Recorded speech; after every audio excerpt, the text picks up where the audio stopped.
Good morning, everybody. Welcome. It is my pleasure to formally open the 31st annual meeting of the North Pacific Marine Science Organization that we refer to as PICES. Before I make my own opening remarks, I would like to invite the president of the Korean Institute of Ocean Science and Technology, Dr. Woong-Seo Kim, to present the PICES 2022 welcoming address. Dr. Kim.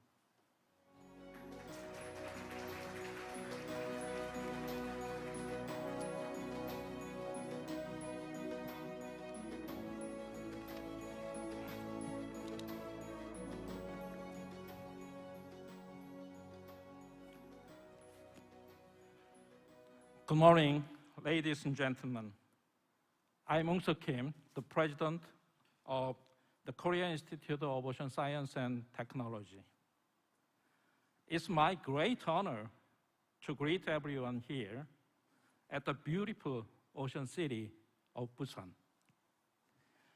I would like to congratulate the opening of PICES 2022 annual meeting under the theme of sustainability of marine ecosystem through global knowledge networks during the UN Decade of Ocean Science.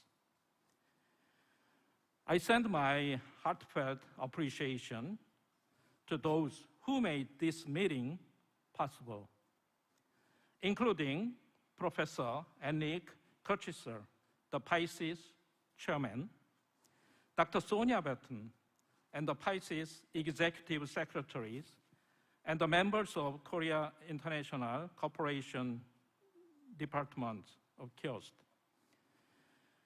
The same goes to Deputy Minister Myung-Dal Song at the Ministry of Oceans and Fisheries, Korea, who will give out the congratulatory speeches. I'd better take off the mask.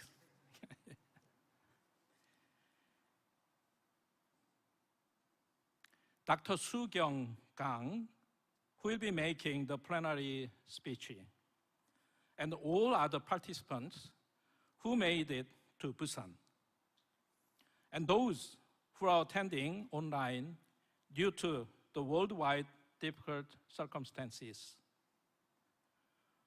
Most of all, this year is the first time that the member states are able to actually meet in person and share their opinions ever since the global lockdown due to COVID-19.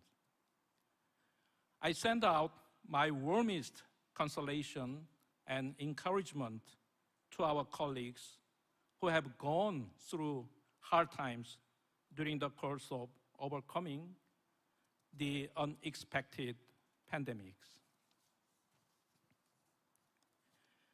Through this meeting, we would like to catch up on the discussions we haven't had for the last 2 years on what PICES can contribute to the Ocean Decade of Ocean Science, which happens to the most important issue in this field. With the IOC taking the main role, the United Nations have made out the groundwork of the UN Ocean Decade for the Sustainable Development of the Oceans, which is now in its implementation stages since January 2021. After 2 years planning from 2018 to 2020. While the beginning has not been so smooth due to COVID-19, scientists, policymakers, international organizations, NGOs around the world are working together to propose scientific capacity and knowledge building to find a solution to SDG number 14. The ultimate goal to the Ocean Decade, as well as other SDGs, will provide the foundation to move from the science we need toward the ocean we want.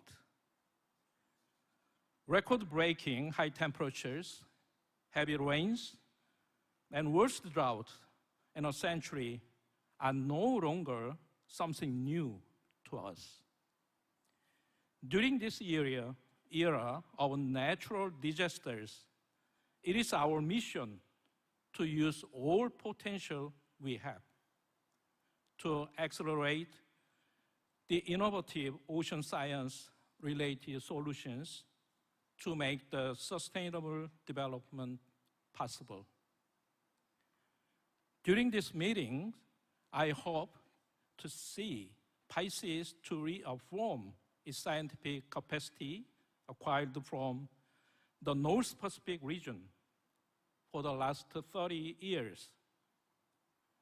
I also suggest that this scientific knowledge become a topic for discussion among many stakeholders and professionals to find a way to overcome climate crisis and enter the state of sustainable development. I would like to take these opportunities to congratulate the 30th birthday of PICES.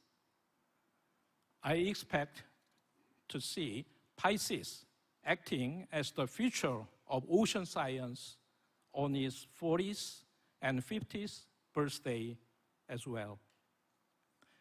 I congratulate the opening the PICES 2022 annual meetings once again, and send my gratitude to everyone who is attending on and offline.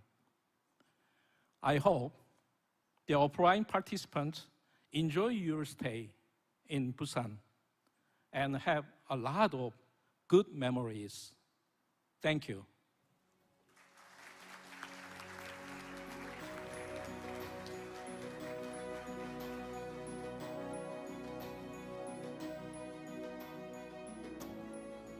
Thank you very much, Dr. Kim.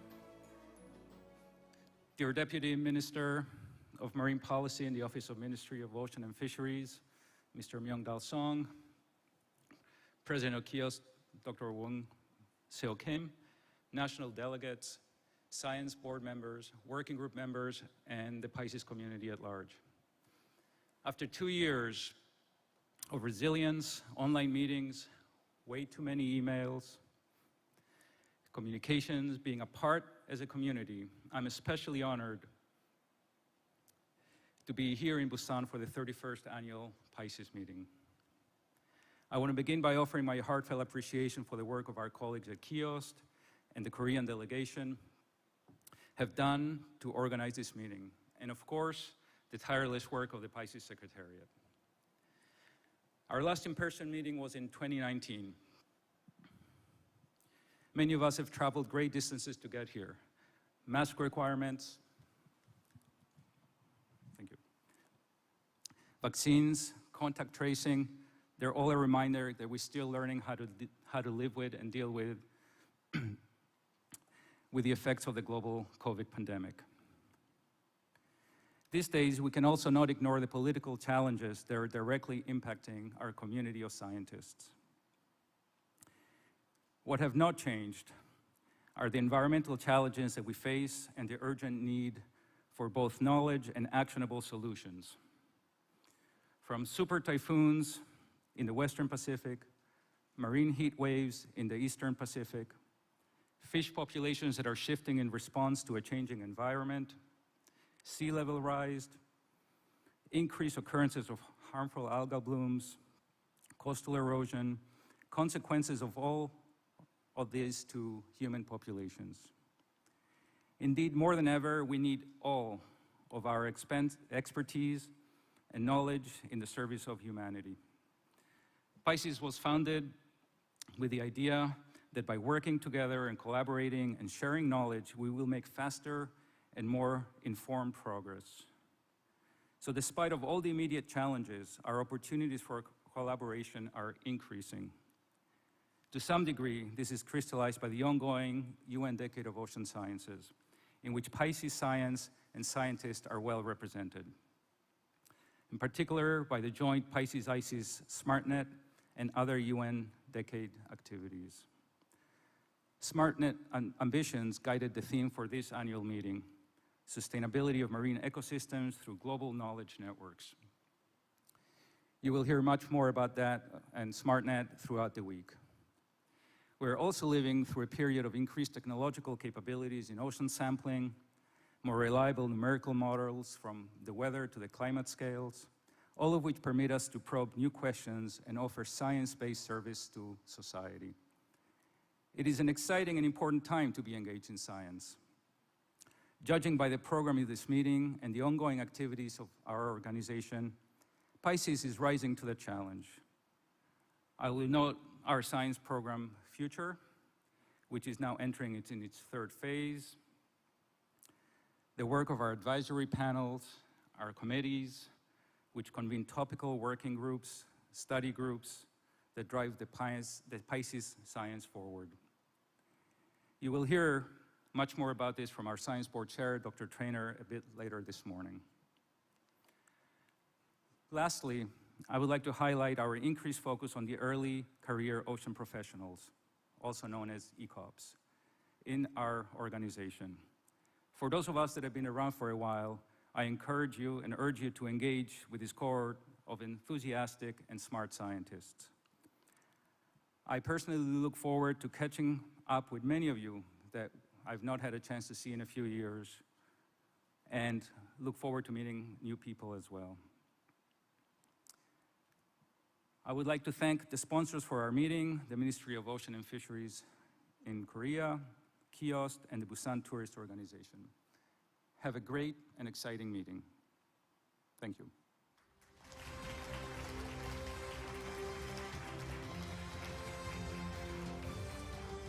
I would like now to introduce you to the Deputy Minister of Marine Policy in the Office of Ministry of Fisheries, Mr. Myung-Dal Song, to make some opening remarks as well.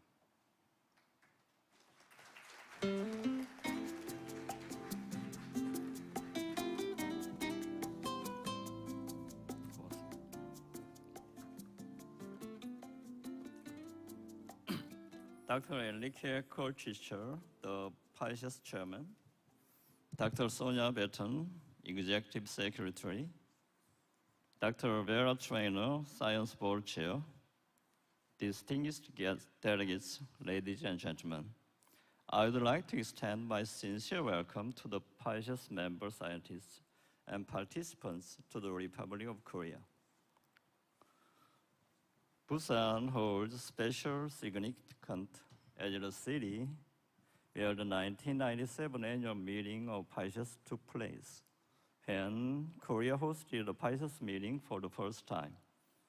Fast forward 2 decades and a half, world-renowned scientists and scholars are again gathered here in Busan for another annual meeting of PICES, and I'm honored and pleased to take part in this meaningful event.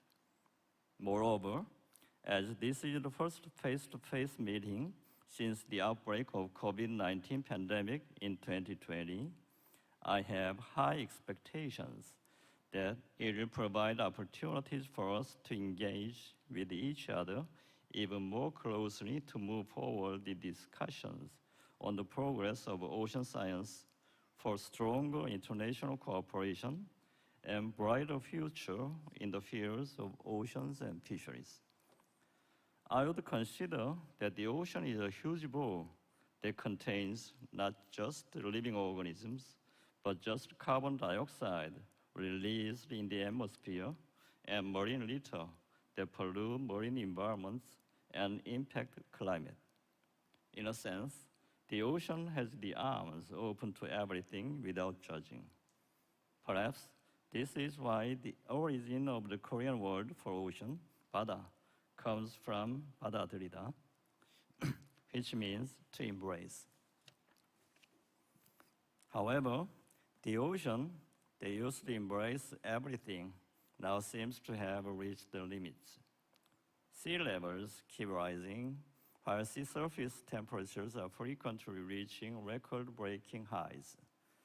These changes are affecting climate patterns that are starkly demonstrated by historic heat waves, droughts, and torrential rains that we are witnessing on a global scale. We are running against time.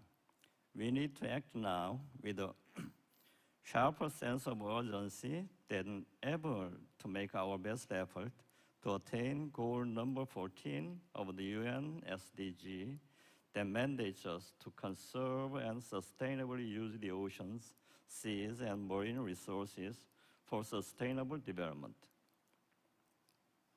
As part of these efforts, UNESCO and IOC have launched the UN Ocean Decade last year. Ocean scientists and policymakers from all around the world are working together on this project to save our ocean.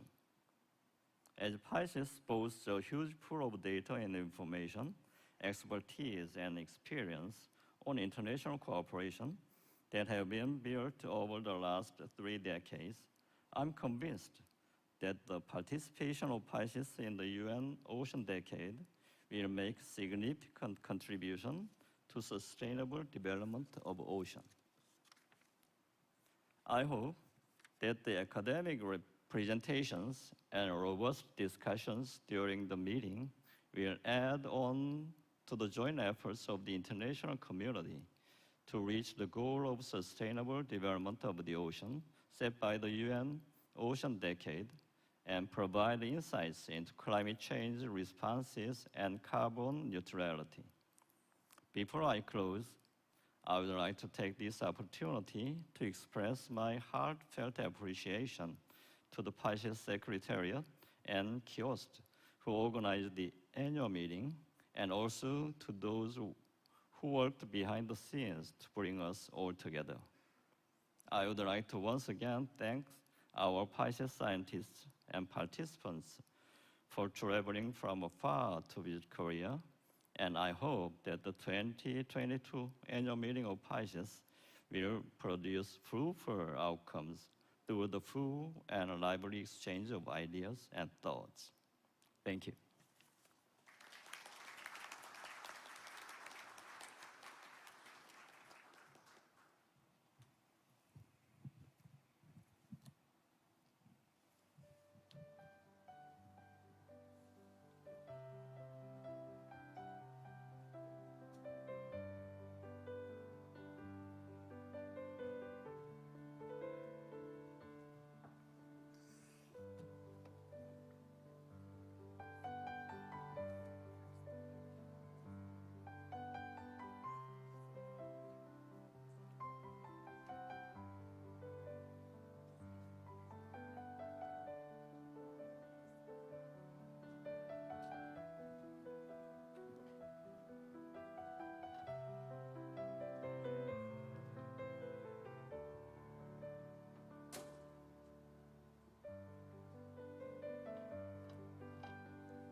So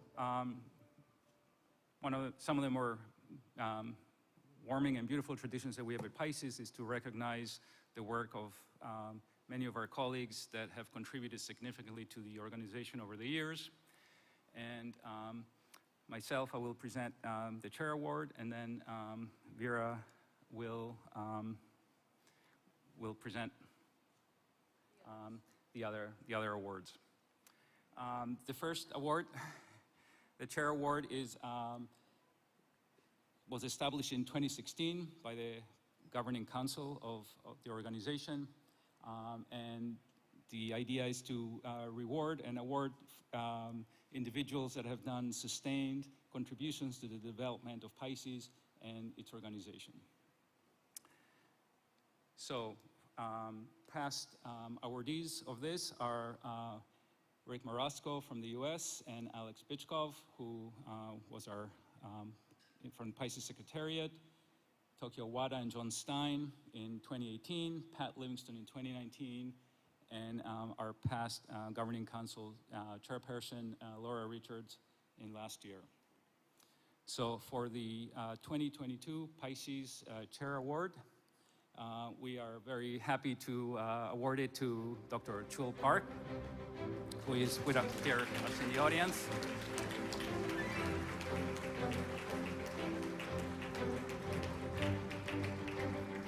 A little bit about Dr. Park, just in case you're not familiar with everything he has done. He is currently serving as the past chair of Governing Council. And as such, it may sound like an easy thing to do, but his main role is to advise the current chair, that being me, and I hear that sometimes that can be a difficult thing to do. But he makes sure that I am up to doing everything that I need to be doing as the current chair. Before being the past chair, the acting past chair, he was the chair of the Governing Council. He served on the Finance and Administration Committee at PICES, governing representative for Korea since 2009, vice chair in 2012 for 4 years before becoming the chair. Specifically, Dr. Park was a strong advocate for PICES within the Korean science community, leading to increased participation by Korean scientists in PICES. So we're honored to present this award to you. Frankly speaking, I don't know whether I deserve receiving this one award. If I knew it earlier, I should have refused to receiving it. Thank you. As I mentioned, I'm not this. I don't know whether I deserve to receiving this one. One reason is I was one of the member who established this award. So obviously, I'm not supposed to have this award. But anyway, thank you very much.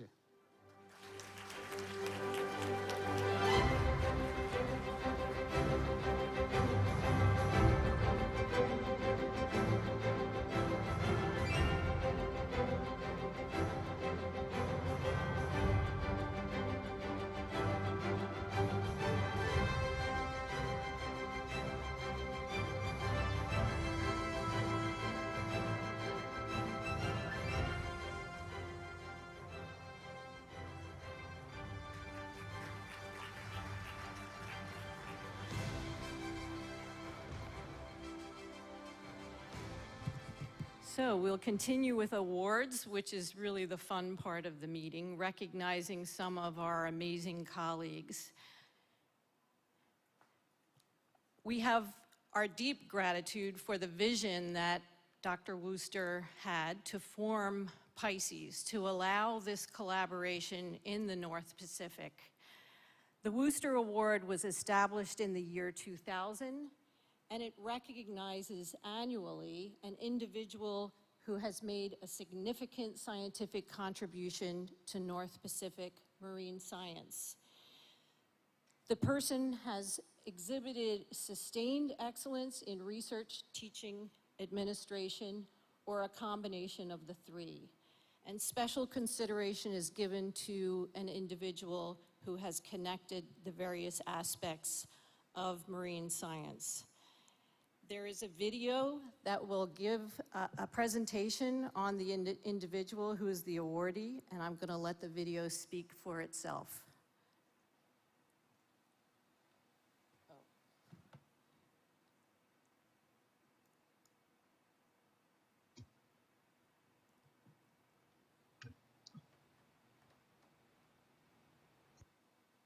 PICES Wooster Award is the highest award granted to a PICES scientist. It is named in honor of Professor Warren S. Wooster, founder and first chair of PICES and a world-renowned statesman and climate variability and fisheries production researcher. The award is given annually to an individual who has made significant scientific contributions to North Pacific marine science, such as understanding and predicting the role of human and climate interactions on marine ecosystem production. There have been many illustrious past recipients of the Worcester Award.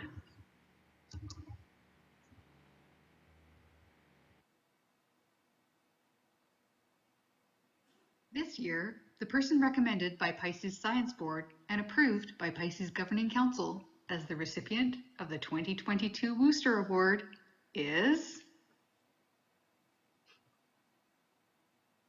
Dr. Harold Batchelder, affectionately known as Hal to his PICES colleagues. Hal was born to his parents, Mark, a structural engineer, and Janet, a homemaker, in Glen Cove, New York. Shortly after Hal's birth, they moved to the Boston area, where Hal's brother Mark and sister Anne were born. He spent most of his early years in New England, completing elementary, junior, and senior years in the Boston area. During the summers, Hal's family and grandparents spent lots of time in Hampton Beach, New Hampshire, and hiking on Mount Washington in New Hampshire. It's during these trips that Hal's love of the ocean and forests was sparked. Hal moved to Maine for college in 1973, studying biological sciences. Then, in 1977, Hal moved to the Pacific Coast, to Oregon State University, Newport, and Corvallis, completing his master's degree in oceanography on the population dynamics and structure of intertidal sea anemones under Charlie Miller. Hal successfully juggled his university career and gained additional field experience when Charlie hired Hal and two others to do oceanographic sampling and taxonomic analysis of zooplankton samples collected aboard Canadian ocean weather ships Quadra and Vancouver at Station Papa in the North Pacific. Hal received his PhD from Oregon State University in 1986 under Charlie Miller, using zooplankton samples from the subarctic Pacific. His parents were very proud, with his mother regularly joking about Hal being her son the doctor, but not the kind that would do her any good. Following his PhD, Hal held postdoctoral and marine scientist positions at the University of Rhode Island, with research programs and cruises in the Sargasso Sea and subarctic North Atlantic, before returning to the Pacific Coast to become the first scientific director of the National U.S. Globex Steering Committee office in California. In California, Hal loved spending his spare time hiking in the Sierra Mountains and sailing on San Francisco Bay. It was during Hal's time at Globex that PICES was founded. Following his Globex adventures, Hal joined the faculty of Oregon State University. His distinguished career as professor allowed him to champion and encourage many students and early career ocean professionals, including supervision of 4 PhD students and 3 master's students, as well as serving on numerous graduate student committees. During this time, he also served as deputy director for the NOAA OSU Cooperative Institute for Oceanographic Satellite Studies from 2008 to 2014.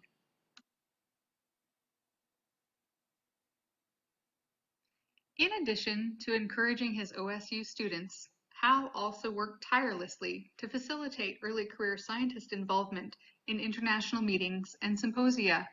He had active roles in planning the PICES Early Career Scientist Conference in Busan in 2017, worked from 2012 to 2021 as a member of the SCORE Capacity Building Committee, and in PICES, he set up the Marine Science Talks at middle schools in Qingdao in 2015.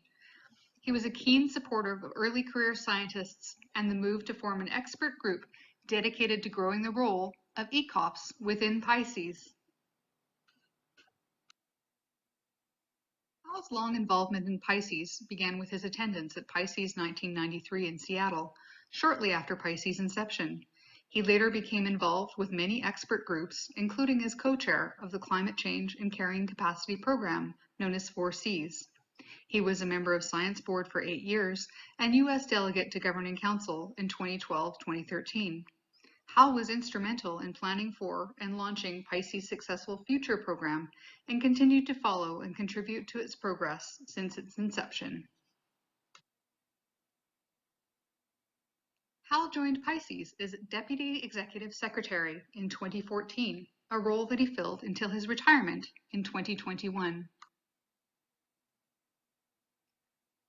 During Hal's time at PICES, he filled multiple functions, coordinated expert groups, planned meetings and symposia, and shepherded many PICES publications to completion, including the first North Pacific Ecosystem Status Report, one of PICES' premier contributions to marine ecosystem science. Hal's international work also goes beyond both GLOBEC and PICES, as he has contributed internationally through many workshops, symposia, and has made significant contributions in the process. Throughout his career, Hal has been a passionate and accomplished advocate for international cross-disciplinary marine sciences.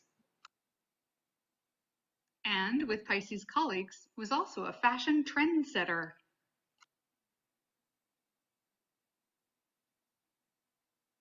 Hal has helped to encourage the next generation of marine scientists, and he also helped to set the stage for the United Nations Decade of Ocean Science for Sustainable Development.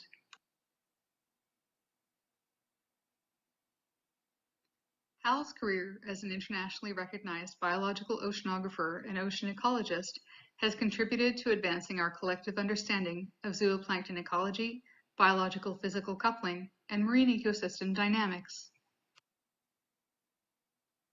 Hal has published over 50 frequently cited journal articles in top-ranked international journals and, on behalf of both GLOBEC and PICES, has significantly contributed to and collaborated with colleagues to produce several overview and synthesis articles that collectively contribute to our understanding of the world's oceans and how best to facilitate our marine science initiatives to forward our understanding.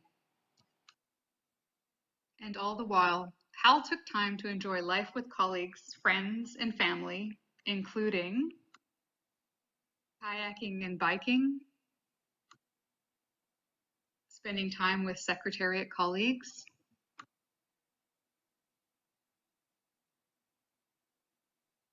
and braving the waters with other fellow PICES swim team members.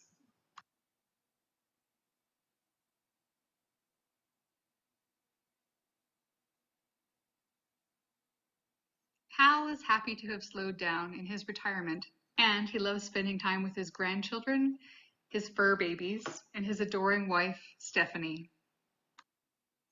Hal, PICES is proud to award you its highest award, the Wooster Award for 2022.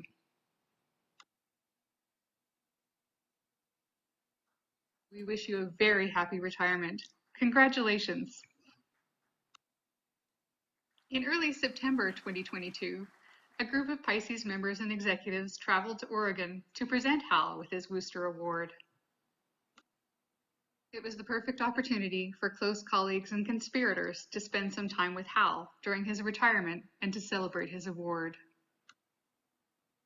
Hal was very proud to receive the PICES Wooster Award and thanked all PICES members, saying, "I really enjoyed all my time at PICES, all the interesting people that attended the PICES meetings, and I want to thank you for this award." Congratulations, Hal, on the 2022 Wooster Award. We wish you all the best from everyone at PICES.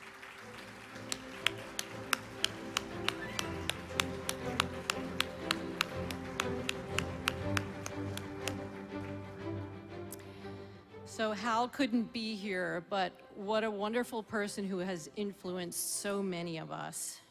And thank you to the Secretariat, especially Lori Waters, for putting together that amazing video. So continuing on, our next award is the Zhu Peterson Award, which is one of my favorites. And I was lucky enough to have met both Professor Zhu and Dr. Peterson, who were strong advocates for early career ocean professionals. They provided incredible mentorship for early career ocean professionals in their laboratories and also here in PICES. So the Zhu Peterson Award is named in honor of them and is given annually to an individual who's performed innovative research at the frontier of science relevant to the PICES mission as set out in the PICES Convention. And the winner of this year's Drew Peterson Award is Dr. Matt Savoca.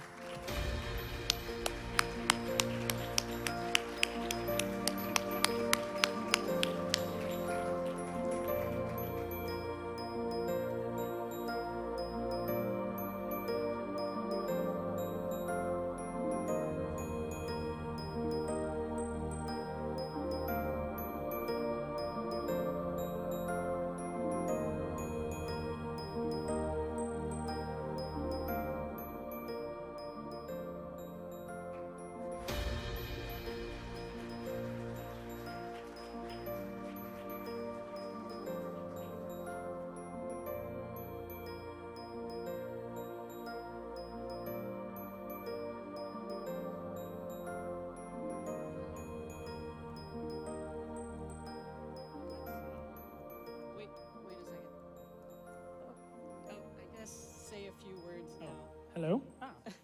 Hello. Well, this is a great honor and quite a surprise. I have to thank Stephen Bograd, who I'm sure I need to, give a pat on the back for, because without him, I wouldn't be here and be involved in this organization. And it's really been like a fun scientific family and one I intend to be a part of for many years to come. So thank you, everyone. Thank you, Stephen. And yeah, very, very happy to be here and accept this award. Really appreciate it.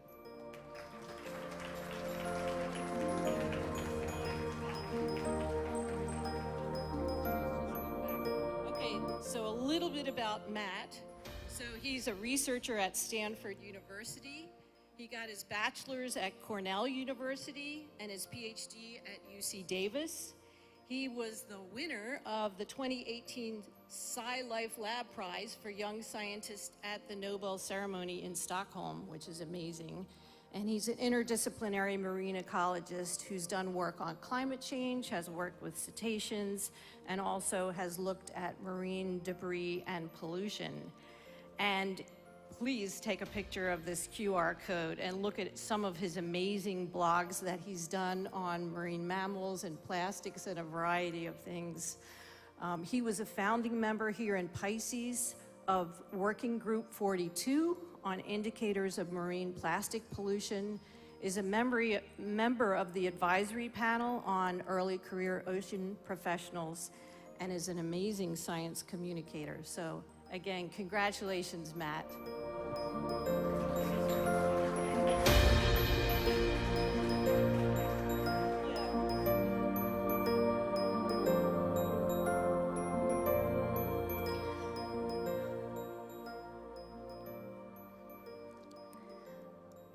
Okay, so, sorry about that. So our next award is the PICES Ocean Monitoring Award, and many of us benefit from long-term monitoring data, but it's usually the work that can go unrecognized. So in realization of this, PICES has established the POMA Award to enlighten the public on the importance of these activities and to promote the collection and exchange of information and data related to marine science research in this area. So the winner of the POMA Award is the Japanese Monitoring Research Activity on Mesozooplankton.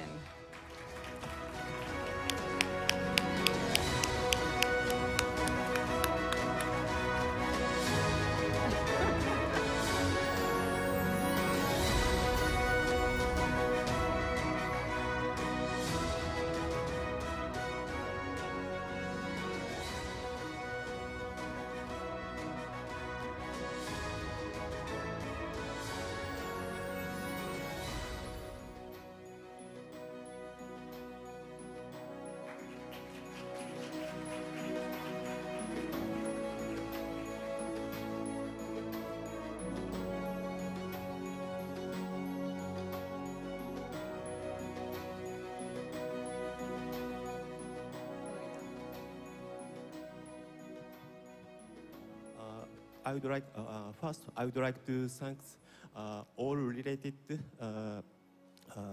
scientists and crew of the research vessels and related students and staffs who organize the sample collection and taxpayer of the Japan.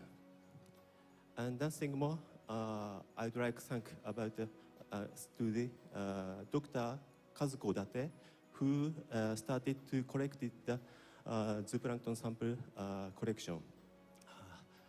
I'm very happy to relate it to the sample collection, wonderful sample collection, and I would also like to thank the PICES people for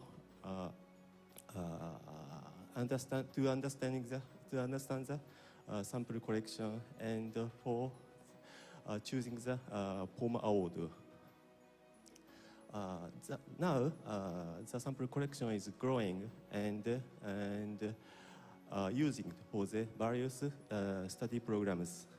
I would like to collaborate with sample collection, collaborate with using the sample collection with PICE people. So if you have interested in the sample collection, please contact me. Thank you very much.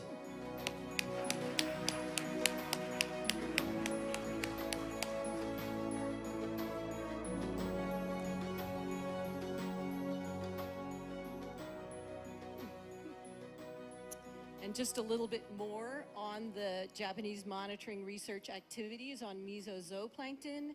It's a very long time series that began in 1949 and has lasted longer than a half century.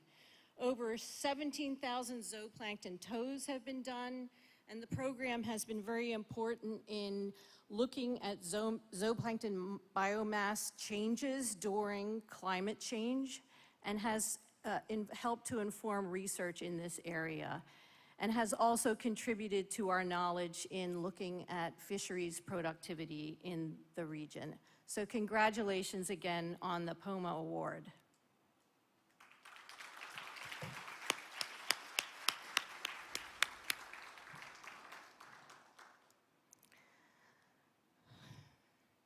Okay.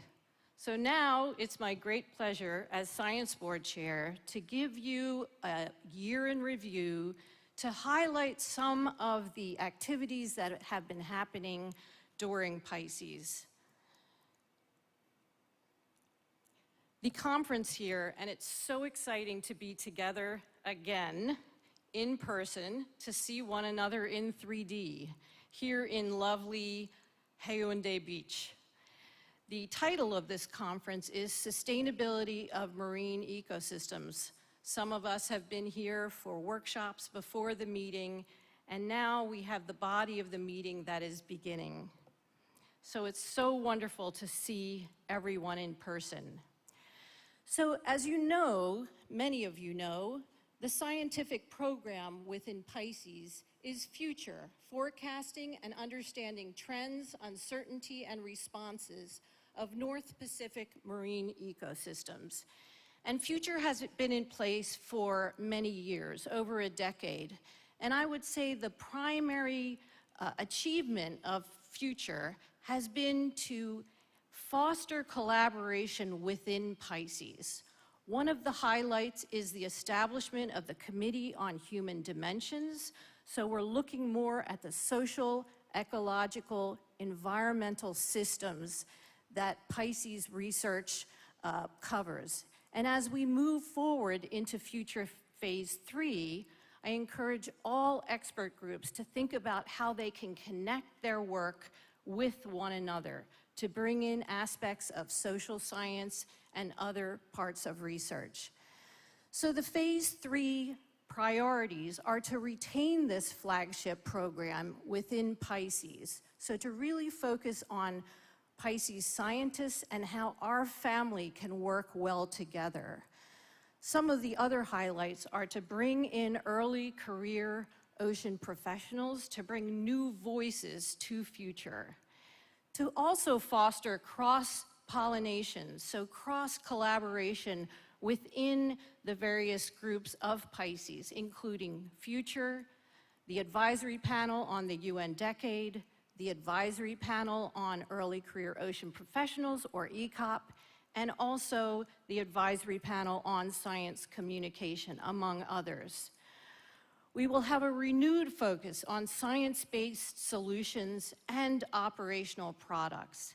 And in a couple years, we really need to begin thinking about what the next science program within Pisces will be.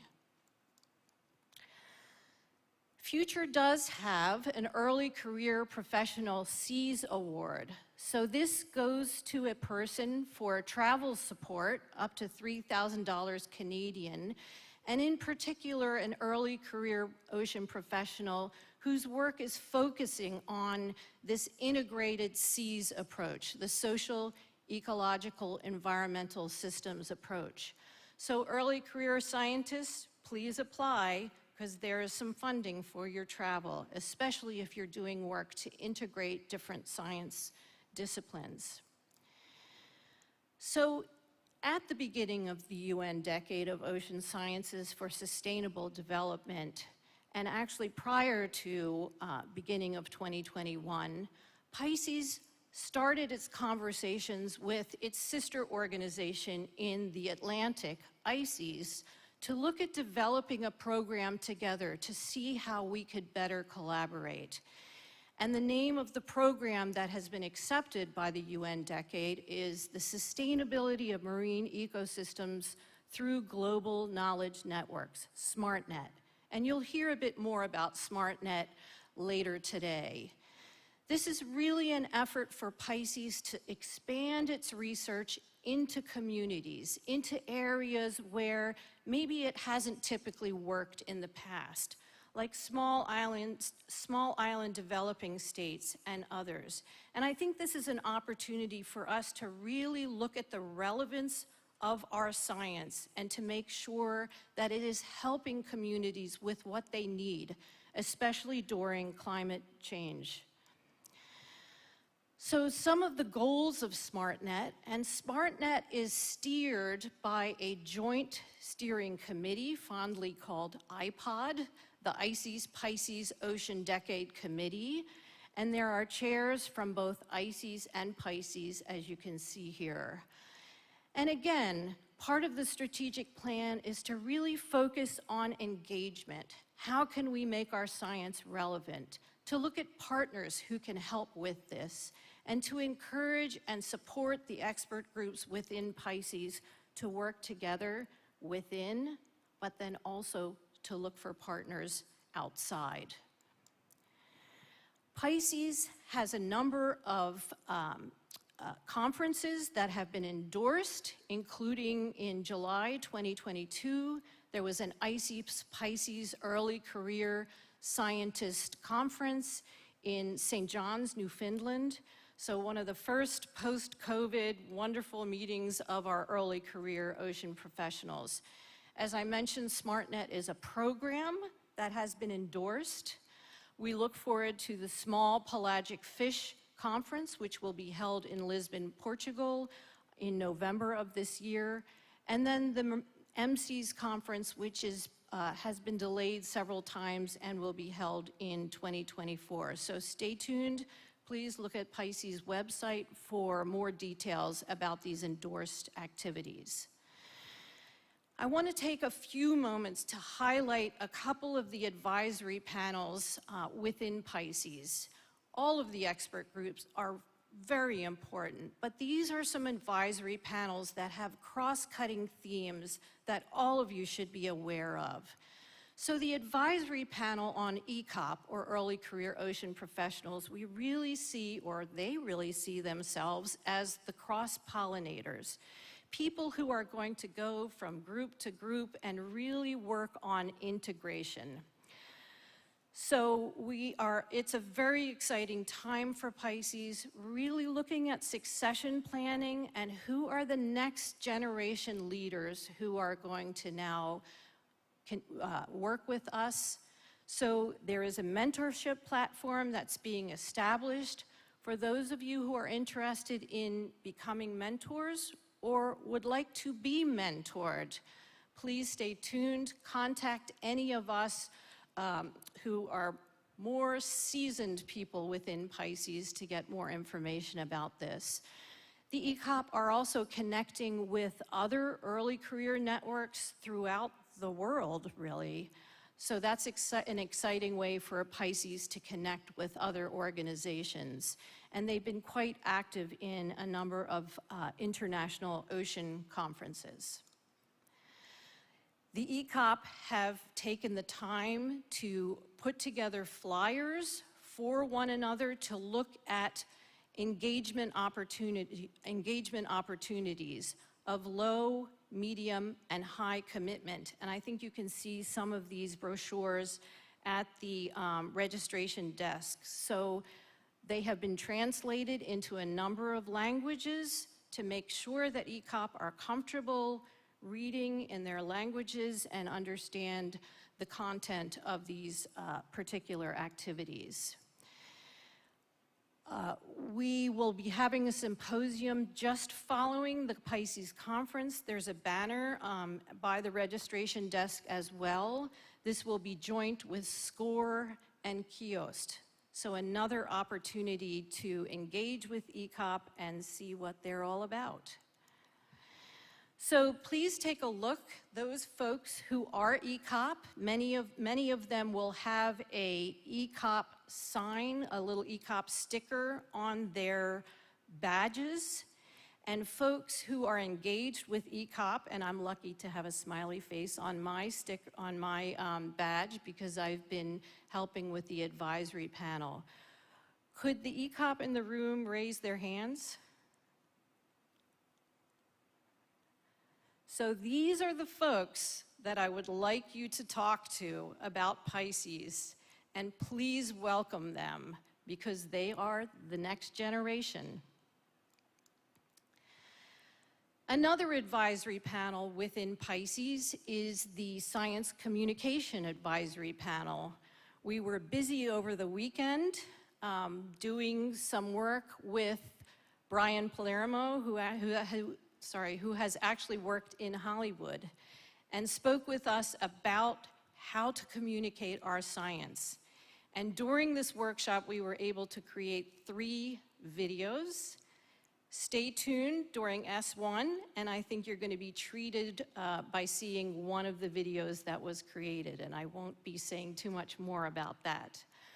The Secretariat is also working on a new improved PICES website, not to take away any of the content that is there, but to have a more aesthetically pleasing landing page so that when you point your directors or you point your family members to the PICES website, they will be able to find some basic information that will really tell them what PICES is all about. So we look forward to that. There are several new PICES expert groups that are listed here. The Pacific Salmon Commission has a study group. The Asia Pacific Network and PICES also has a study group. And then there's one on green. So that is an acronym that is basically looking at generating recommendations for environmentally friendly solutions. So as we move out of COVID, we really need to think about, in particular, those colleagues who couldn't be here.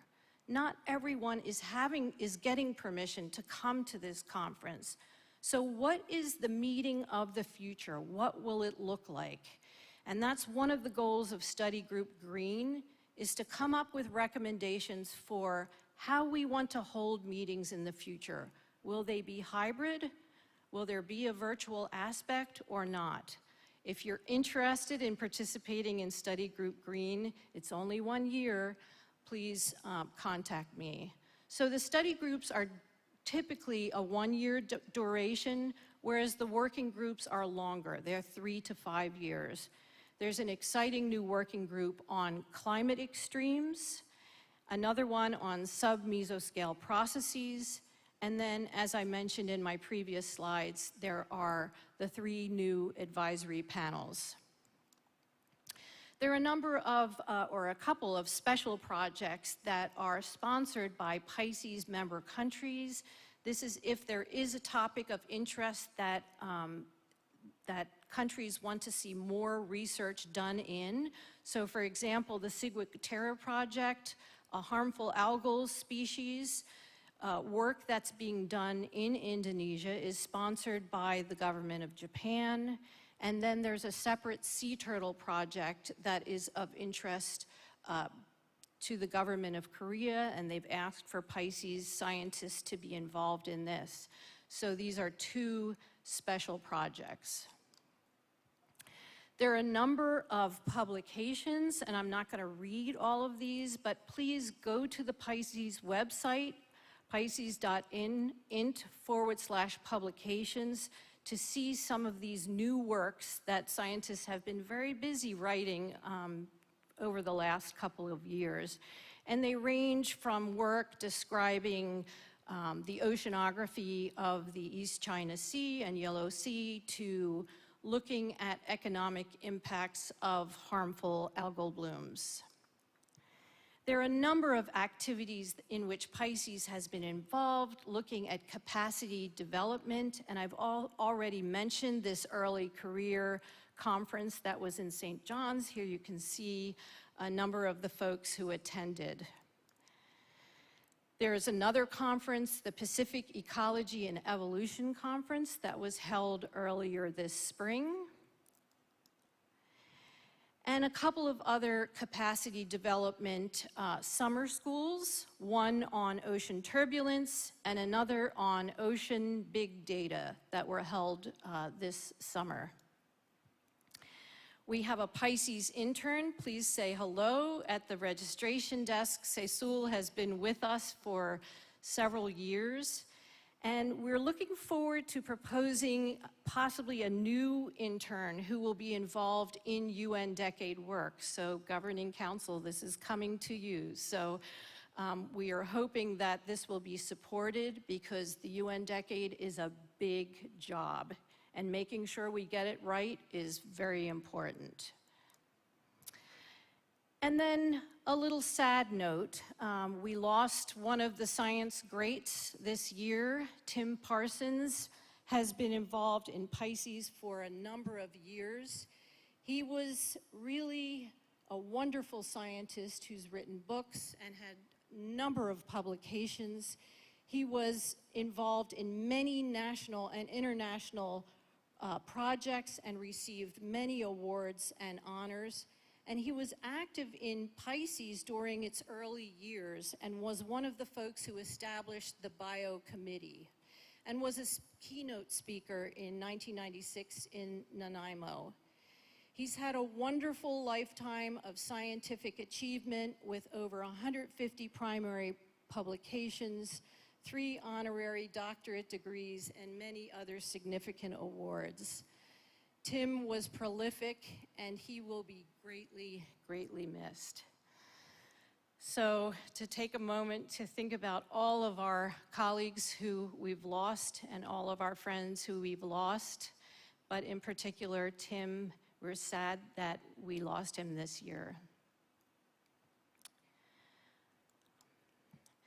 So moving on, PICES has a number of collaborations and partnerships. We're hoping that this list expands now during the UN Decade, but we are grateful for all of the wonderful collaborations that are made possible by having PICES as a scientific organization that reaches out to many others through our science. And we look forward to seeing you at several upcoming PICES scientific events, including the Small Pelagic Fish Conference, which is in lovely Lisbon, Portugal in November, the EQUO Conference, which is coming up in Bergen, Norway in 2023, and we are now at the PICES Conference 2022, but look forward to going to Seattle in 2023, which is my home. So I welcome you there next year. We also have in Hobart, Tasmania, the ZPS 7 conference, And then the MC's conference has been delayed many times, and it will now be held in 2024. So please take a look at the conference section in the PICES website if you would like to have more information about these. I want to extend particular thanks to the local organizing committee. It's a huge job to put on a conference like this, and we are all benefiting from the incredible organizational skills of the local folks. And in particular, I want to extend my deep gratitude to the PICES Secretariat staff who've made my job a lot easier. So please poke your head into the Secretariat office or to the registration desk and extend your thanks to all of them, because without them, this could not happen. So please join us after our plenary address. We will have the S1 section, a little teaser. We're going to have a great video, but there are a number of really good talks that are going to focus on our work through PICES as part of the UN Decade of Ocean Sciences for Sustainable Development. So this will give you a sense of how you might be able to get more involved in the UN Decade. And I think with that, I'm going to hand it over to you, Sinai. Thank you all for listening, and thank you for being here.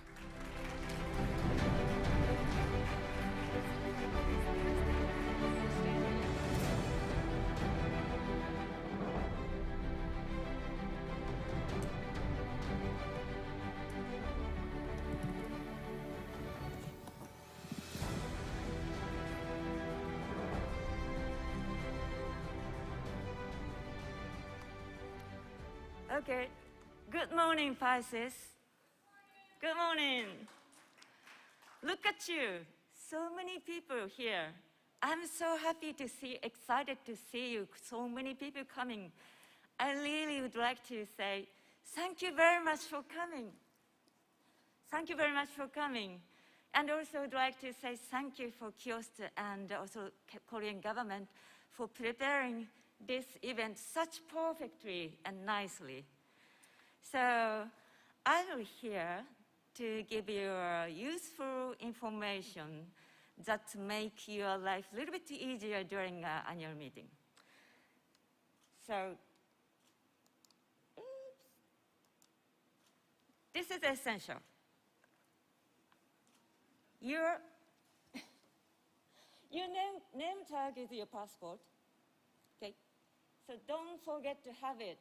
So without this, you could be rejected to enter. Okay, and as Vera explained, the ECOP member has a blue tag here. So if you find them, thank you very much. I really like this kindness constellation. Thank you very much. Now I can see you better. Okay, so if you find the blue tag with the ECOP, please talk to them and intimidate them and or be intimidated by them. And also, I have also this, the smiley mark here. So this means I'm not gonna bite you. Okay, so please talk to me and come to talk to me. And next, the PICES Wi-Fi is here, and password is here. And you can find this information in the registration desk too. And face mask. Please wear your face mask inside the building, but except coffee break and the reception. And speaker can take off your face mask when you are speaking. And there are several events, social events and others during this weekend, during this week. So today, from 6:30, we will have a welcome reception at this room. So again, don't forget your name tag. Then inside of your pocket is drink ticket. This is very important to have. And two of them are for today's welcome reception, and another two are for the poster presentation, reception of poster presentation Thursday. And tomorrow, Tuesday, is the day of the sports event. So in the evening, we will enjoy this year bowling. And you can find the detail at the registration desk. But max number of the participants is 50. So please go to and sign up before the old ticket is gone. And yep, enjoy. And Thursday is a poster presentation.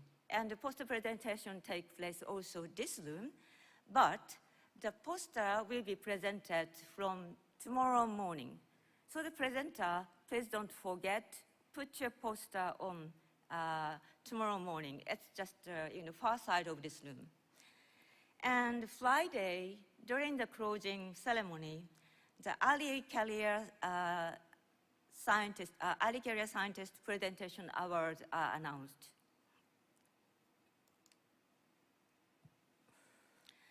And I would like to ask you a couple of things. So for speakers, please give your presentation file to convener before the session and workshop, way in advance. And also, as you know, there are lots of drama for holding this conference until now. Then, unfortunately, the drama is still ongoing.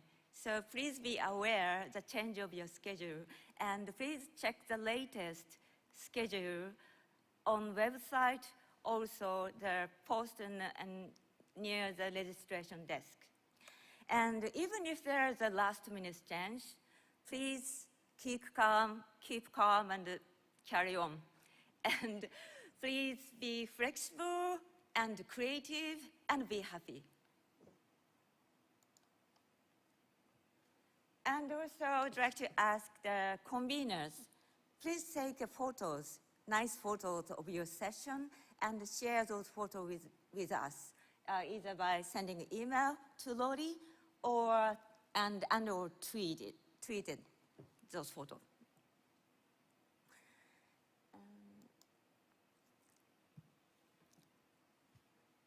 And at last, and most importantly, English is not a primary language for many of the participants. So it is a tradition, PICES tradition. At the closing ceremony, the PICES deputy asks you, speak slowly. But I would like to improvise that message a little bit, because the most important things for the better communication is not really speed, but that is a consideration and willingness to understand each other. So PICES countries consist of only six member countries, but cultural diversity is really high among us. So let's celebrate our diversity and communicate thoughtfully. So that is our message, and that concludes the opening ceremony. And so the coffee, we will have a little bit longer coffee break, and the coffee is ready near the reception desk. And after the coffee break is a keynote speech by Dr. Shukyun Kang, and followed by the Science Board Symposium. So please be back by the 11 o'clock. Don't miss the good stuff. Thank you very much.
Welcome back, everyone.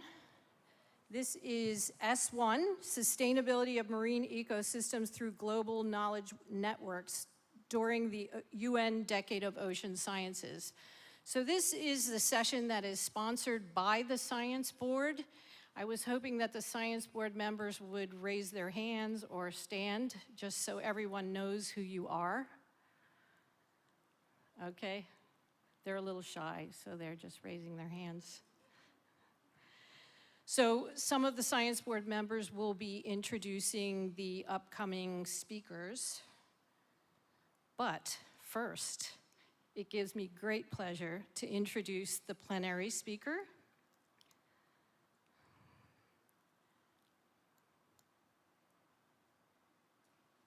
Can we get this to advance? There we go. Okay, Dr. Suk-Young Kang. She is the director of the Fisheries Resource Research Center of the National Institute of Fisheries Science here in Korea. She received her master's in marine biology from Busan National University and her PhD in fisheries oceanography from Pukyong National University. Her interests include understanding the role of climate change in marine ecosystems and fisheries production, and also looking at the assessment of Korean fisheries to climate change and providing advice, which I think is going to become more and more important during the UN decade. She has been involved in a number of international organizations, including PICES. Within PICES, and how I know her best, is as the co-chair of the Future Program, which you learned about a little bit this morning. She has also been a member of the section SICME, Climate Change Effects on Marine Ecosystems. She's a member of FIS, the Fisheries Science Committee, and Working Group 43. And I will pass the baton to her as the brand new Science Board Chair at the end of this meeting. So it gives me great pleasure to introduce Yoo Suk-young for the plenary.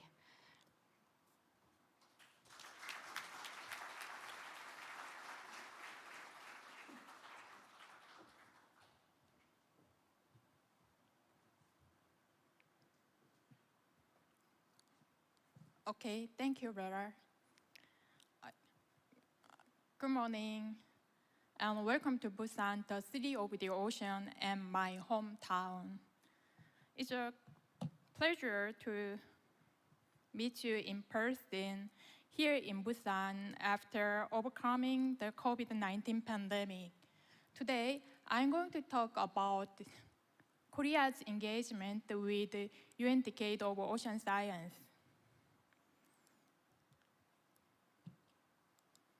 Okay, I will introduce the goals of UN Decade of Ocean Science and then talk about Korea's current engagement and potential engagement.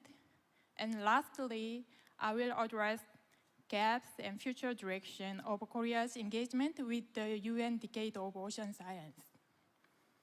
Hopefully, this may serve as an example framework for the other PICES member nations and PICES itself to address the decade outcomes. As you may have understood from the scopes of recent PICES annual meeting, the idea of the UN Decade of Ocean Science for sustainability has been with us for several years. In December 2017, UN General Assembly proclaimed UN Decade of Ocean Science for Sustainable Development 2021 to 2030. I guess most of you are familiar with this tagline, the science we need for the ocean we want.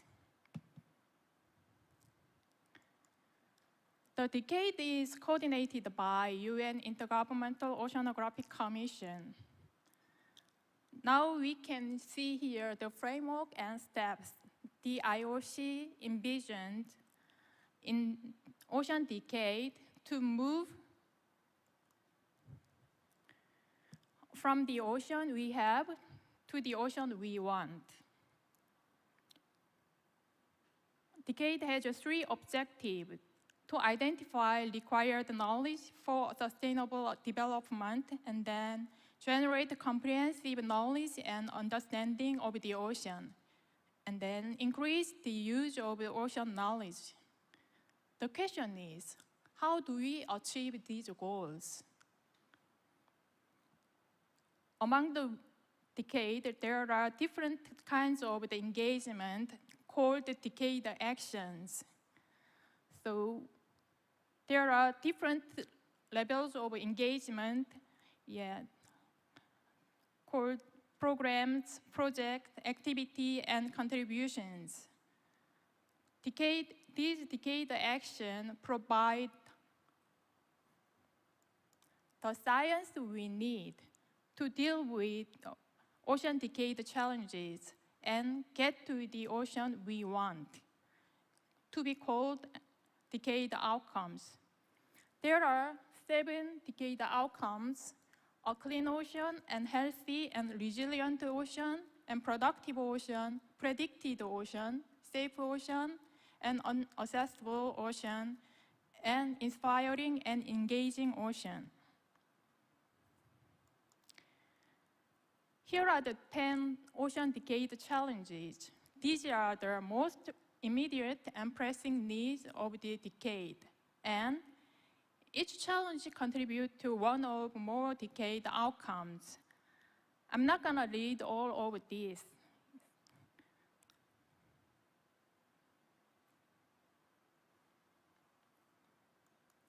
So, many countries and international organizations are putting significant energy into the UN Ocean Decade. Korea is also aiming to align its effort with the 7 decade outcomes. And from now on, I'm going to share Korea's support for and engagement with the UN Ocean Decade. During the preparatory phase, we provided financial and human resources for the Ocean Decade from the first initiative. The Ministry of Oceans and Fisheries signed MOU with the IOC and allocated budget for implementary planning. And Dr. Yunori from KIOST served as a member of the executive planning groups. After launch, MOP provides funding every year as a member of UN Ocean Decade Alliance. And domestically, MOP plans to support the UN Ocean Decade in the form of the national R&D programs. Like other nations, we have established the National UN Decade of Ocean Science Committee, more precisely IOC UNDOS Committee under the Korea Oceanographic Commission. And KOC promotes the UN Decade by encouraging and guiding project submission to the Decade course.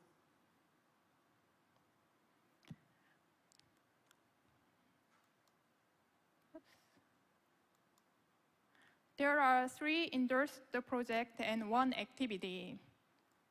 I'm going to introduce later in detail. And as a part of the public relation activities, the KOC published the Korean version implementation for the UN Decade of Ocean Science and held specific session to promote the Ocean Decade during their annual meeting.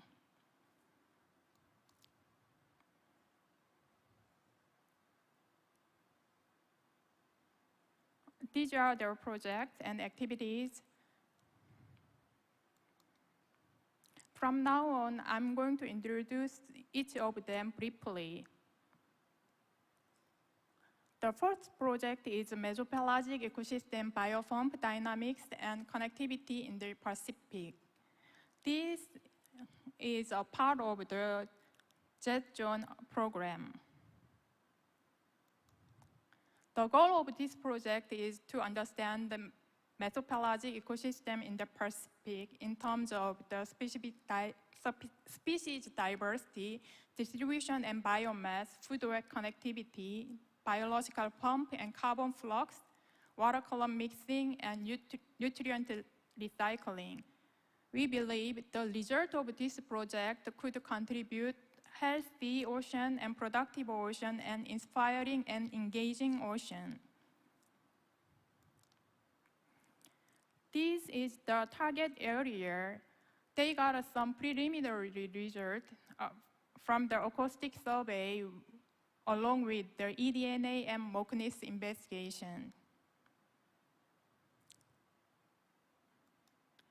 Second project is the ocean effects on climate variability of the Northwest Pacific. The goal of this project is to enhance understanding how the climate variability in the Northwest Pacific together with remote changes in the Indian Ocean modulate regional changes in the Northwest Pacific ecosystem. As you can see here, this project has two target areas, Northwest Pacific and Indian Ocean. As we only have research undergoing in the Indian Ocean, I will introduce some of their activities.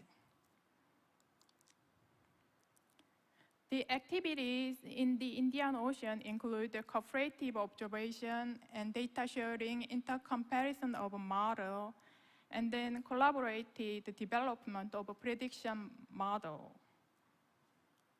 This result could contribute to the predicted ocean and productive ocean and unaccessible ocean. The most recent endorsed one is the sub-seasonal to seasonal North Pacific predictions. Actually, the official announcement was not made yet, maybe later this month or early next month. This is attached to the 4C, the Ocean Prediction Capacity of the Future program.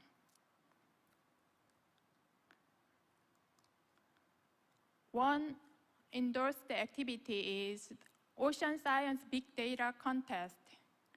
It is in progress for activation of database marine literacy in the middle and high school.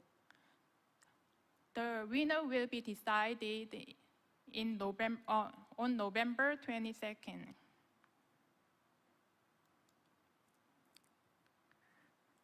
So far, we have looked at Korea's engagement for the ocean decade. From now on, I will introduce several actions taken in Korea could contribute to the UN decade. These are the marine leader activity, multi-hazard warning system, and fish love band campaign, and early career ocean professional support. Korea is making a lot of effort for a clean ocean. The Korean government established an act for management of marine garbage and contaminated marine sediment. It includes a policy to reduce ocean plastic waste by 60% by 2030 and achieve zero by 2050. We also established the Marine Litter Management Center on the COAM, with Korea Marine Environmental Management Corporation. Center-built Marine Litter Integrated Information System is a place to find the marine litter-related information accumulated over the last 10 years, mostly collected in the coastal areas. National Institute of Fisheries Science analyzed the seabed litter collected by the troll surveys in entire Korean EEZ. You can see where the marine litter hotspot is.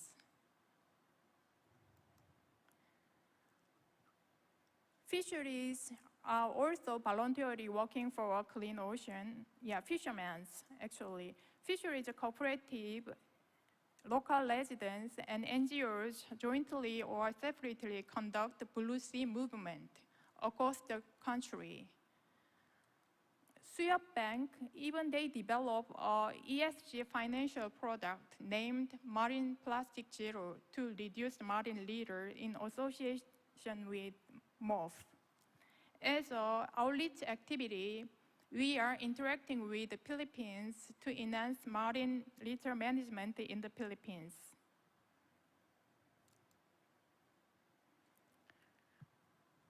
There were changes in the R&D for marine plastic pollutions. Before the ocean decade, the research and development program for marine plastic pollution focused on the monitoring of the macroplastic litter on shoreline and assessment of marine input load of the land-based plastic litters. Current and future R&D program focused on the monitoring of micro and macroplastic litter on shoreline, floating, and seabed, and also assessment of the impact of marine macroplastic and microplastic debris on marine ecosystems and organisms. Finally, we would like to develop the marine plastic collection and treatment on board and treatment on shore and smart spotting system. These activities related to the marine litter could contribute to clean ocean, safe ocean, and productive ocean, especially for the PICES Working Group 42, which is on marine plastic pollution. The type of natural disasters are diversing. This is the second potential area Korea can contribute. Multi-hazard warning system. The type of natural disasters such as marine heat wave and cold event, HAP, and deoxygenation and inflow of the macroalgae, low salinity, there are many. So the economic loss of the aquaculture caused by natural disaster has reached $236 million in Korea in the last 10 years. After severe economic damage by the marine heat wave in the summer of 2016, we had strengthened the real-time monitoring surveys along the coast of Korea, and also developed real-time information system for aquaculture. We measure temperature, salinity, dissolved oxygen every 30 times and measure the data are sent to the NIFS server in real time. The collected information is provided to the fishermen in various ways, like a smartphone application, text messages, and use flash. Did I do something wrong? Okay.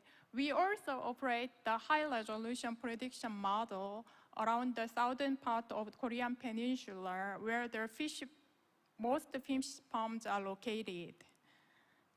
The prediction model has a spatial resolution of about 300 meters and 3 days prediction of the physical properties. For more accurate prediction, the system improvement is on the way now. We also provide the countermeasure information to the fishermen to reduce the impact of the abrupt water temperature changes. These activities could contribute the predictive ocean and productive ocean, and also PICES Working Group 49 on climate extreme and human dimension committee.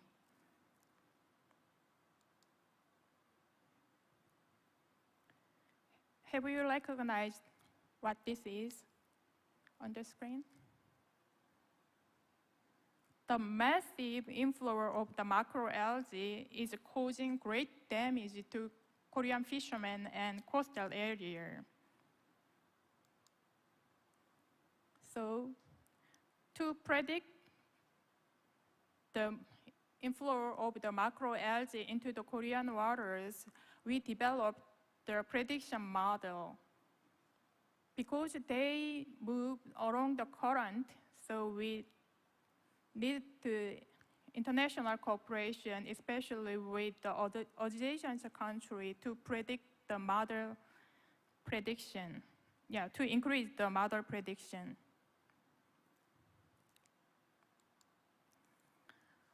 For the harmful algal blooms, we operate harmful algal bloom monitoring teams, including government National Institute, local governments, Coast Guard, fishermen, and public. Especially the public, called the citizen scientists, are helping to protect public health and economy by supporting the red tide forecast. We provide them a portable microscope system for detection. We also developed a harmful algal bloom information system to provide information 3 to 6 days before the occurrence of the red tide.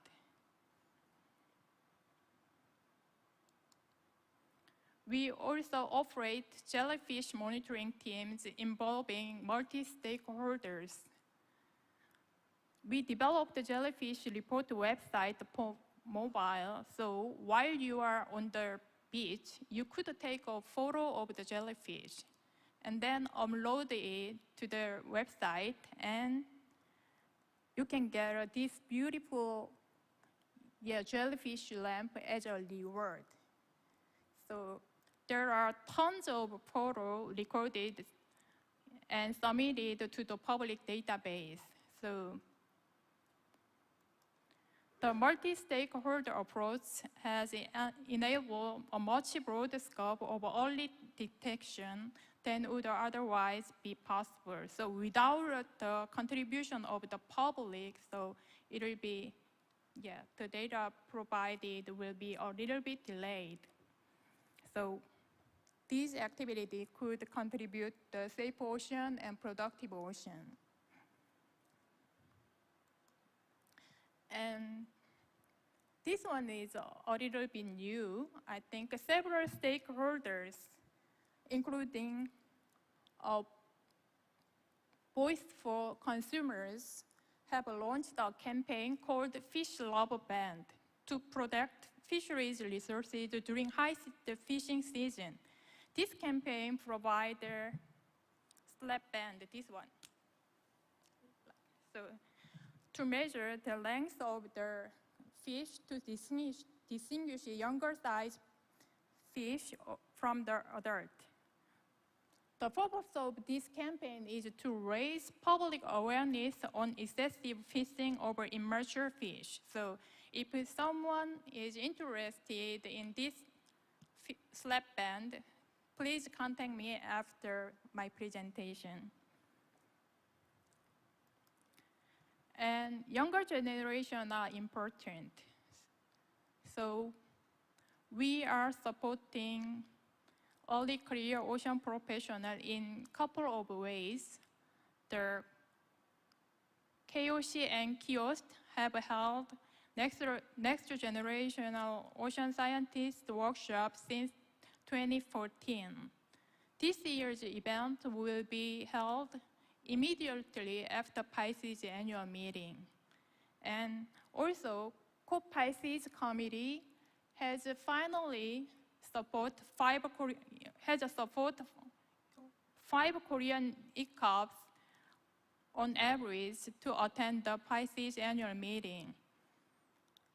A good news I heard yesterday was Korean ICOP had their first meeting last month to explore ICOP's engagement opportunity with Korea PICES and PICES and Ocean Decade. So far, we've looked at the Korea's current and potential engagement for the Ocean Decade. The gaps that we have, the limited resources, limited awareness and participants from stakeholders at large, and poor organization of the stakeholders. So here's some solutions for the gap. So we need to enhance the resources.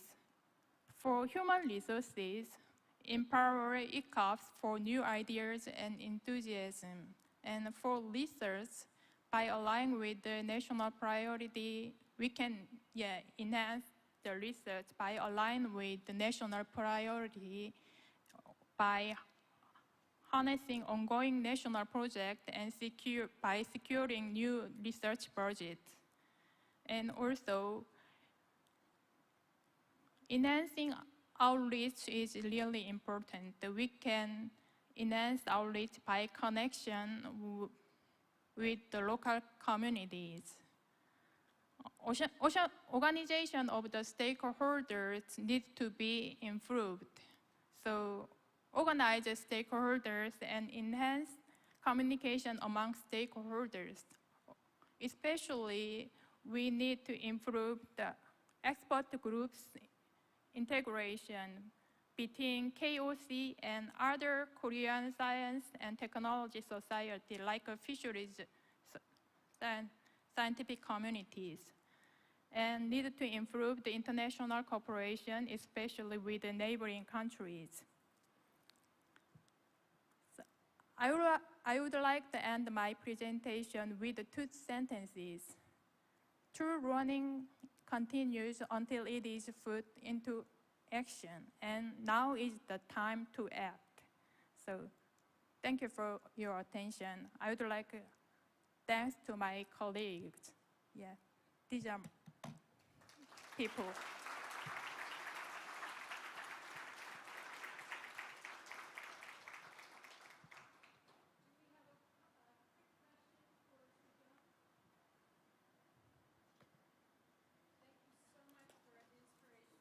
Okay, thank you.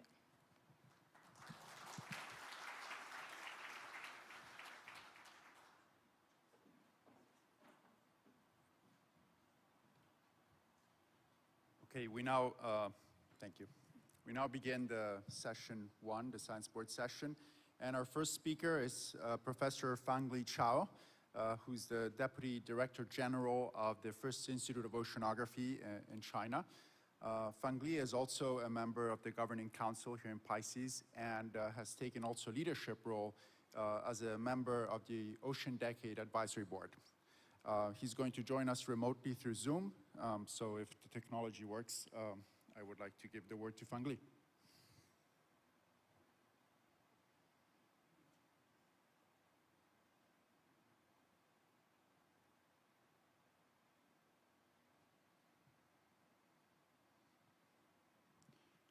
I guess we are experiencing some technical challenges, and I don't really have much of China. I'm sorry I could not take part in the PICES annual meeting in Busan due to the COVID-19 limitation. I hope to meet you all in the near future. So today, my topic will be the intersection of UN Ocean Decade and the PICES future in the North Pacific. My presentation including 4 parts. The first will be focused on the intersection and the scientific challenges. As we all know, the UN Decade of Ocean Science for Sustainable Development officially started from the beginning of last year, 2021. There are 7 outcomes for the UN Ocean Decade. They are clean ocean, safe ocean, a protected ocean, productive ocean, healthy ocean, accessible ocean, and inspiring and engaging ocean. Today, my talk will be focused on a predicted ocean because it's quite related with PICES future.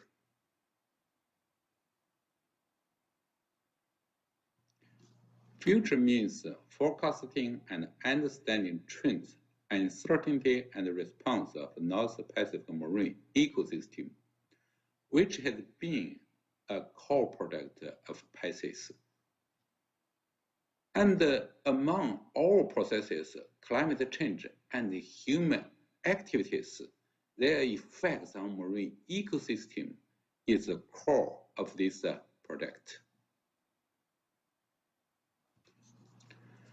There are lots of intersections between future and UN ocean decades, including forecasting, understanding trends, marine ecosystem, adaptation to climate change, service to public and governance, science-based solution for sustainable development.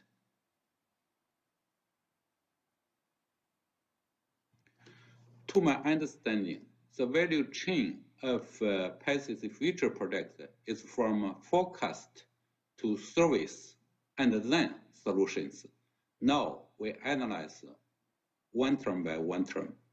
For forecast, we have lots of process understanding, research papers and report, but no operational products are available.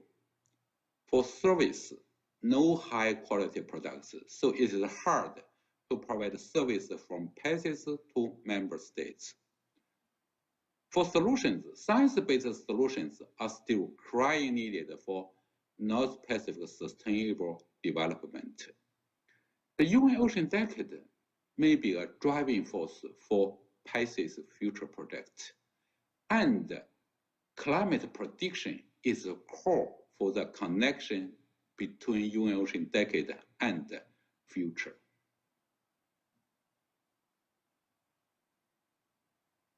However, we still face ground challenge in the simulation and prediction of climate system.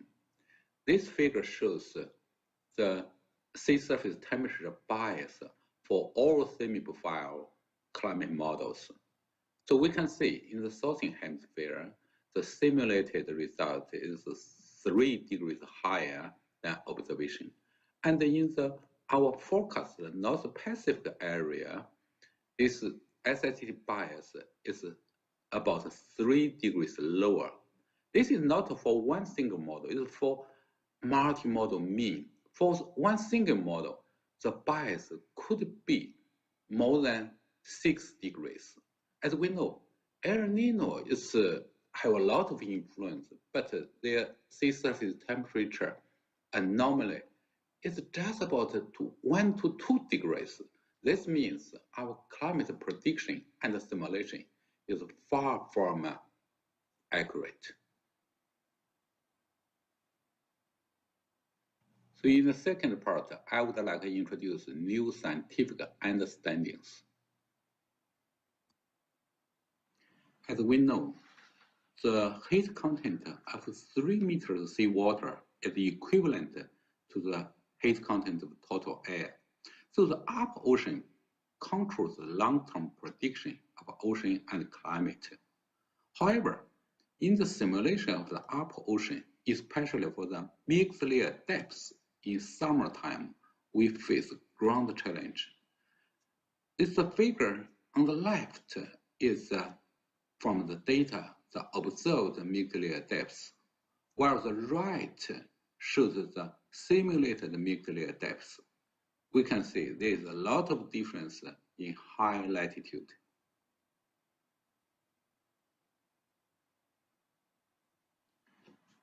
The other key process with high uncertainty is the ice interaction. Here, we take the momentum flux as an example. As we usually used, the drag coefficient will increase with the wind speed, and the parameter for A and B are totally different for different users. In fact, this means our understanding on this process is not clear. And for high wind speed, the CD drag coefficient will be saturated and even decrease. This is from observation. And this could not be described by this formula.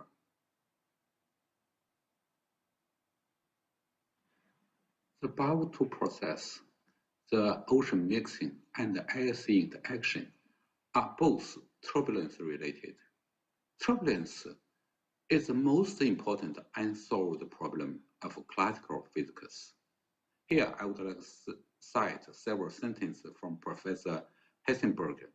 He writes, "When I met God, I'm going to ask him two questions. Why relativity and why turbulence? I really believe he will have an answer for the first." As we know, we lack of vertical mixing in our model, but we don't know where the mixing comes from. Before, all the scientists believe the non-breaking surface wave could not generate turbulence. In fact, this is not correct. In 2004, we discovered the non-breaking surface wave could generate turbulence and play a dominant role in the mixing process of the upper ocean. And we set up the non-breaking surface wave-induced mixing theory. The second example is the wind stress. In our ocean and climate models, the wind stress will follow the direction of the wind. In fact, from the observation, this is not correct. There is an angle between the wind direction and the wind stress direction, and sometimes this direction could be opposite. The reason is also due to the surface wave. The third example is the momentum flux in the ocean side and in the atmosphere side. Before, we believe the momentum flux in the ocean should be less or equal to that of the wind stress. However, from our new observation, the momentum flux in the ocean side could be several times larger than that in the atmosphere. The reason is also due to the surface wave.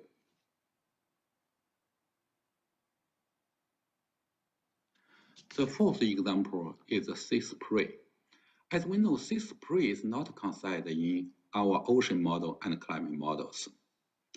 From our observation and model results, we revealed that the sea spray play a key role to enhance the heat flux between the ocean and the atmosphere.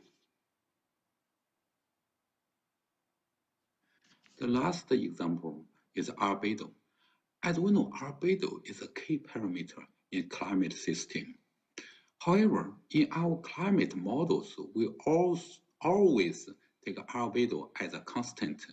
From the observations, the albedo have a lot of difference due to different wind and wave conditions.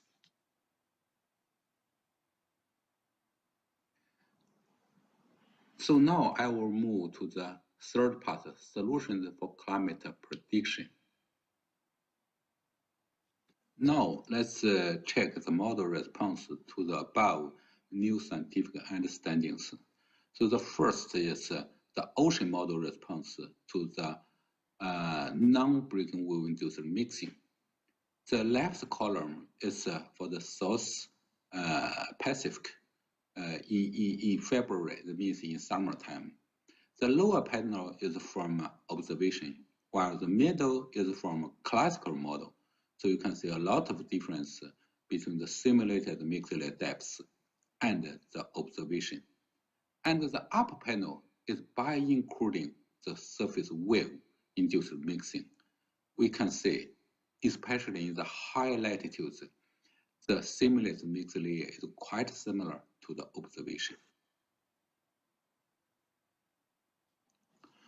Then we check the effects of non-breaking wave-induced mixing to different ocean general circulation models. Here we select the PICES model. PICES model is from AWE of Germany. So from the simulation results, the upper is the simulation error from the original model. We can see in the surface, the sea surface temperature is too high, while the subsurface temperature is too low compared to observation. And the middle is a contribution of surface wave. And the lowest panel is the model bias by including surface wave. We can see the bias is very close to zero, both for surface layer and the subsurface layer. So now we move to our fourth of a climate model. So as I introduced at the beginning, in the northern hemisphere, the sea surface temperature is too cold compared with the observation for all climate models. So here we include the wave effect in the LSC flux scheme and noticed this wave effect could enhance the sea surface temperature, and the too cold sea surface temperature bias in the northern Pacific and Atlantic are reduced by about 30%.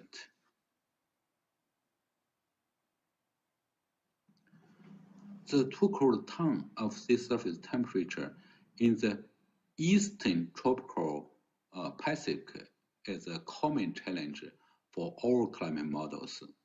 By including the surface wave-induced mixing, this too cold tongue is reduced by about half. As we know, our original idea is by including more mixing, the sea surface temperature may be reduced, but in climate system, the sea surface temperature could be increased by including more mixing. This mechanism is explained in detail in a JGR paper. The last, we'll check the sea spray effect. As we introduced, the sea surface temperature in the southern hemisphere is always overheating. By including the sea spray effect, about 1.5 degrees will be reduced. So this process can dramatically reduce the climate model bias.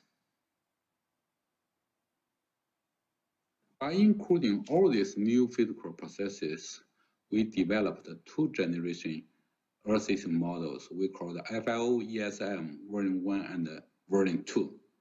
And we took part in the CMIP 5 and CMIP 6. Our model can reduce the sea surface temperature bias about half, and is one of the best climate models in the advanced CMIP 5 models. The non-breaking surface wave-induced mixing theory was tested by different model groups from different countries, such as the NEMO model, the ROMS model, the GFDL model, and the AVI model. Here, I take the GFDL model as an example. So they compare different mixing schemes for the simulation of the mixed layer depths for the global ocean in climate models. So our scheme performs the best and compare with the observation. The last part is a new momentum for PICES. as we know, UN Ocean Decade has 4 kinds of actions, including program, project, activity, and contribution. Among the 4 actions, the programs are much competitive. And the UN Ocean Decade also will set up a series of Decade Coordination Center or Office. This center or office will coordinate a series of programs.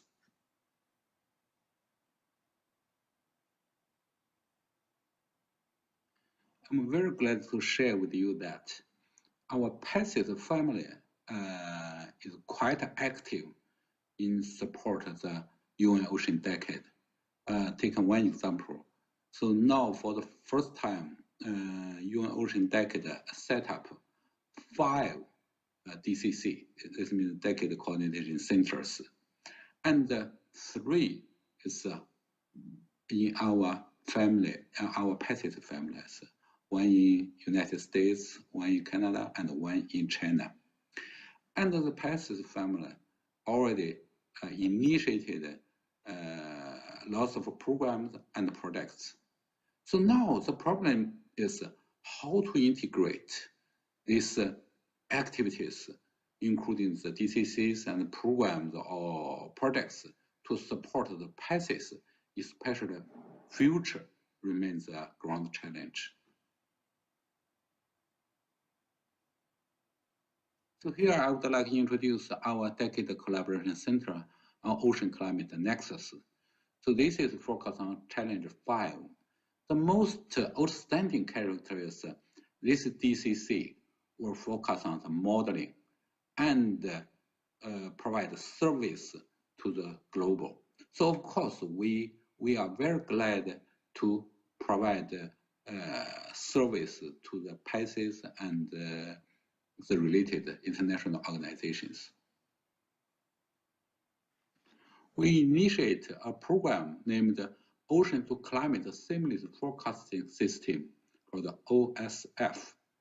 So this program will also focus on the climate prediction, and we are ready to contribute to PICES, and we are also highly welcome expert from PICES family to join this program.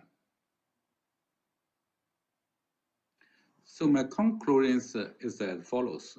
The first, to make a blueprint on integrating PICES and UN Ocean Decade is highly needed.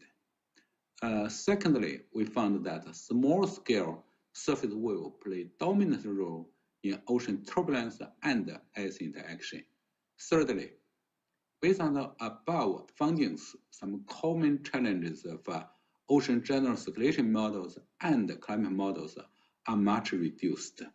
A predicted ocean may be a point of a junction for both PICES and UN Ocean Decade.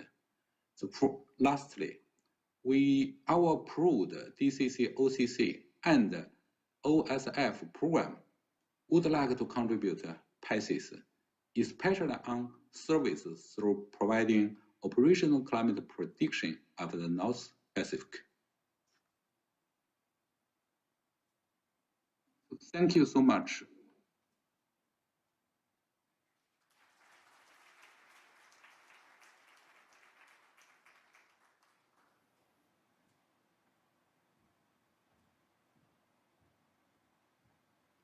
Thank you, Fang Li.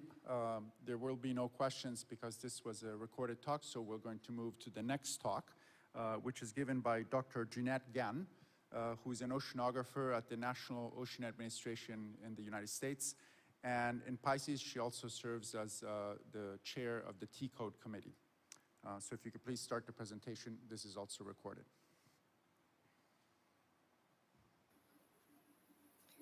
Good morning, everyone.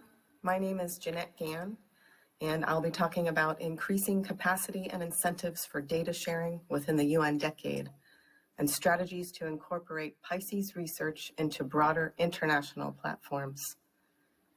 But first, I'd like to acknowledge my co-authors, Kate Wing, Igor Shevchenko, and Brett Johnson.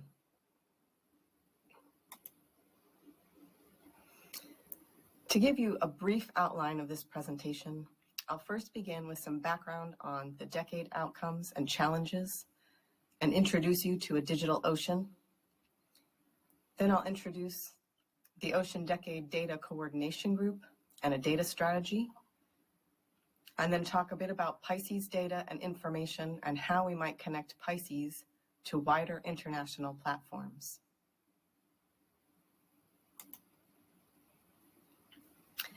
There are, as you likely know, 7 desired outcomes for the UN Decade of Ocean Science. These outcomes represent the ocean that we want, and they include an ocean that is clean, healthy and resilient, productive, predicted, safe, accessible, and inspiring and engaging. This presentation focuses on the accessible ocean outcome. In other words, access to data and information about the ocean. And just as the 7 outcomes outline the ocean that we want, the 10-decade challenges outline the science that we need in order to achieve those outcomes. As Dr. Vladimir Ryabinin has stated, it's all about data, data, data. And therefore, the accessible ocean will likely result from meeting these 3 challenges: to expand the global ocean observing system, create a digital representation of the ocean, and provide skills, knowledge, and technology for all.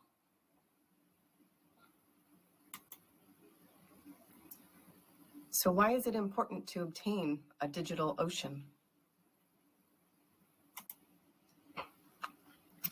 Achieving access and quality of data are paramount first steps for enabling the science that will lead to success for the Ocean Decade goals.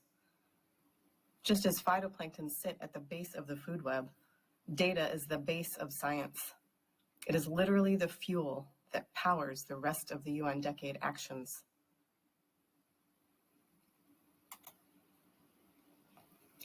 As the climate continues to warm, it'll be essential to obtain efficient access to quality data that will inevitably be used by decision makers, emergency networks, researchers, forecasters, and more. At first glance, it may seem like an insurmountable task. However, the goal is not to have a single data platform that contains all digital ocean data and information. The focus instead is on a collective design and construction of a distributed, multi-component digital network. In other words, connect and bolster all of the relevant existing platforms so that they're searchable from a single point graphical user interface or catalog. And though this may not be insurmountable, it's still a considerable undertaking. So who then becomes tagged to help guide this entire process and ensure that all the relevant needs concerning accessible data are accounted for?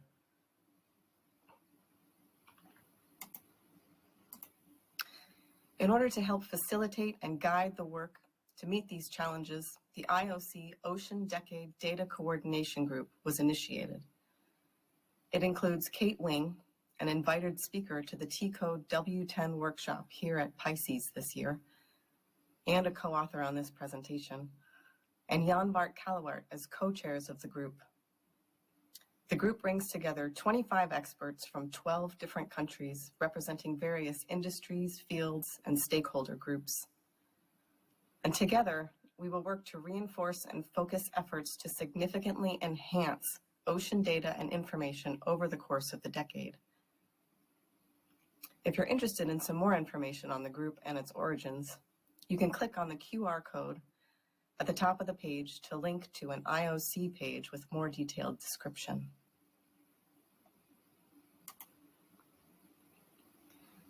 There are a number of tasks appointed to the group, the broad categories of which include the following: to develop a strategic plan focusing on data types, observing systems, data and information management and capacity development needs, among others, required to address the 10 challenges.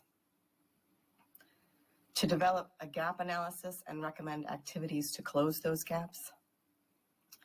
To document and facilitate exchanges of information on ocean data initiatives. And to advise on calls for decade actions and support decade programs or projects related to data.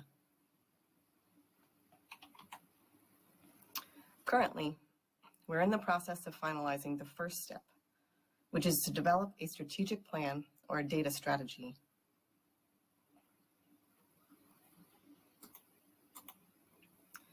The development of the strategy is sort of like constructing a house from the top down.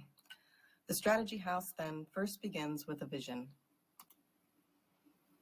The vision is to have a trusted, inclusive, and interconnected ocean data and information ecosystem that is actively used for decision-making to address the decade challenges.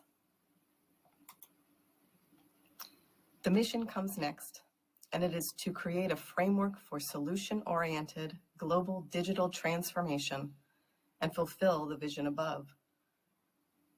That's a significant mission that will take quite a bit of work to manage. So the mission gets further divided into smaller strategic objectives. First, we need to build trust in shared data and information by ensuring it's secure and that it's of known quality and origin. Second, we need to enable an inclusive data and information ecosystem that allows different data types to be made available and combined as needed equitably by all users worldwide. Third, we transition to an ocean-oriented, interconnected, global data space, behaving as a seamless whole with ever deeper interconnection and interoperability.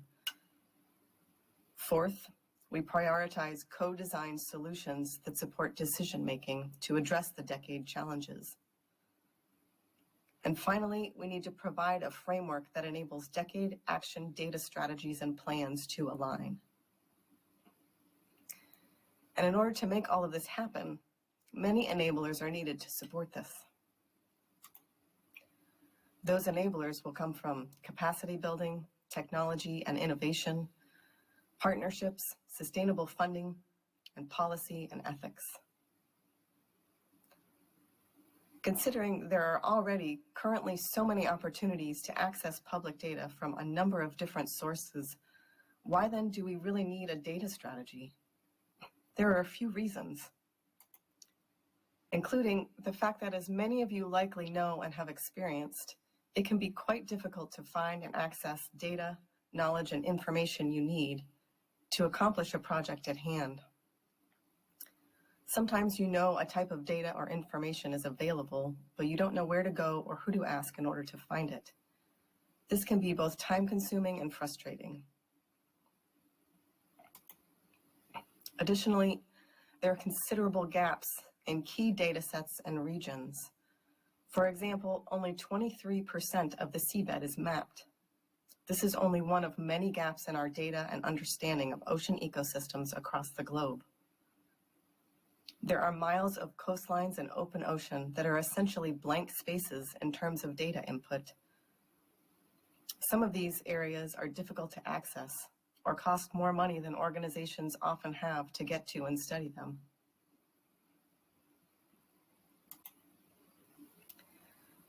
There's proliferation of discontinued databases, disconnected databases, and platforms that contain data of unknown quality or origin.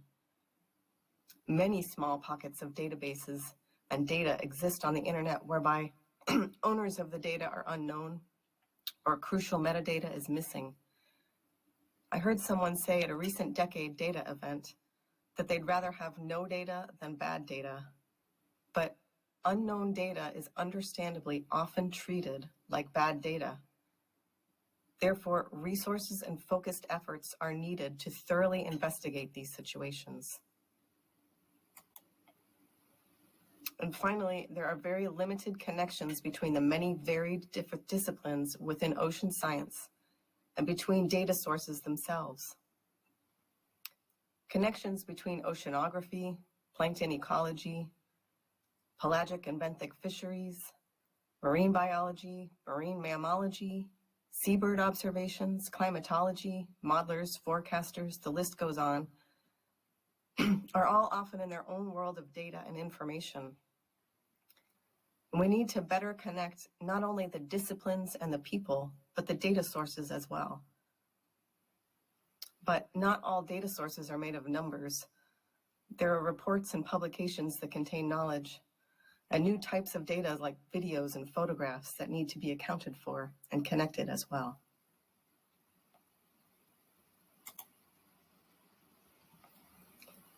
So how then does PICES fit into all of this, since we don't manage any databases and have very few data sets?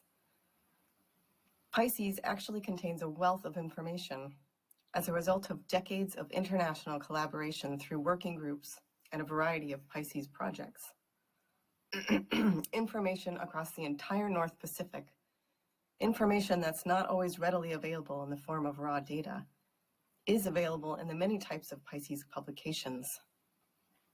There are numerous publications and reports on the PICES website, such as PICES science reports, technical reports, special publications, annual reports, decades worth of biannual PICES press articles, and even a few data sets that have resulted from various PICES projects. Additionally, there are books, published manuscripts, posters, videos, illustrations, and more. So how would you go about searching through all of this information to find something specific to your needs? Say you wanted information about oceanography in the Yellow Sea. How would you go about searching for it? Introducing the T-Code catalog. I realize this has been introduced by my co-author, Igor Shevchenko, who has helped develop and take great care of this useful resource, but I'll introduce it again here. You can find a link to the catalog on the PICES website through the T-Code page, or you can go to the QR code listed here on this page and the next few pages.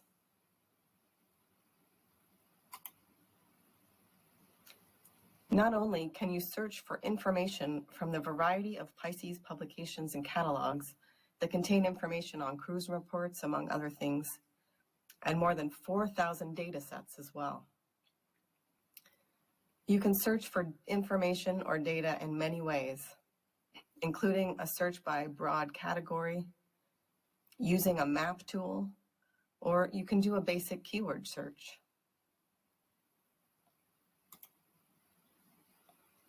For example, this search for the Yellow Sea came up with a number of cruise reports and other results.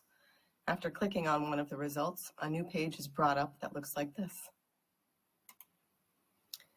It contains a brief summary of the cruise report, the year it was done, and a link to where the report is located. Additional relevant metadata is also available on this page. And if you're interested in finding a PICES publication that discusses a specific subject matter, like HABs or marine pollution, you can simply search for it using the T-Code catalog, and relevant results will be returned. I'd like to invite you all to go to the link, search for something, and get to know the T-Code catalog better. However, updates for current records in the T-Code catalog are needed, and it'll take a team effort in addition to creating a culture of better data management from collection to long-term archival and storage. By working together, we can bring PICES data strategies and management into focus with the UN Decade Goals. For example, with the help of T-Code PICES expert groups, can initiate data management plan for products that result from their collaborations at the onset of each new project or group. Additionally, creating metadata record in the T-Code catalog only takes about 15 minutes. And simply by addressing data management needs up front, Together, we can initiate a wave of better data management, metadata management, and information within PICES.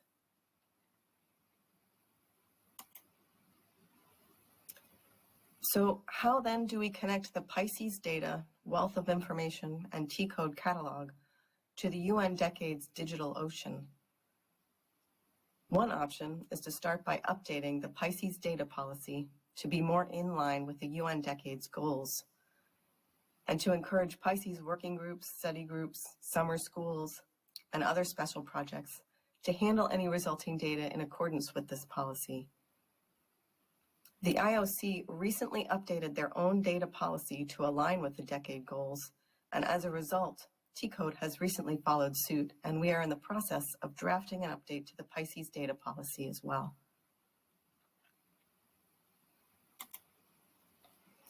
There are a number of additional clauses and points made by the new draft policy.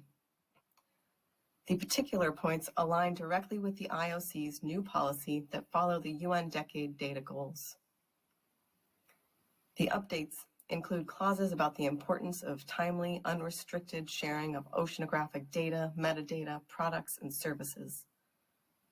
Discussion on how data, metadata, and products should be accessible, reproducible, interoperable, and freely and openly shared.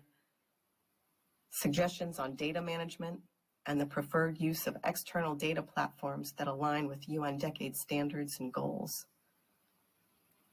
Use of those same platforms need to be contained within that interoperable network of information I discussed earlier. And finally, the use of IODE data centers that link to OTIS. And OTIS is another way to help PICES data and information simultaneously reach a broader audience and connect with UN Decade goals.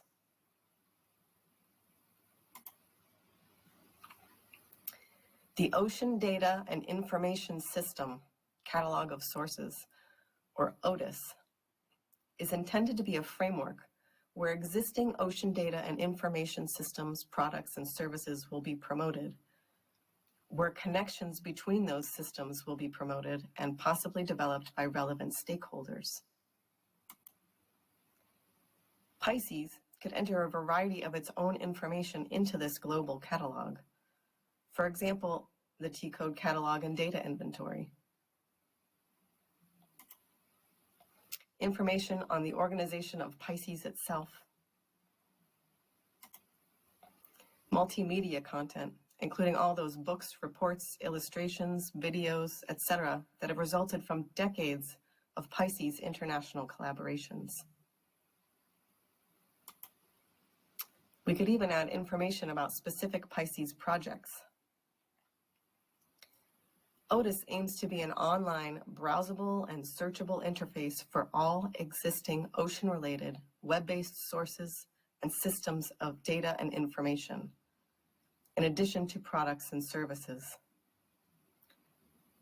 Most of the well-known and more traditional data platforms are not set up to handle non-traditional data types or new data types like illustrations, photos, videos, nor do they generally take or handle publications and reports.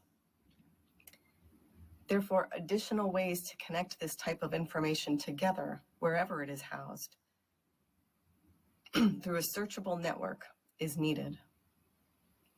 OTIS, therefore, will provide an online catalog of all digital ocean data and information sources. In other words, a veritable guide to the digital ocean.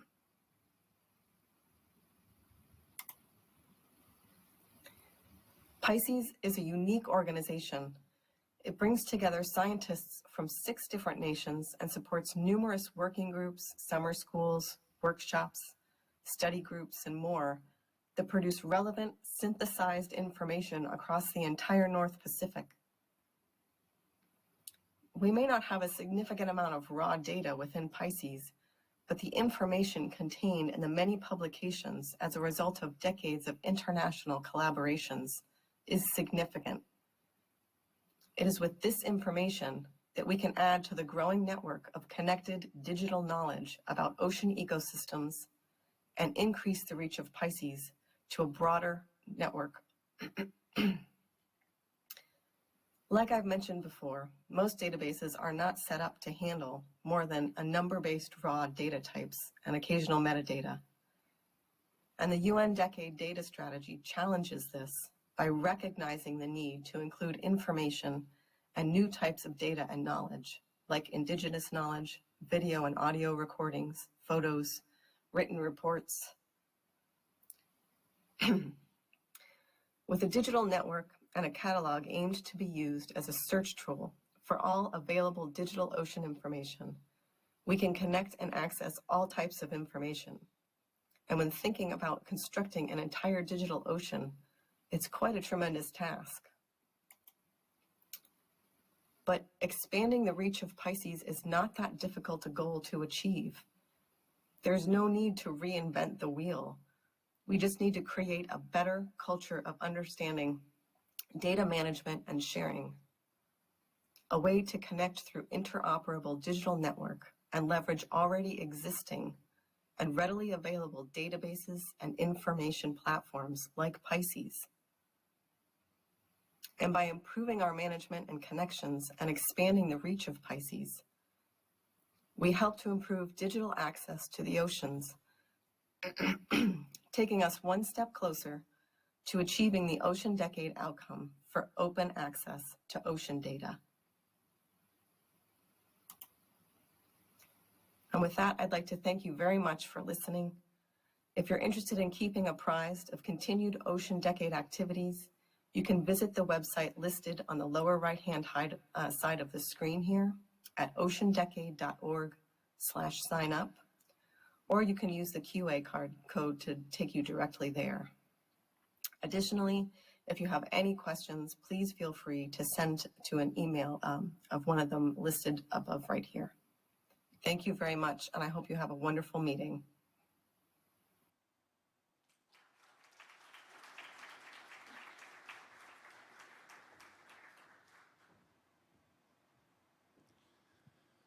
I want to thank the last speaker for speaking so clearly in this interdisciplinary audience.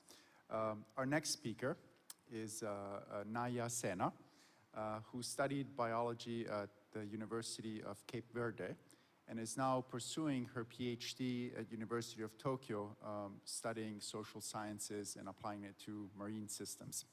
Oh, where is she? Is she here?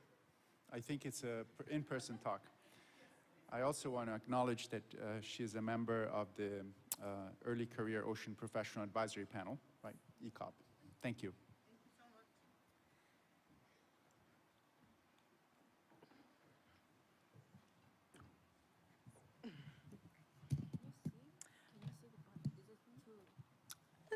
I can see. It's okay. Oh, okay, that's fancy. Thank you so much. Thank you. Oh, okay. Thank you. Oh, wow. Hello.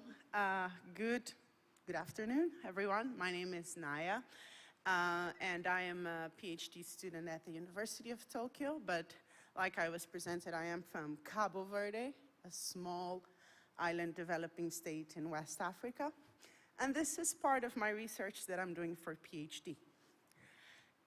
So I'm trying to identify ocean decade challenges, but within the context of small island developing state. How can we adjust them to fit the context of small island developing states? So I think we all know about the small island developing states, the SIDS, and how unique they are, their vulnerabilities, their challenges, and how they are so susceptible to climate change. And most importantly, how ocean dependent they are. A lot of people mention tourism, fisheries, but for people that are from SIDS like me, the ocean has many meanings, culturally, historically, traditionally, so it's very important for us. I guess I need to be more firm with this. Okay, good. And just like many people have talked about the Ocean Decade, the goals, the outcomes, challenges, and so on, I would like to highlight the importance of the motto of the Ocean Decade, the science we need for the ocean we want. Who are we? What are we talking when we say we? We want to promote sustainable development. We want to promote ocean science. But when we say we, who are we talking about? So of course, you've been introduced many times to the challenges, so I will not burden you more. But just to reference that specifically, I'll be looking at the 10 decade challenges. And we have the national decade committees. These are multi-stakeholder groups that serve as an extension of the Ocean Decades to the different countries. And so far, and according to the progress report done between, I think it was released in May, we have 28 national committees, and Cabo Verde is right there. And it's the only SIDS so far in having a national committee. So it sounds a bit contradictory that we are looking for the Ocean Decade and we are reinforcing ocean science, and we are not looking or installing national committees in the states and nations that are most dependent on this resource. And let me just share some information that I gathered from the Ocean Decade Progress Report. So about $844 million have been mobilized for funding, and several different programs, projects, and so on. But I took a closer look at it, and if we look at the decade programs, the endorsed decade programs, 84% are done in North America and Europe. I don't think there are any SIDS there. We also have, in terms of projects, North America and Europe count for 80% of the decade projects. I don't think that's where the majority of the SIDS are either. I think it's Pacific and Caribbean counting for the most number of SIDS. And if we look at the activities, the number is slightly better, but still above 50%. So 68 activities, are done in North America and Europe. And I took a look on the report and what they signaled as the main themes by endorsed decade programs. And although some of these topics cover issues that are related to SIDS, there is no SIDS-specific themes. Therefore, and in the context of Cabo Verde, which I'm using as a model case, the objectives of this research is to try to identify the research needs in ocean science for SIDS, to analyze the Decade of Ocean challenges for SIDS, and to contribute to the global knowledge regarding SIDS and Decade of Science. And if you want more information on Cabo Verde, I'm happy to share later, or we can discuss in Q&A. But yes, so I started my PhD in April 2020, so the pandemic and I are best buddies. So I couldn't go to the field to survey the local stakeholders. I forgot to mention that a big part of my research is focused on the communities, promoting sustainable development of communities, but based on what they want, on what are their perceptions, expectations, and understandings. So imagine the frustration of doing this type of research with local communities during a pandemic. You can't. By 2021, I said, okay, I need to find a solution. The travel restrictions were still quite heavy, so I decided to do Zoom recorded video calls with some local stakeholders. This was a good attempt, but it was my second option. My first option would be, of course, to be in the field. And unfortunately, this limited me in terms of close contact with stakeholders at the level of fishermen, farmers, and so on. But I tried to make the best out of it and engage with other different stakeholders that would be available for a Zoom call. So I did 27 semi-structured interviews. This was back last year. And I was basically trying to understand stakeholders' perceptions to determine the ocean we all want, all the stakeholders, in order to determine the scientific priorities for the science we need. And just a quick note in terms of gender, we know this is a male-dominated area, but I tried my best to bring some balance in terms of gender sampling, and I could sample 33 female stakeholders. Not as much as I would like, but considering the field, this was what was possible to do. And I had different types of stakeholders that I could reach out to. Some of them I had already identified, considering that I am from Cabo Verde and I've worked there for a couple of years after my bachelor's degree, so I had already identified some key stakeholders, but others were indicated by whoever I interviewed, so kind of a snowballing sampling. So I interviewed different stakeholders, as I was saying, researchers, academics, NGO leaders. In the context of Cabo Verde, NGOs play a very important role in terms of science production and conservation projects, and ecotourism operators. Before pandemics, tourism was almost 50% of the country's GDP, which is also typical from seeds. So it was important for me to get to ecotourism operators, government officials, environmental activists.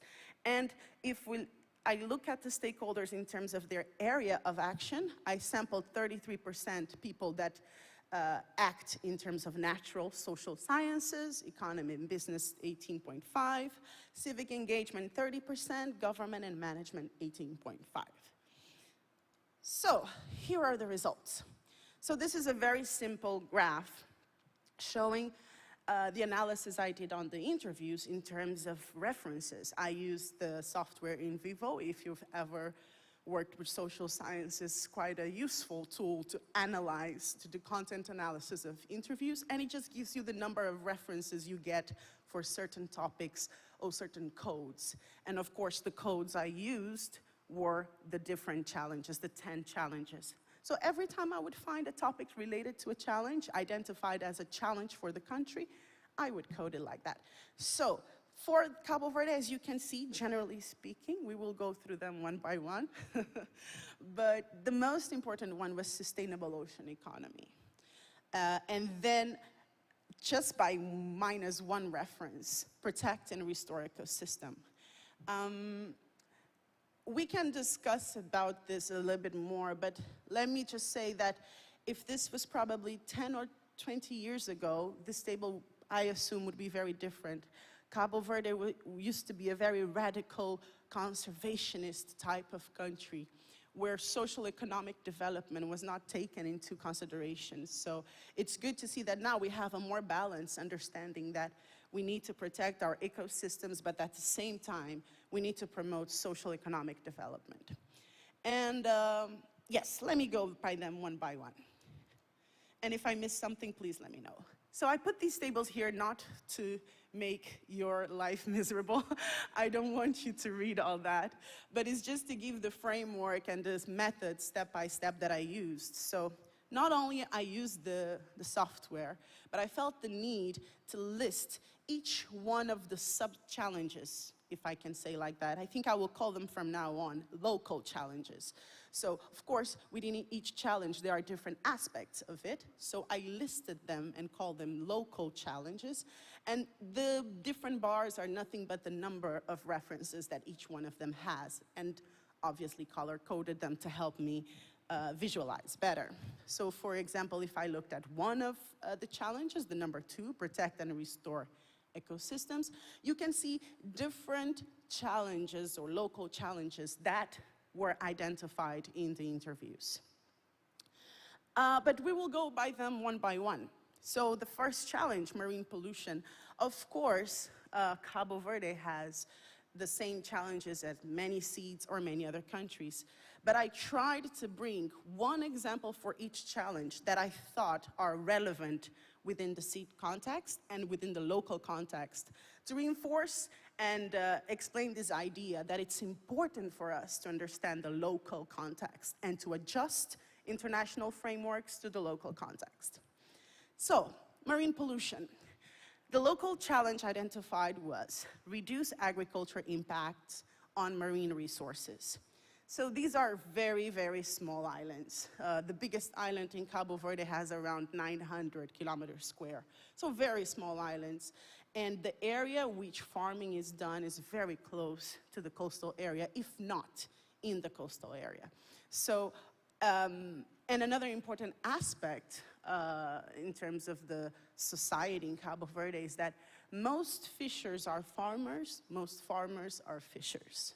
So this also reinforces the idea of proximity of these two areas and how they can overlap sometimes.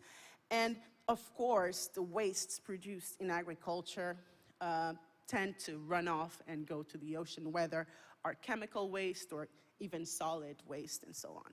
So I think I chose this one to bring not only to show the proximity of these two areas, but also how interconnected different areas of sciences are, especially if we're talking about small island states where the space is so limited, so everything is very interconnected.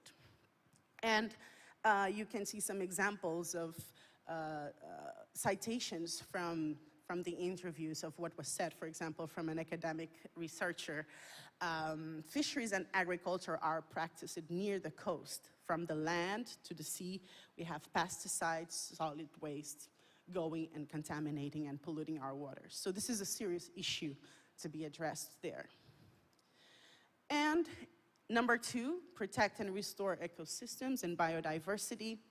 Of course, Cabo Verde has had a huge effort in terms of conservation of species, specifically talking of sea turtles, seabirds. Cabo Verde is now fighting to be the #1 place for nesting of loggerhead sea turtle. The conservation efforts have been amazing, and I think there should be a publication soon about the numbers and how staggering they've been. There has been a change in terms of stakeholders' perceptions on what can we do to conserve and protect our biodiversity, our ecosystems. Of course, we need direct action, but we also need to think of other aspects of it, of other sociological aspects. So one challenge pointed was the alternative livelihoods and socioeconomic development as a tool for conservation. This in order to reduce the pressure on marine resources. I brought just some points to help you understand the context of Cabo Verde. The minimum wage is about $120 a month. Ecotourism is often referenced as a solution, but it's not suitable for fishermen or farmers who probably don't speak English or have difficulties interacting with tourists. So it can be limiting to a certain privileged group of the society, and which leaves people with nothing but extractive activities as an option for income. So the goal then is to promote diversity and alternative livelihoods that will help people have a sustainable and profitable activity and will deviate the pressure that exists on our natural resources. And I wanted just to bring a case that it will be quite transversal to the presentation, which is the case of sand extraction. I have a picture here. I don't know if anyone in the room has this issue in their country, but in Cabo Verde, a lot sand are extracted from the beaches for construction. And although if you look at it, it's not super profitable, but it's what people usually go to when there is a drought or when there is a bad fishing season. So it is a source of income, and it's the most immediate one. And what, of course, this causes is a huge habitat loss and destruction of beaches. And I've mentioned that Cabo Verde is an important nesting site worldwide for sea turtles. And as you know, they nest on beaches, on sand. So it affects different habitats and different species. Sustainable blue food. So, of course, we think about feeding globally and providing food for everyone, but in the context of seeds, this is very critical because we depend a lot on imports. It's one of our characteristics.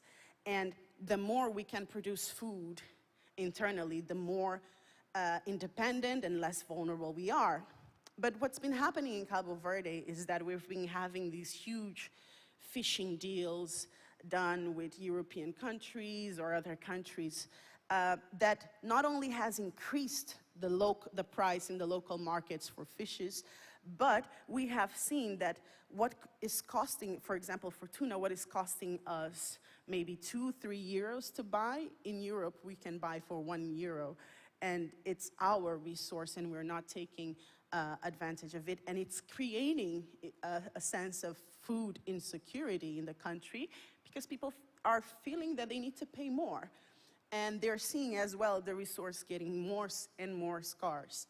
So although we have a plan for fisheries resource management, it's a plan that seems to focus a little bit more in keeping the fish stocks and maintaining some fishing deals. It's not much worried in promoting food security for the locals, which is very, very important. And it's an aspect of sustainable blue food. Okay, number 4. Oh, here we go. So, sustainable ocean economy. Diversify blue economy activities, promote local microeconomic development. You can see again the repetition of concepts. These are also linked to protecting ecosystems and using creation of alternative livelihoods as a tool, not only to protect and conserve ecosystems, but also to promote sustainable ocean economy. And this is to show as well how the challenges are linked and how promoting one helps develop the other. And it is very important, yes, that we have different activities, not only extractive activities, and that we break out a little bit from the traditional so-called businesses and blue tourism or blue economies, and that these activities are benefiting especially the local communities.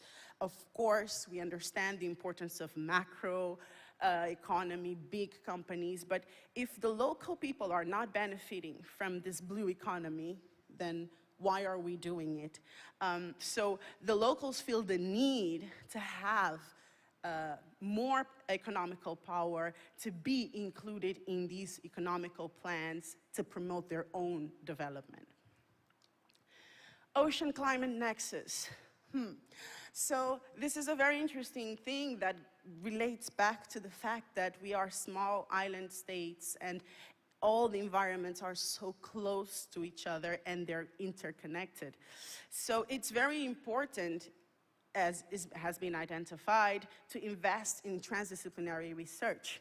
We have the SEAS concepts, the social, ecological, environment systems concept of future program, and it shows that different areas and scientific areas are affected by climate and climate change.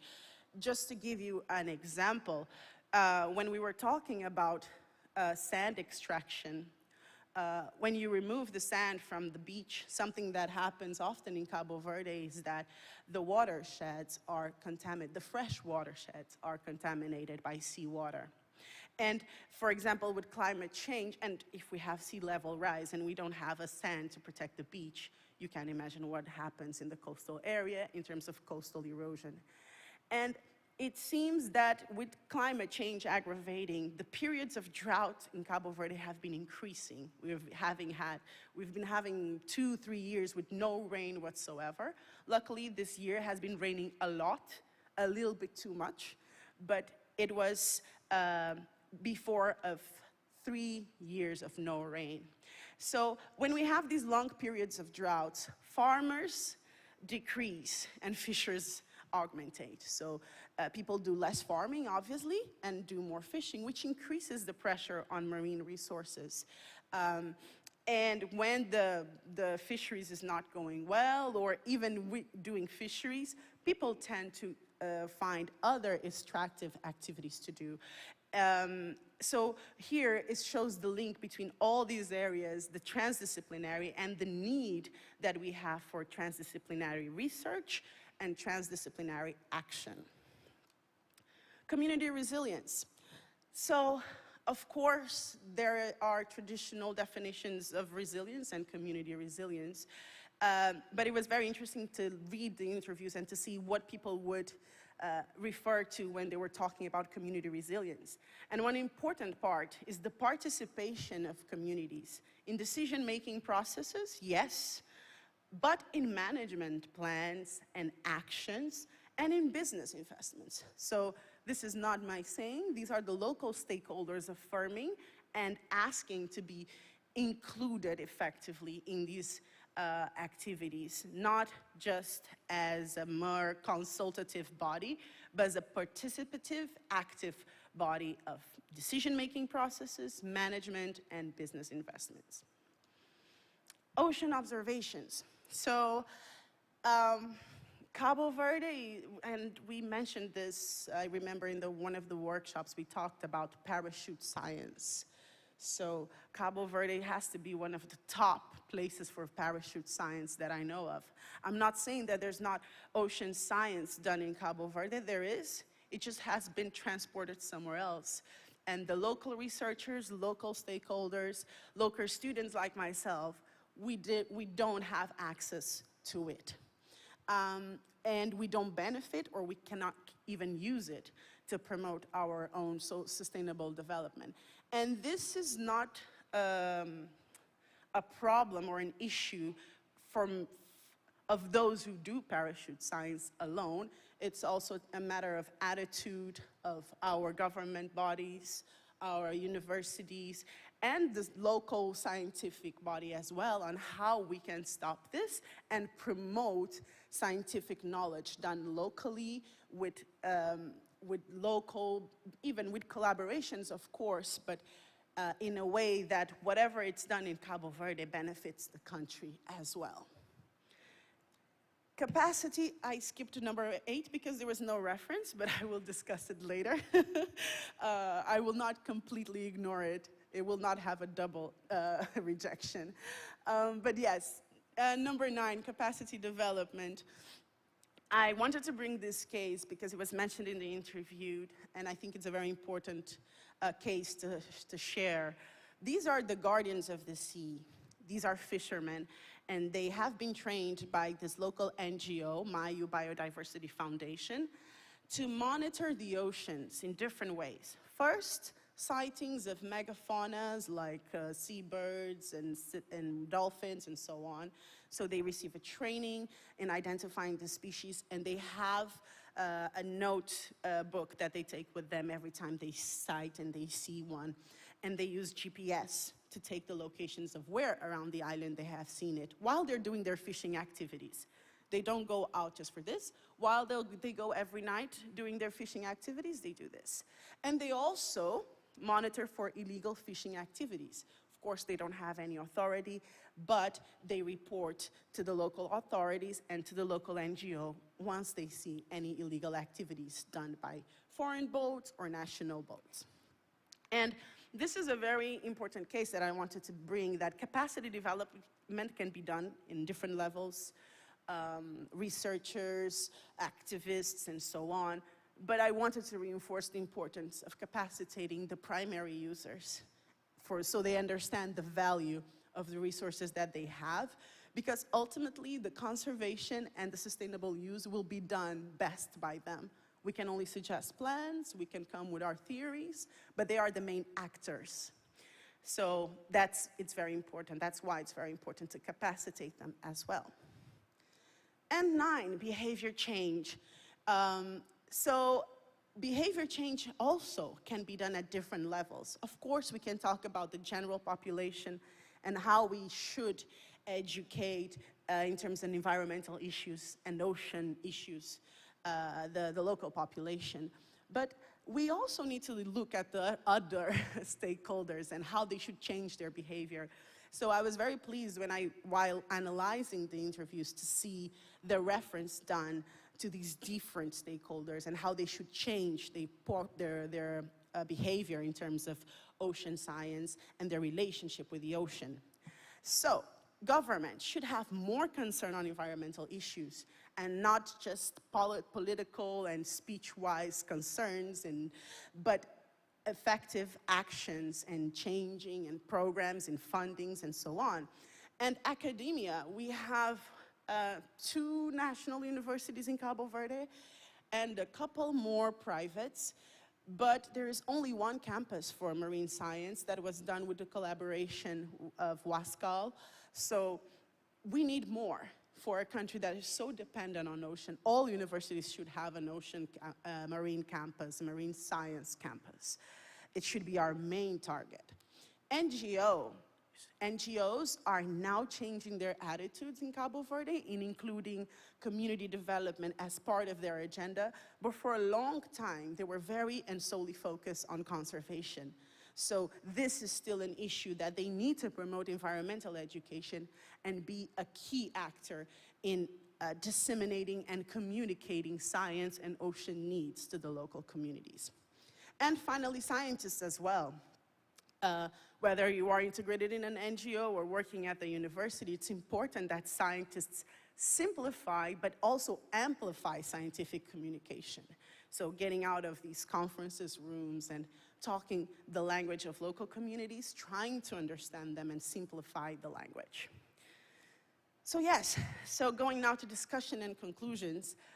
This is, as far as I know, the first assessment of UNDO challenges based on SEED stakeholders' perceptions. I hope there's more, and this is a false statement, I really do. The top challenges, sustainable blue economy, protected ecosystem, behavior change, are crucial. So for me, that I've graduated around 2018, 2011, 12 from the University of Cabo Verde, and the scenario 10 years ago was very different. The word was conservation, conservation, conservation, which is very important. This is the main resource that we have in Cabo Verde. People go to Cabo Verde to enjoy our beaches and see our marine biodiversity. But we have people there, people that need to make a living, not only to survive, but to thrive and be wealthy. So we need to make sure that we promote a sustainable blue economy and that we change our mindsets and our behaviors in different levels. Challenge 8. It's a very important challenge, digital representation of the ocean. The former talk was about that and how important it is. So I wonder why no one referred to it in the interviews. Is it because we still at SEEDS or maybe at Cabo Verde, we have such basic needs that are yet to be met, so local stakeholders don't perceive it as a real priority? Or is just a lack of knowledge from the stakeholders? We don't know. It needs further research, or maybe I need to amplify my sample, but yes, it's interesting that there was no mentioning about it. And it seems that within SEED's context, marine and terrestrial environments are closely and particularly linked, of course. We see so many crossings in terms of marine pollution, agriculture with fisheries. So it's very important to invest in transdisciplinary research and transdisciplinary action. Reducing the pressure on SEEDS, marine and coastal resources, seems to be the big challenge. If I could sum up one big challenge, I would say we need to take the pressure off the marine and coastal resources by whichever means, whether to create different livelihoods, whether is to collaborate with other countries in finding different solutions, but the pressure has to come off. And finally, I think I cannot see it, but it's related to the ocean we want, right? The science we need for the ocean we want. The local stakeholders have to be included when we say we. Who are we? Their perceptions, their wills have to be included. But before I finish, I would like to point to something else missing other than challenge 8, the gender lens. So In terms of the Cabo Verdean society, we have a lot of monoparental families, families that are led mainly by women, whether because they're separated from the father or the father is completely absent. But unfortunately, this is the reality of my country. So women are not only raising the kids, but providing financially, educationally for their children. And none of the stakeholders, including the women that were surveyed, mentioned any gender aspect within ocean science or the challenges that we face. And women are part of it as scientists, as fishmongers, as sellers, restaurant owners, and so on. So it's very important, and maybe we need to include gender lens as another challenge itself, or maybe a transversal topic that we should evaluate all challenges, but it's definitely important, and it might be uncomfortable, but it's a necessary topic, and we need to have more balance in this matter. So, finalizing, oh, come on, it's the last slide. So, future actions. Similar assessments are necessary in other seats. We are trying to create this global knowledge network.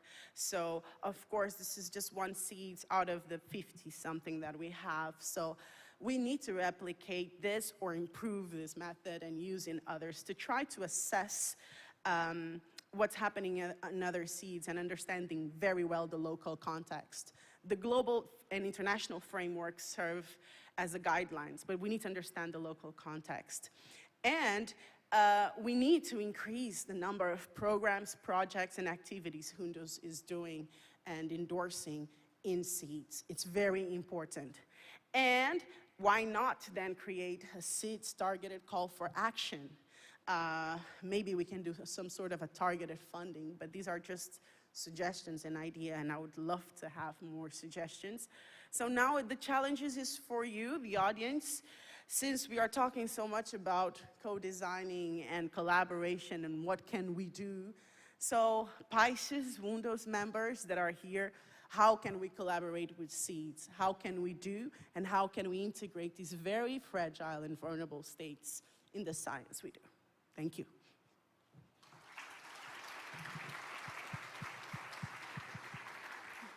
Thank you, Naya, for this inspiring talk. And we have an in-person speaker, and so we'd like to have questions from the audience. Easy questions, please.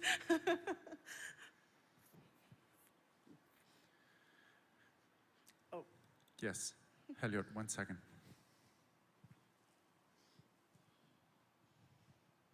Thank you so much. Sorry. Oh, sorry. No worries.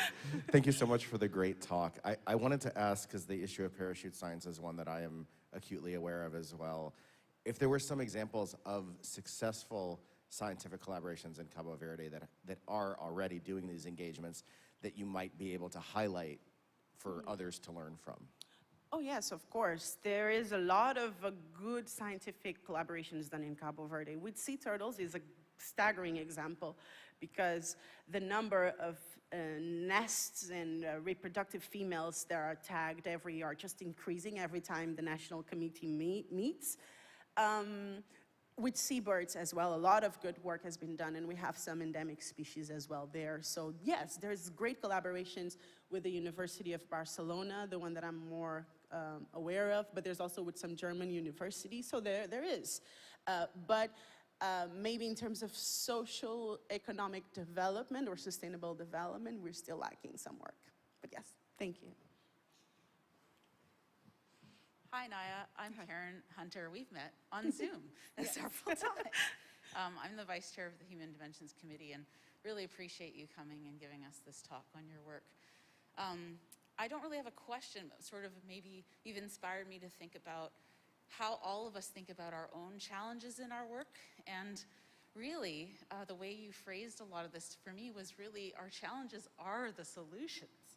And so we're talking a lot about culture change and understanding solutions in this environment for this meeting. And I've been really inspired by the talks this morning to really reframe my language to start thinking more about solutions versus challenges. And maybe that would just be helpful for some other folks in the room. so that we can sort of move towards together. So thanks for the inspiration is what I wanted to say. Oh, thank you, thank you. We're going to change the name from challenges to possible solutions. Yes. Thank you. Are there more questions on this side? I guess I did have one question. The concept of the sustainable blue economy, of course, is also connected to the well-being of the people that may want to shift from an extractive economy to one that is more sustainable. During the surveying process, did you get any hint of what would be potentially viable sustainable blue economy? Because obviously this is not an easy transition. It's not an easy transition, and it's also related sometimes to the level of education of those involved. Luckily, I managed to go to the field after the restriction, so I went to the field twice and collected different types of data. But what the data field showed me is that in these local communities, the level of education is really low. Most of the people I sampled had no education or only elementary-based education. So I think that it can be a barrier, but it's not one that it's impossible to go over. But maybe I think Cabo Verde should start investing as well in things like aquaculture. We have some species that are quite, that can be used in aquaculture, not only for fish, but for example, aquaculture of seaweeds and so on that we can use and transform there. One of the big contributors for the Cabo Verde GDP in terms of exports is canned fish. It's almost 45%, if I'm not mistaken. So, but these companies are owned and run by foreigners. So why not create local fishermen associations that can catch and transform their own fish and sell it to the international market? So open probably microcredits and other processes that can facilitate local associations to be more autonomous and productive. If I may offer a comment, you know, one incredible value that these science and actually more than science, even innovation networks that we have could bring is to unlock some of the big investment funds that are being deployed for countries like Cape Verde, and maybe work with local entrepreneurs to make them competitive and have the backing, both in science and engineering, to actually pursue those new opportunities. Yes, for sure, for sure. Thank you. Thank you. Oh, yes, Stephen.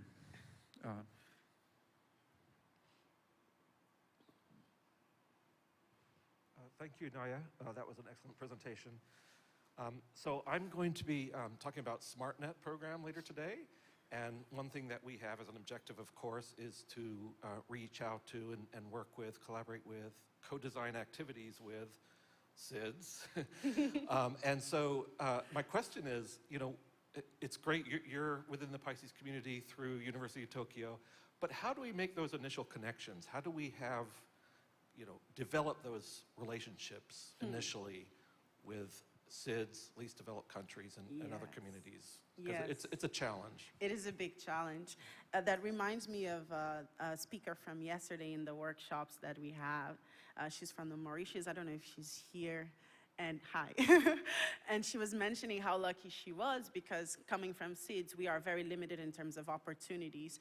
And often our perspectives as local stakeholders are not taken into consideration because there is this big barrier between us. So maybe an aspect that we need to create is how do we reach to these level of stakeholders, to the local, to the freshly graduated from SIDS University. How do we reach out to them? Maybe we can have fostering programs directed to these universities. Maybe we can have internships for even high schoolers to start fostering ocean science in these places from a very early age. Because what I lacked in terms of technical capacity compared to my, let's say, Japanese fellow colleagues, I had abundant local knowledge of the reality, of the importance of the ocean, of the different uses. So this is valuable knowledge. We call them local knowledge, right? So let's create ramifications and strategies to get to the local knowledge and promote them. And so I think we can bond easily. Thank you. It sounds like we have the beginning of an ECOP ambassador program almost. Yeah. Are there other questions before we break for lunch? Well, I want to just give another round of applause. Thank you so much for your inspiration.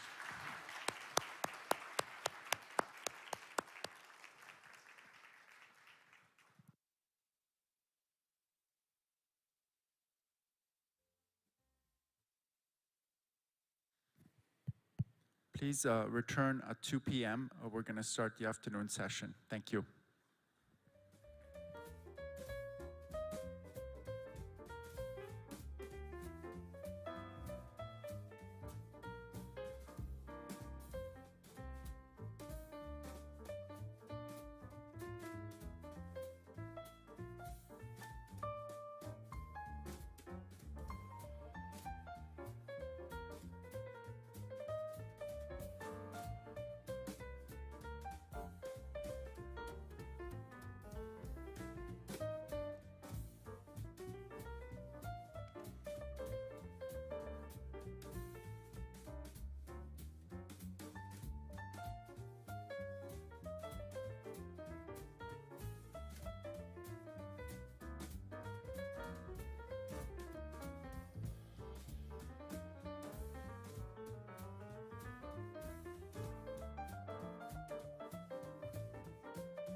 Welcome back, everyone.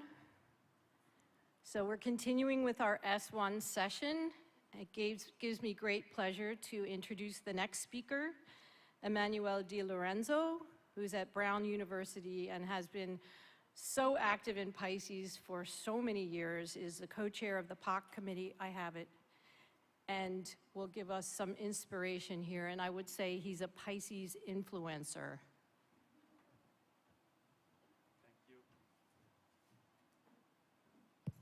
Just one moment, I have to set up the screen thing here. Second.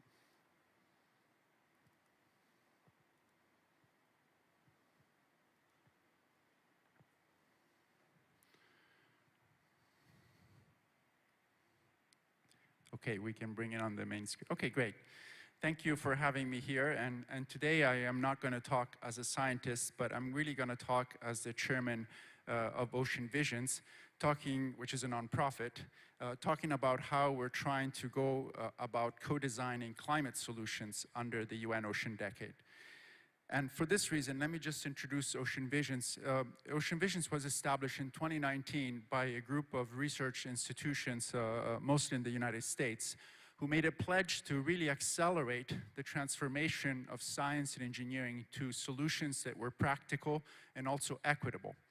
And in doing so, they recognized that it was important to actually partner with impact accelerators and other groups like NGOs that can actually help research institutions deploy their science for solutions. And so the Ocean Visions is organized with a research consortium that you see on this side of this slide, and then an acceleration and impact partners that are on this side. And then the nonprofit really sits on top of it and tries to essentially make sure that there's coordination between these two groups. And why do we want this type of connectivity? Well, the idea is that we're trying to develop an ecosystem for ocean solutions that can actually accelerate the connection between the various stages of deploying solutions, which are the research, the development, and deployment. And so this schematic here sort of shows the path where we have the researchers here, and then the innovation ecosystem over here for the development of solution, and then, you know, the investment component to actually deploy these solutions and scale them with venture capital, not just funds and so forth. Now, with the beginning of the decade, this concept of an ecosystem for ocean solutions became sort of appealing, and so we thought maybe we could scale this up with other international partners. And so last year, or well, 2 years ago now, we submitted a proposal to the UN Ocean Decade to establish a global ecosystem for ocean solutions together with many partners, among who is also PICES.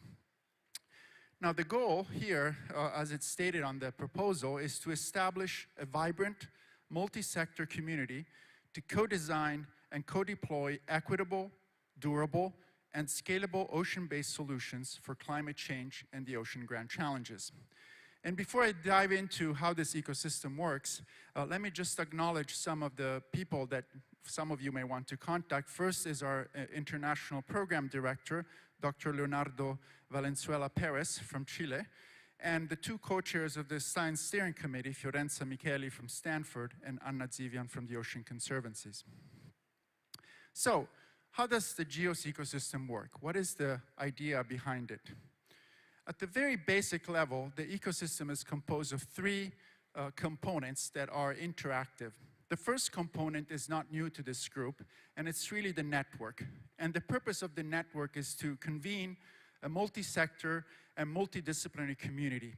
And here when I say multi-sector, I mean not just researchers like us in science and engineering perhaps, but also people from industry and so forth. The next pillar is this idea of convening task forces where we take these experts and we put them together to sort of co-design system-level solutions to the grand challenges. And what I mean here is really to bring people together to be the think tank of how do we deploy solutions that are more than just, you know, one startup or one solution here and there. How do we design solutions, for example, to removing carbon dioxide from the atmosphere? And then the third pillar of the GEOS ecosystem is really the GEOS innovation engine. And the goal of this innovation engine is really to act to prototype, accelerate, and fund, you know, the solutions that we're interested in.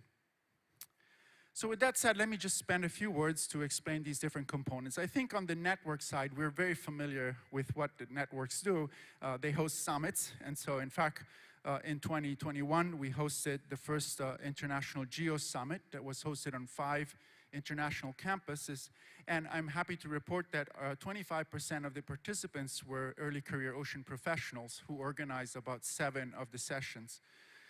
But the other important aspect of the network is also to put together groups of experts that can be accessible on demand to help the development of solutions in certain areas where sometimes you don't have enough capacity in terms of science and engineering.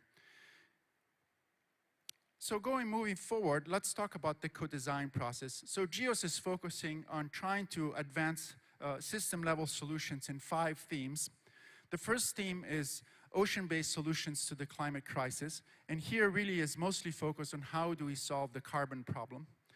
The second one is equitable solutions for coastal communities. The third is ocean human health. The fourth is marine circular economies, and the fifth one is sustainable blue foods. So how do we plan to design these system-level solutions? Here, we're going to experiment with the model that has been successful for ocean visions in the United States. And it's the idea to develop solution roadmaps.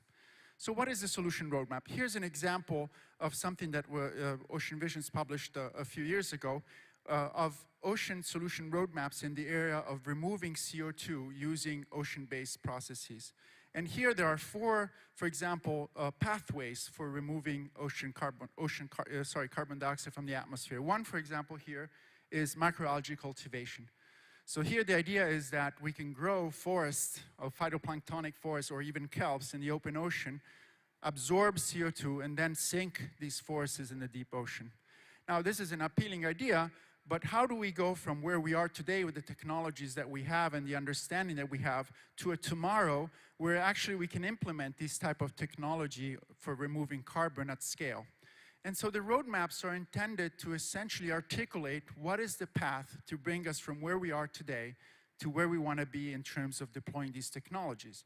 And in doing so, we want to articulate, for example, what are the research gaps and also what are the innovation gaps that we have to overcome, identify priorities and so forth. So these roadmaps live digitally and are constantly updated by the community of practice that have developed them in the first place. And so they provide essentially a place where there's a common consensus about what are the priorities to advance solutions in certain areas. And so our plan is to develop similar solution roadmaps for other themes that were listed before.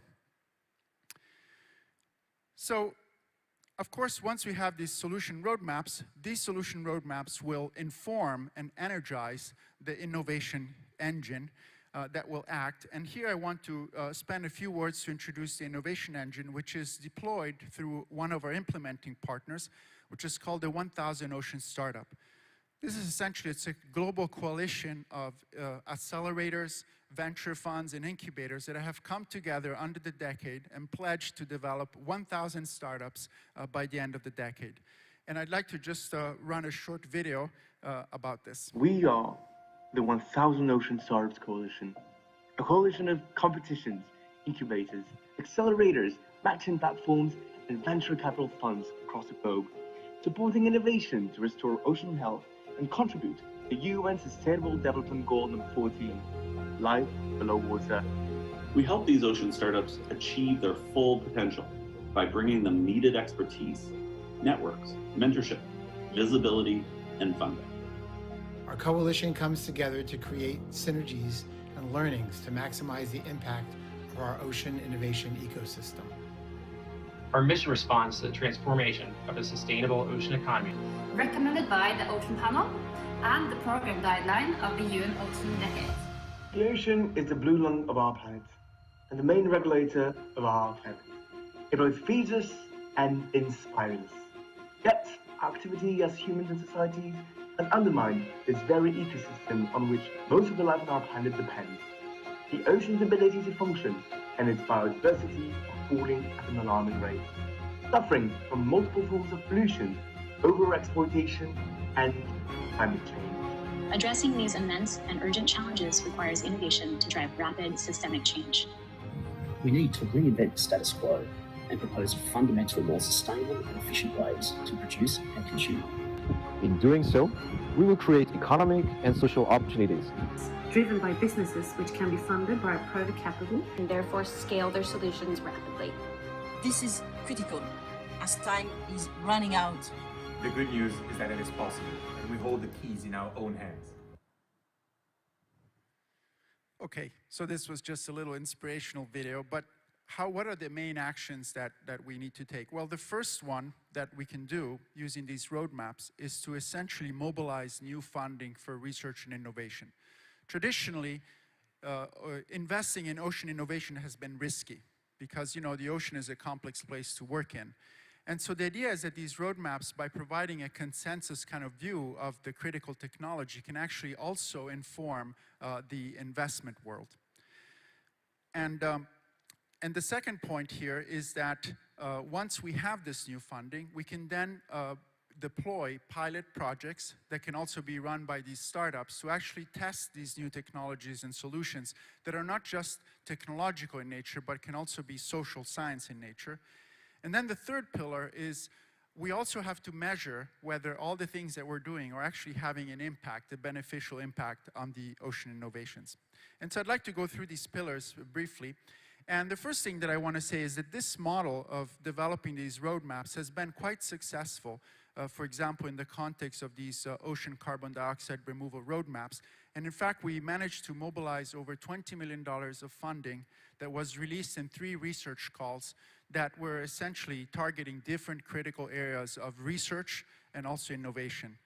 And you know, for people like us, for example, I know that there are a lot of modelers in this room, and one of these funds was actually for modeling the CO2 cycle and trying to understand if we have technology to store CO2 in the ocean, how can we measure it, realistically, given that we have all this natural variability in the ocean in terms of the CO2 cycle. So this is really a plug also for people that are in science and engineering like us to figure out how we can contribute to this sort of innovation. And our goal and our plan is that hopefully using this approach, we can also mobilize or at least access new funds that are becoming online. Last year, or 2 years ago, I don't remember exactly, but at COP26, there was a release of a new $10 billion fund that was really for supporting sustainable economies in the global south. And so hopefully by co-developing these roadmaps with partners in the global south, we can also unlock these type of potentials. So the next phase, as I say, is pilot projects and new startups. And here's an example of a startup that was funded through this process. It's called Running Tide. And this startup is actually piloting the idea of growing macroalgae forests, in particular kelp forests, in the middle of the Atlantic, and then sink them in the deep ocean. And of course, as we invest in this pilot, what we also do is we partner these startups with a group of experts, a panel of expert scientists and engineering that can actually evaluate and advise these startup projects. And in particular, on things like, what is the impact of putting this carbon in the deep ocean? How is the marine ecosystem going to respond? How about the ocean currents? Are the ocean currents, do we have to consider their impact as we try to sink this carbon? So these are all challenges that actually require scientists to be involved. And here I mentioned one of these startups, but the idea is that there are other startups that are coming online. And in particular, we can also help these startups, access additional fundings. For example, there was a release of the X Prize, which is $100 million for carbon removal. And right now, we have this launch pad, which is essentially advising and supporting startups that are trying to compete for the Carbon X Prize with solution technologies that are ocean-based. As I said, of course, we have all this startup world, innovation world that is coming online, but we also need to measure, if these startups are having an impact. And to do so, with the 1000 Ocean Startup last year, actually this year at the Ocean Conference, we released something called the Ocean Impact Navigator, which is essentially a new impact measurement framework for the ocean innovation ecosystem. And I just want to give you some example of the type of metrics that we've developed to measure ocean impact. There are essentially 6 metrics that this framework measures. 3 of them are connected to direct ocean health and are listed here in blue, 1, 2, 3. And one is sustainable managed ocean resources, a clean ocean, thriving and restoring marine habitats. The other 2 are really directed to the climate change challenge. And in particular, number 4 is really about, does your startup contribute, for example, towards achieving the 1.5 goal of climate? And then the other one, number 5, is about resilient coastal communities. And then we have number 6 metric, which is really more across all of them, which has to do with the positive impacts on socioeconomic outcomes, which include both well-being and also equity. Now, I'm not going to show you the actual technical framework, but the idea is that there is a technical sheets that we can actually deploy to measure, more accurately all these different elements. So with that said, I gave you sort of a quick example, or at least an overview of this GEOS ecosystem and how it's supposed to work. And now I just want to mention a few things about what are some of the GEOS projects. Well, one of them is, in fact, the Ocean Impact Navigator, which is this measurement framework. And we just released the first phase, which is really developing the framework. But the next phase is we'll actually try to implement this framework more widely. And the advantage that we have is because there is this global coalition of accelerators and venture funds, we hope to leverage that to actually make this a standard for going forward. The second project that was endorsed more recently is called Cities. And Cities is really about coastal cities that are trying to develop resilient strategies to sea level and climate change. And I will talk more about this in a second. So the Cities project is really focused on the GEOS theme 2, which is equitable solutions for coastal communities. And the idea behind it is that we can actually bring many cities around the world to share solutions with each other to sort of understand how to better tackle sea level rise. And before I go into depth, I just want to acknowledge the program manager of Cities, which are listed in this page here, Theo and Lisa and Sarah. And these are actually early career ocean professionals. And they're leading this incredible effort. And in particular, Cities is focusing now on 5 regions that are shown here in this map, because obviously going global immediately is not something that is feasible. And in these different places, they're essentially running workshops and connecting with stakeholders, and so all the things that a lot of us have done, perhaps. So going back then, the first goal of Cities is really to bring stakeholders from these major cities to declare their alignment to share their solutions to sea level rise. And in fact, they released a declaration from mayors from around the world, pledging to actually join this effort. And this is actually a mayor from one of the cities in Japan, which is one of our PICES country. So this is step 1. And then step 2 is to collect the available knowledge and develop shared best practices that can inform national and international adaptation policy. So that's sort of the goal of Cities, and we can perhaps summarize these 2 goals with these 2 bullets here. One is the community science and engagement, and another one is adaptation public policies. This particular phase of City will end in 2023. And so we're already thinking ahead, what's going to come next. Now, if we look at these 2 bubbles, these 2 bubbles are essentially building blocks of an equitable and scalable solution roadmap for coastal resilience. But obviously, there's a lot more that needs to be done. This is not sufficient. And for example, we heard this morning of the important role of sustainable blue economies for some of the small island states.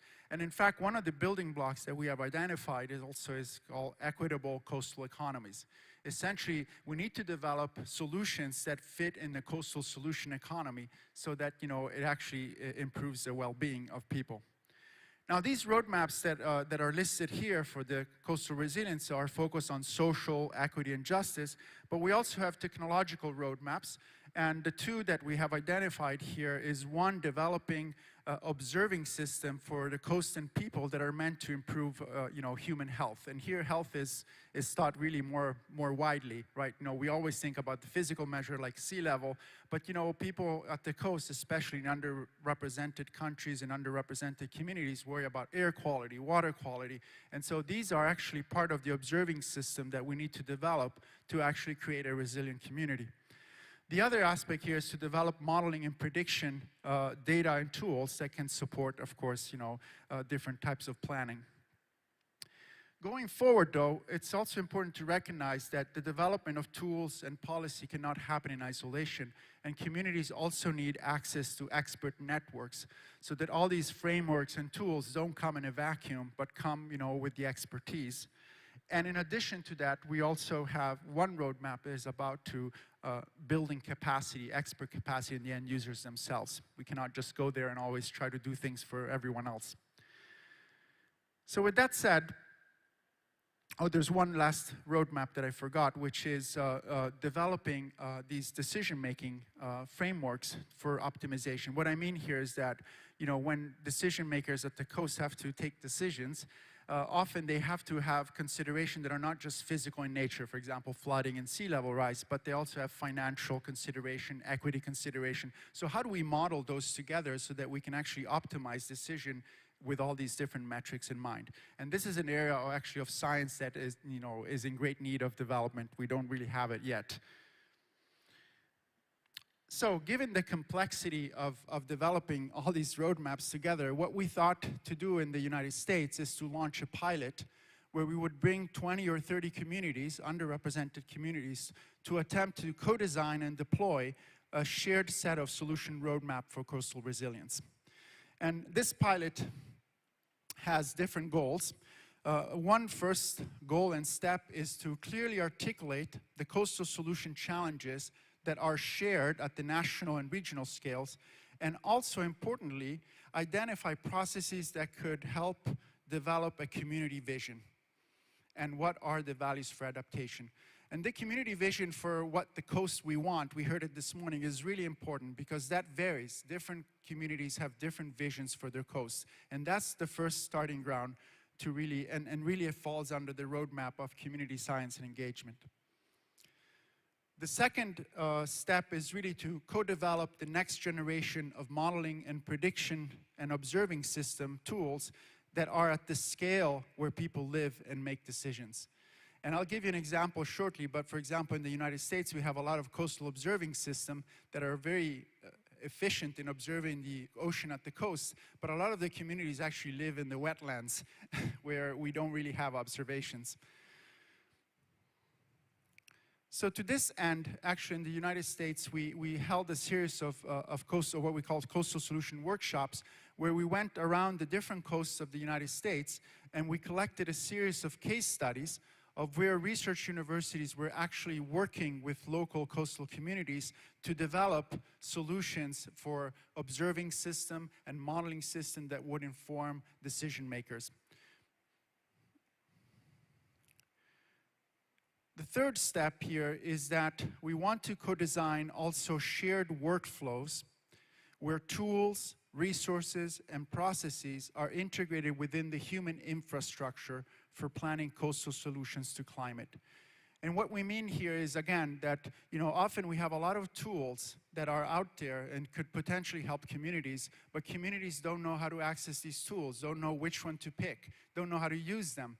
And so we need to provide communities also with the human infrastructure of the expert networks, the practitioners that could actually make those tools make sense. And at this regard, in fact, the Center for Sea Rise Solution is actually developing a national community of practice that will serve, hopefully, as the glue that brings the tools and data into the proper context, and in doing so, advance the planning and implementation of solution actions.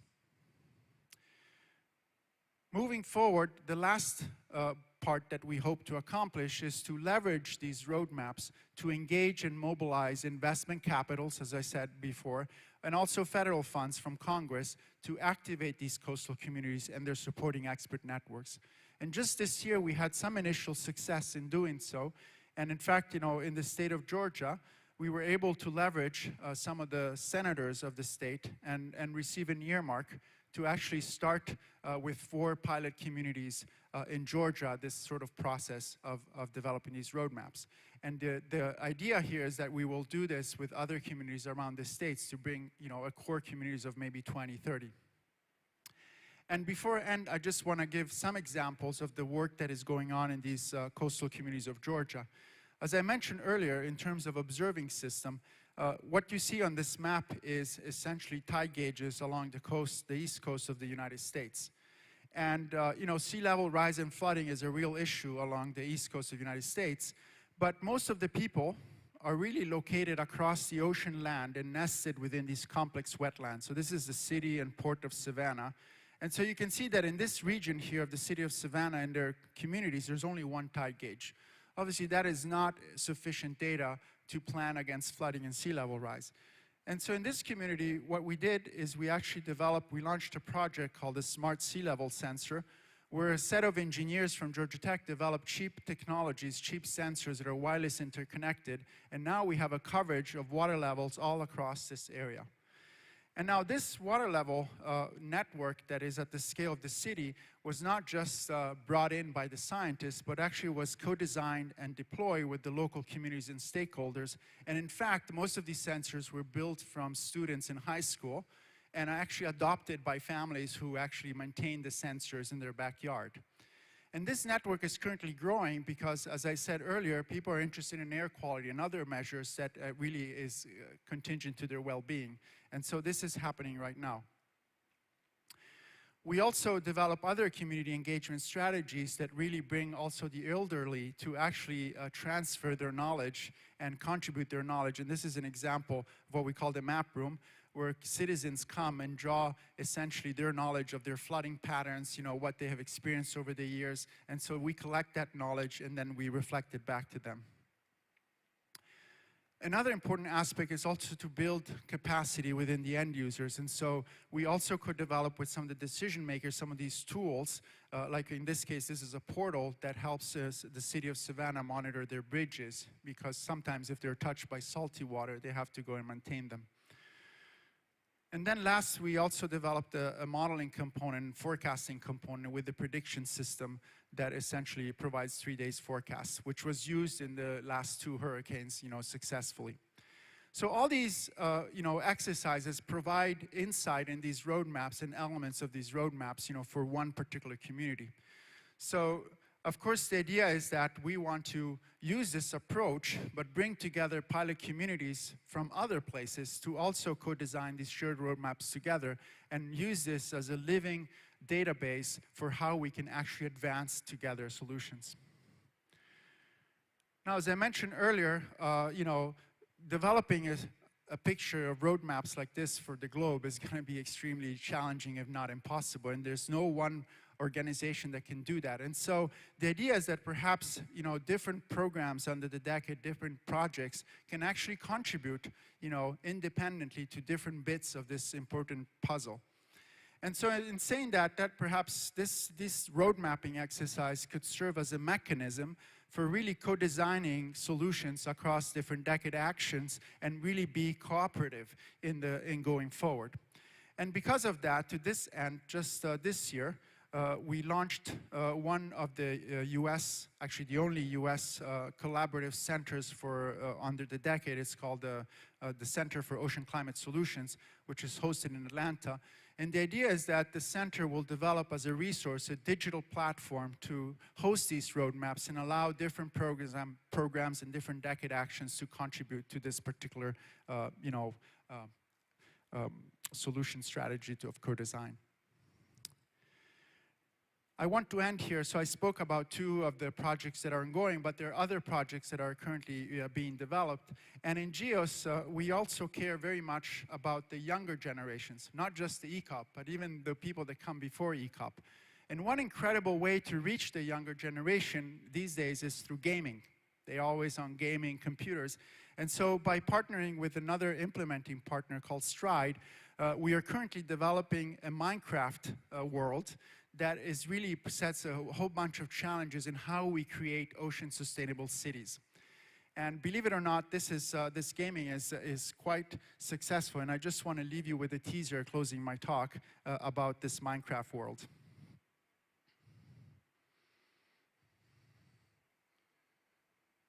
Welcome to Rehab Lab, a newly formed sustainable ocean city.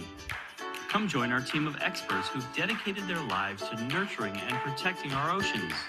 Your first challenge is taking on the battle against plastics in our waterways. Guide the plastic recovery boat through the estuary to collect all the plastic heading into the ocean.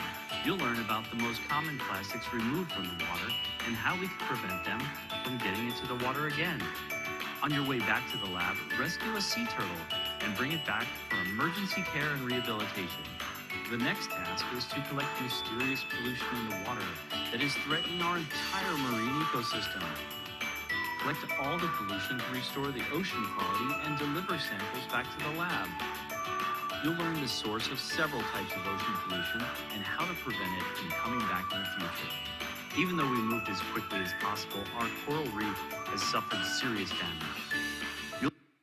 I guess the audio is not very good, but here the challenge is about building an ocean floating cities using technologies that are actually realistic, like, for example, wind energy, wave energy, and other sources of food. And so the students will have to each student will have a challenge of developing their own cities, and then, there's going to be a competition. So anyway, this was just maybe a little bit too much in PICES to show you a Minecraft world, but I want to thank you for your time, and I hope that you will engage. Bye.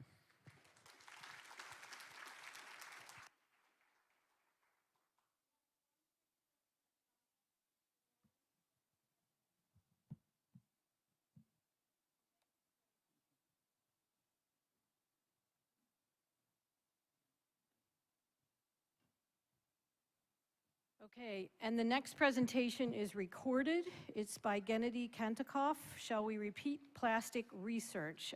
Gennady is with the Far Eastern Ecological Center in Russia, and he sent an email with a comment about his talk. He says, P in my slide with the Gulf of Alaska map and table means pellet, not propylene. And he says, good luck and have a nice meeting.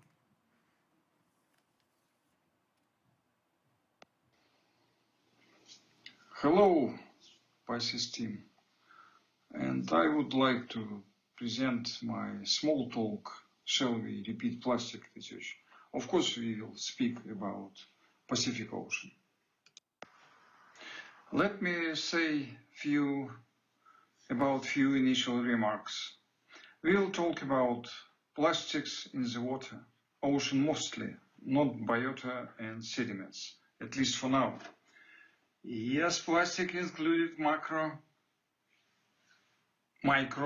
and nanoplastics, but primary interest in talk will belong to the plastics particles because of C2 effects. Sorry, we doesn't pay much attention here to nanoplastic because mostly is belonging to in vivo effects due to different environmental scale, sampling strategy and equipment, and analytical tools.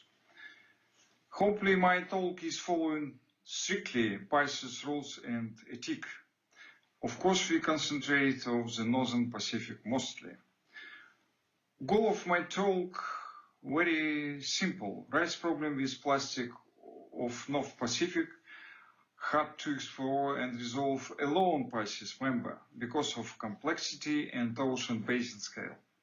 Awaiting results here, plastics phenomena became recognizable and understandable by PICES diaspora at least, planning the following steps for research, estimation and assessment of plastic impact to the North Pacific Ocean ecosystem and vice versa. Slide 3. It is we see very famous ocean cleanup picture. And here we can find out at least 5 accumulation zones of plastics in the world ocean. One of them, of course, is belonging or located to the North Pacific. Probably they should to have another 6 place where plastics accumulated, but we talk about slightly later. Slide 4. If you compare a previous picture with location zone of plastics in the world ocean with total chlorophyll map from remote sensing or old data beginning 96 up to middle of September that year, we can easily understand and came to explore what all plastic locations are in the oligotrophic zone of the ocean or near northern edge of oligotrophic zones. Here, it's important for following talk. Slide 5. What we are known exactly and approximately. First of all, from production point of view, we know absolutely exactly how much plastics production is for the old industry. But less data and not so accuracy we have when we estimate plastic marine debris accumulated in the ocean. So it's very wide range. Slide 6. Is here a paradox? Yes, because plastic in the ocean should to accumulate. At the same time, plastic's mass in the ocean is unknown mostly, despite a surface density distribution for world ocean declared as equal to 6,000 particles per square kilometer. It's newest data published that year. Yes, of course, we develop an understanding of life cycle and fate of plastic in the water. Please, for introduction link to the, for example, FUI colloquium by Morse, both colleagues from 2019, microplastic in the ocean, emergency or exaggeration. Again, just as an intro, many other sources, for example, Irina Chubarenko et al. 21, plastics in marine water, European Commission, a lot of sources, and so on and so on. Well, taking into account millions of ton plastics load annually to the ocean ecosystems, we must have an increasing, at least, plastics concentrations. But we not obtained that at all. Example, region outside Great Pacific Garbage Patch. For example, Gulf of Alaska and vicinities. Proofs next to page or slide. Fortunately, slide 7, we have predecessors for plastic research in the North Pacific. It's data from middle of 80s up to 88, published by NOAA. They were lucky enough to discover the main distribution of plastic in the Northern Pacific, including Sea of Japan or East Sea, outside economical zone near Russian coast, and not discovered Great Pacific Garbage Patch, what will be discovered later after 20-25 years. But importantly, and more serious scientific result, we have not only distribution, we have here also mass determination of plastics in the ocean. Again, we have distribution and we have mass determination, for example, in subarctic water for Northern Pacific. 8th slide. Let us take a look for the picture on the map. And do not pay much attention for Great Pacific Garbage Patch. It will be next slide. Here, let us look at Gulf of Alaska and vicinities. In the table, we saw H-type as hard type plastic, N-type as nylon type plastic, P-type as polypropylene plastic, and F-type plastic is foam plastics. And in the right down corner of table, we saw first order tenths of mass as gram per square kilometer and first 10,000 for quantity or density per square kilometer. Conclusion here, very simple. Seems to be after 30 plus years, no increase in density and mass of plastic for the subarctic waters of the Northern Pacific, based on the same sampling juice, I mean Newton made. It's already published in 2020 by Eggers and co-authors. Slide number 9. Suppose plastics paradox is existing in the ocean.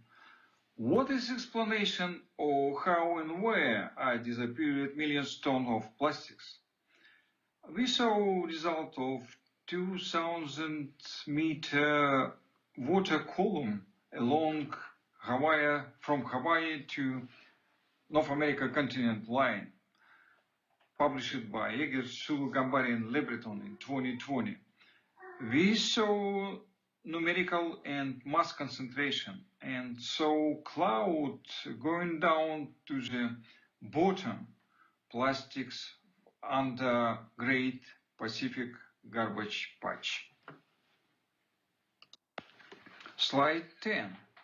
Is here a global conveyor participate? Perhaps, but at least we can see the shape of global conveyor. It's close enough to plastic accumulation zone, at least.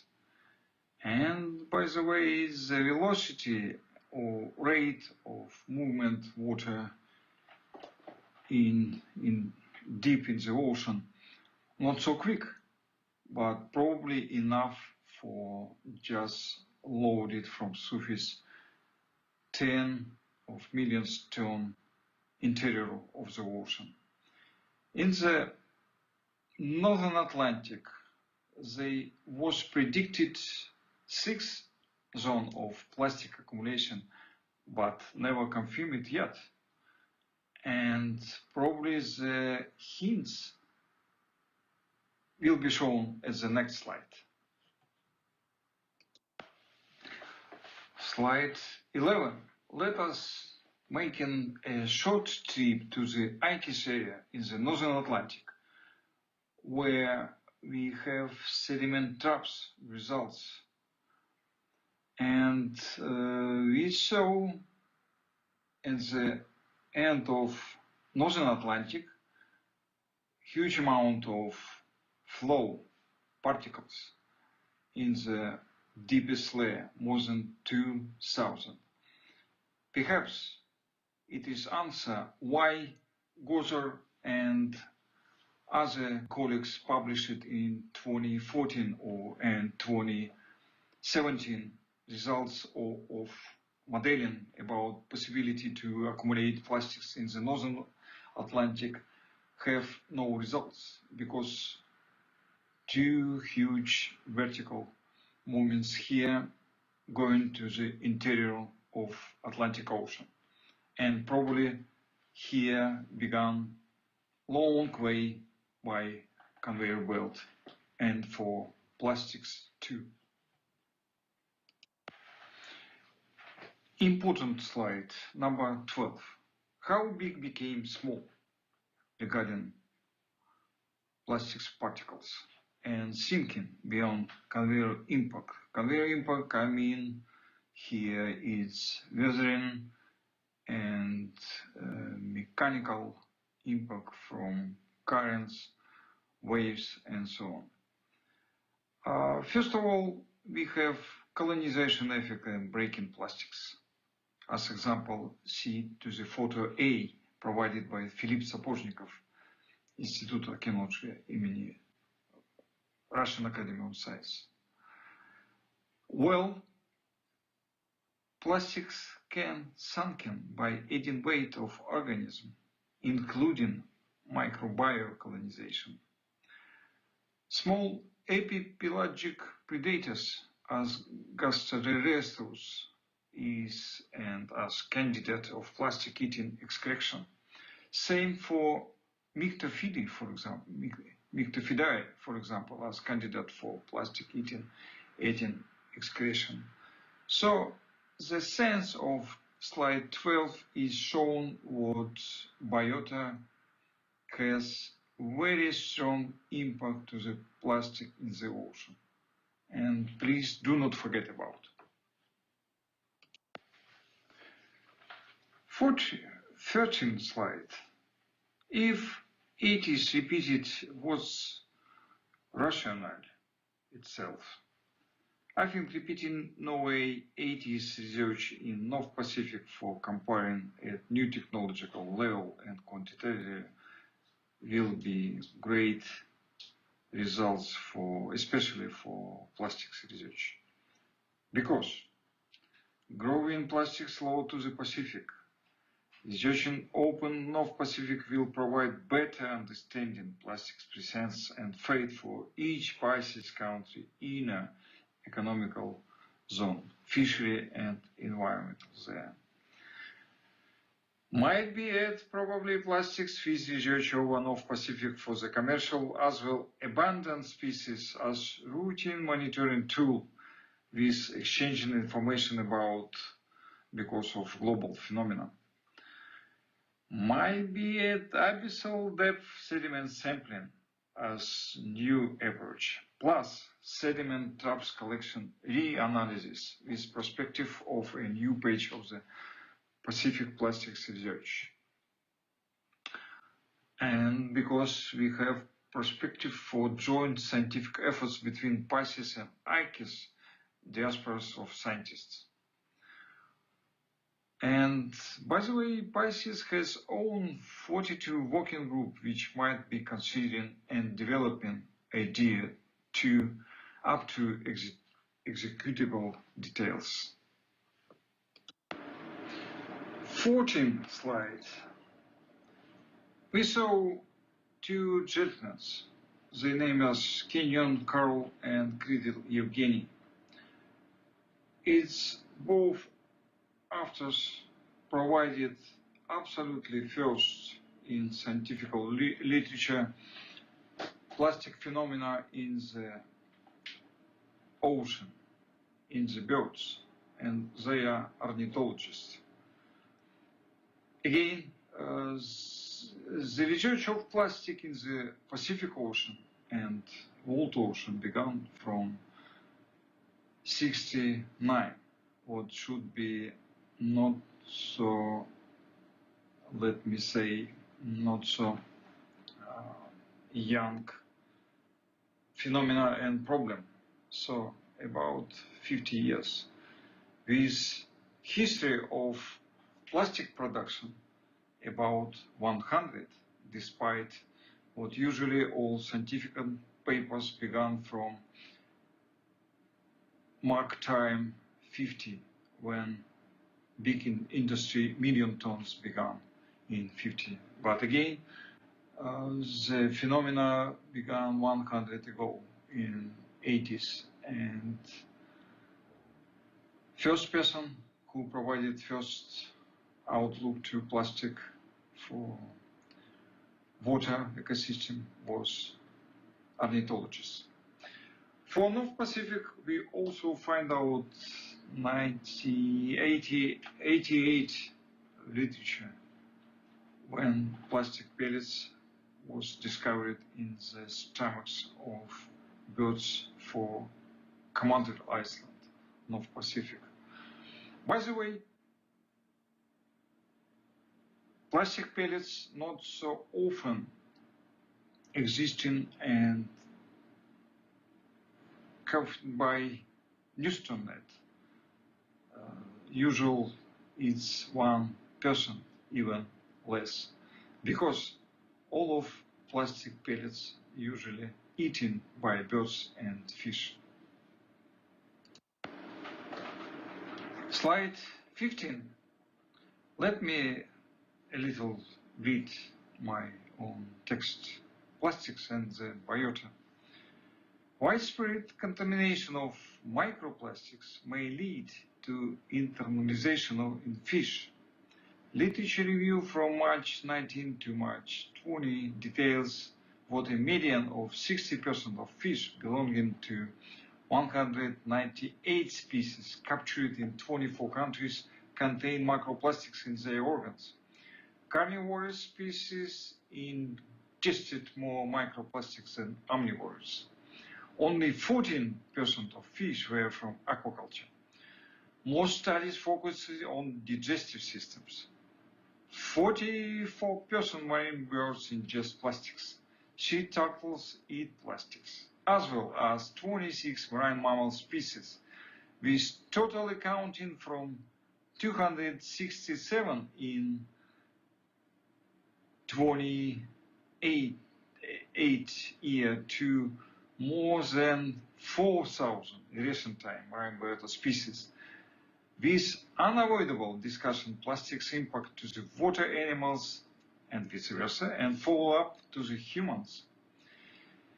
Here we should be more precisely raising of accent to the opposite process.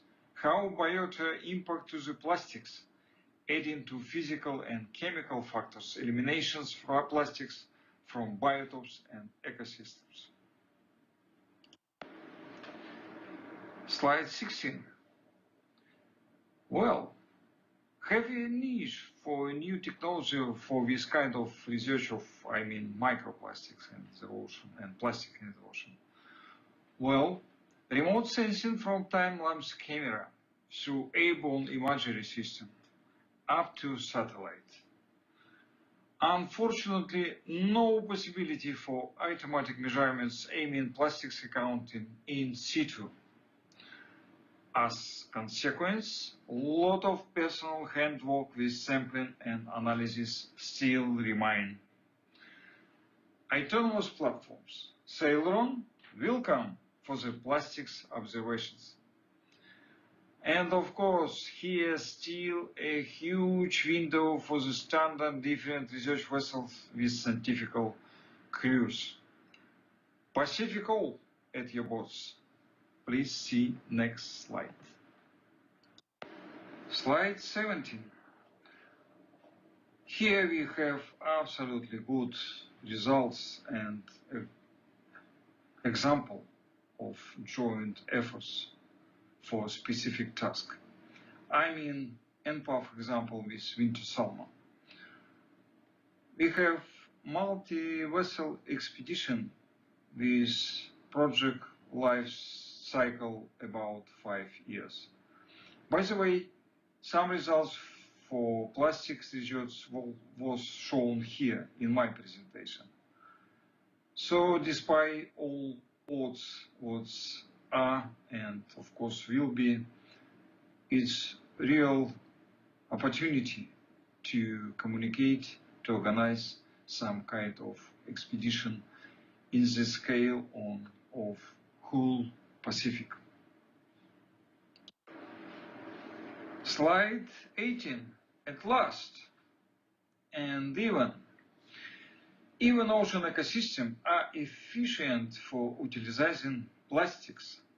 Hypothesis is the quantity of accumulating plastics became enough inside whole ocean to feed up plastics each economical zone from open ocean, among other sources, atmospheric transport, fisheries, riverine input.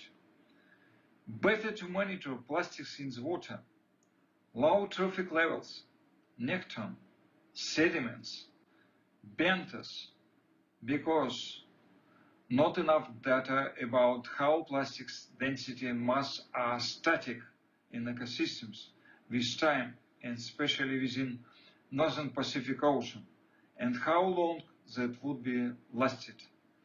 Again, looking what's happening with plastic inside each economical zone. Hard to understand without whole Northern Pacific survey. Slide 19. Frankly, why thinking about repeating of the plastics research in the North Pacific has a scientific sense? PICES Working Group number 42 and ICES Working Group about marine litter. Welcome and okay. Go ahead, please. And do not forget, plastics too interdisciplinary. So probably it's time for prioritizing. Seems to be, or should be, that phenomena should be continued, at least for research. Thank you, PICES signboard, think tank, for listening to me.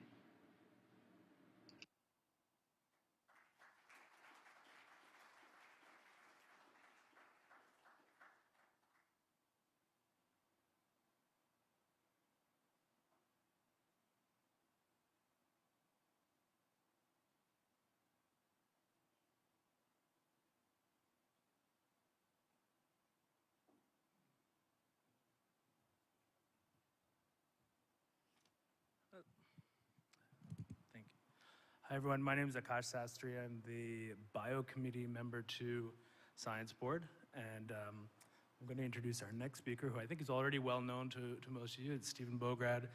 And he's from NOAA in Monterey, California, and some of his activities in PICES include he's the co-chair of the Future Science Steering Committee. He's also a member of multiple groups, including the AP Advisory Panel on Early Career Ocean Professionals and UN Decade of the Oceans.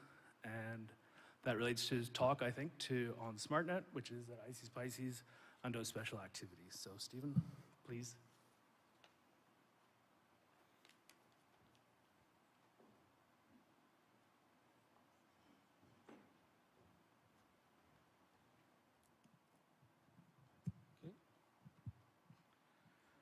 Okay, well, thank you, everybody. Good afternoon. So today I am going to talk about promoting PICES and IDC's leadership in the UN Decade of Ocean Science for Sustainable Development. And I'll go ahead and take my mask off so you can hear me a little better.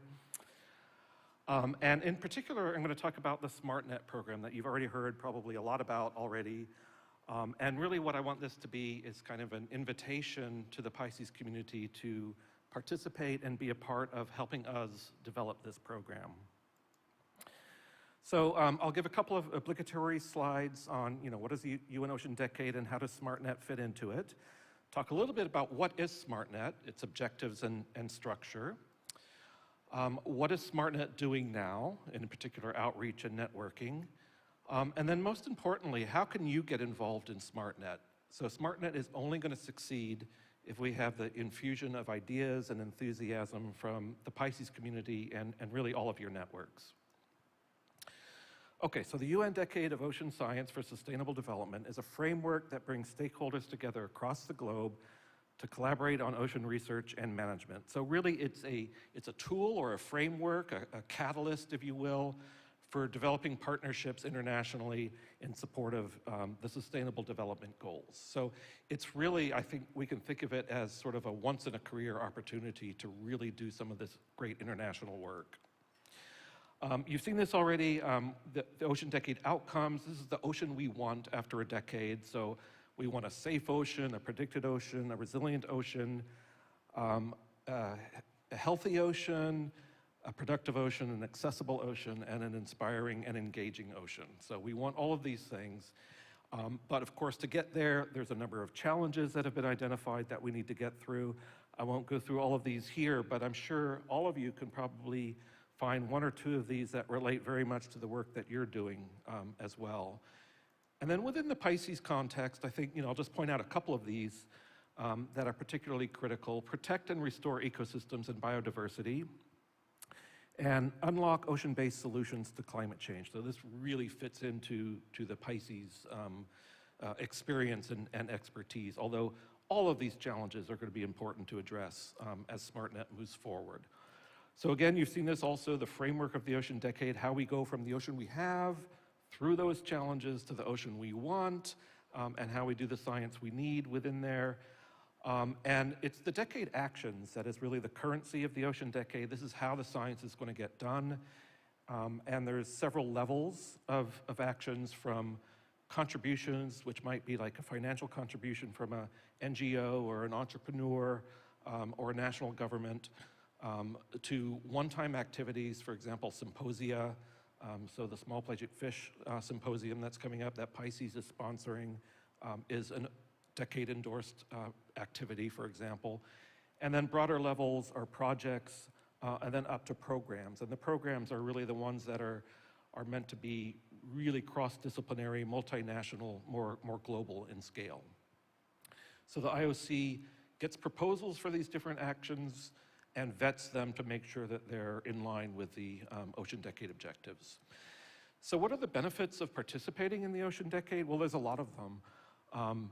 It brings formal recognition to endorse decade actions. It amplifies the work and makes it attractive to funders, hopefully. Serves as an umbrella for and strengthens international and multi-stakeholder collaboration. It leverages global and regional networks and communication channels. It supports co-design and elevates voices of community members, especially, hopefully, the underrepresented communities, and helps to address global challenges and create solutions in the face of rapid change. So this is, again, like I said, a once-in-a-career opportunity that we really want to take advantage of. So what is SmartNet? So you've seen this earlier. SmartNet stands for Sustainability of Marine Ecosystems through Global Knowledge Networks. And so this is the program that is sponsored by PICES and our sister organization in the North Atlantic, ICES. It's interesting to think about the origin of this program.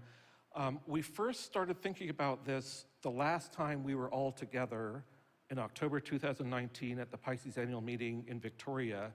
There were some ICES folks there, and a few of us got together and said, hey, ICES and PICES are really the leading marine intergovernmental organizations in the Northern Hemisphere. This decade is starting. We need to be proactive and take on a leadership role in the decade, and that's what we aim to do. So over the next several months, we developed this SmartNet proposal, submitted it in the first round of call for actions, and we were endorsed last summer in the first round of endorsements as an ocean, what they call decade or networking program. So as part of our networking responsibilities, there's very particular cross-cutting themes that we really want to invest our time and energy into. And just going through these quickly, science communication, doing great science is fine, but unless you can communicate it to the right stakeholders, it's not going to be useful. Promotion of early career ocean professionals is critically important. They're the ones who are going to inherit that beautiful ocean after 10 years. There we go. Incorporation of indigenous knowledge is very critical, and we'll hear more about that later this afternoon. Empowerment of women, involvement of SIDS, we heard about that this morning from Naya as well, and greener ocean science. So we want to really make strides and progress in all of these aspects. And overall, the ambition of SmartNet is to really leverage and build on the existing joint activities of our two organizations. So we've been working together for decades. We have this fabulous infrastructure in both organizations, and we really want to build upon that to facilitate research and knowledge generation for our members and beyond, to share research, develop ideas, and contribute to sustainable ocean solutions. And I'll just point out that beyond part, because the Ocean Decade is meant to be transformative, and so it's not business as usual. And so really what we're trying to do within SmartNet is to really amplify the impact of PICES science and PICES activities, and ICES too, beyond our normal convention areas of the North Pacific or North Atlantic, into the global south, for example. So we're in the very early stages, phase 1 of SmartNet. We have this iPod steering committee. Myself and Sanai Chiba from the Secretariat are chairs from PICES, and then we have Lisa Paramaki and Jorn Schmidt from ICES. Our initial strategy or priorities are to draft a strategy that prioritizes engagement with ECOPs, indigenous communities, developing nations, and recognizes the importance of promoting diversity and gender equity in all of our activities.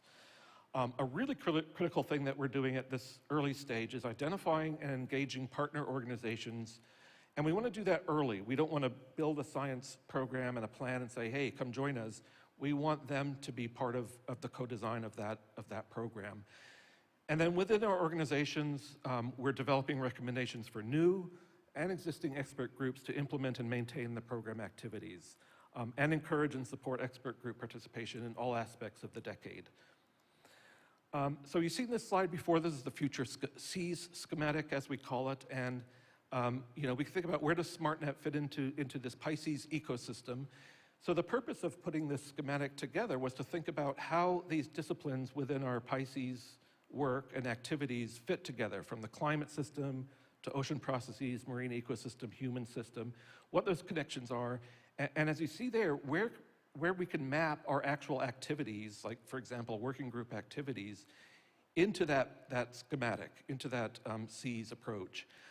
And this allows us to really identify where we have synergies and can facilitate cross-pollination, but also where the organization might have gaps that we need to fill. And then around the gray box at the end are these advisory panels. So we have the advisory panel on ECOP, advisory panel on science communication, both relatively new.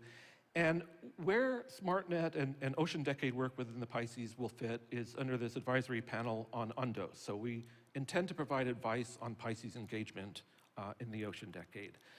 And if we think about those advisory panels, those sort of cross-cutting programs within that future schematic, what's really essential for success of SmartNet is to have a lot of synergies here between these groups in particular. Future, the flagship science program, but also involvement of ECOPs, involvement of science communication with our Ocean Decade activities. And so, we envision SmartNet as being a catalyst to facilitate some of these group collaborations. In terms of our themes, well, it's the usual PICES themes within SmartNet of climate variability and change, fisheries and ecosystem-based management, social, ecological, environmental systems dynamics, coastal communities and human dimensions. And there's a number of existing ICES-PICES joint expert groups. And so this is just a sampling of some of the ones that are in existence already. And these are the types of activities that SmartNet wants to leverage and really build from.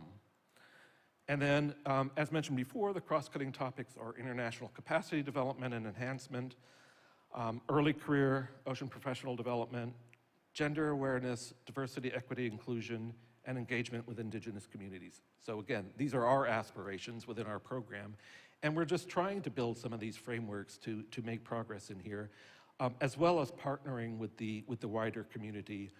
And I list a few partner organizations there: Asia Pacific Network, Ocean Network Canada, Ocean Can, et cetera.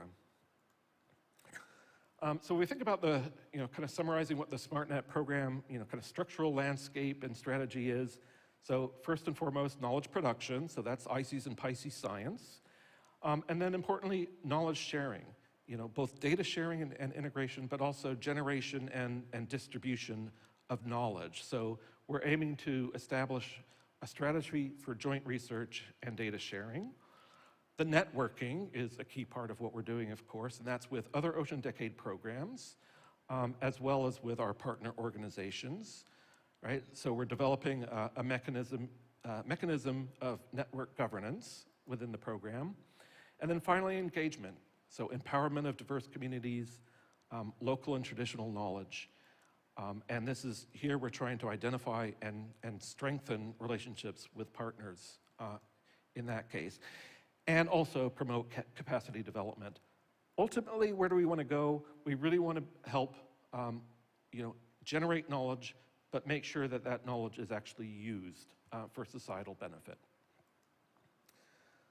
Okay, so SmartNet activities, as I mentioned, we're at the very early stages of our program. We're still kind of in the identifying partners. But one thing that has started are these national surveys, okay? And this is a plan for a global survey on general public perceptions about the 7 outcomes of the ocean decade. So this is similar to what Naya presented this morning from the SIDS. And again, this is coming from Mikino-san and partners both at PICES and ICES. This was initiated by the original study group on Ocean Decade and now the advisory panel on Ocean Decade. And the motivation is like, you know, the theme of the decade, the ocean we want. As Naya mentioned, who's we, right? And if you ask different people, different communities that question, you might get very different answers. But we need to do that so that we know how to accomplish the goals of the decade and make sure that a diverse set of stakeholders are happy with the ocean that we get to. And so they've got a little bit of funding to do a pilot study that's going to begin in January in France, US, and Japan, where again, they're going to do these surveys for the general public in those 3 countries. And the aim of it will help us discuss and identify the direction of ICES and PICES international science collaboration within SmartNet and beyond. And also help us make recommendations for science policy, national, regional, international. And the idea is to repeat that global survey in 2026, so halfway through the ocean decade, see what opinions have changed or not. And then in 2031, after ocean decade is completed, to get an assessment of what the ocean decade impacts to the world are.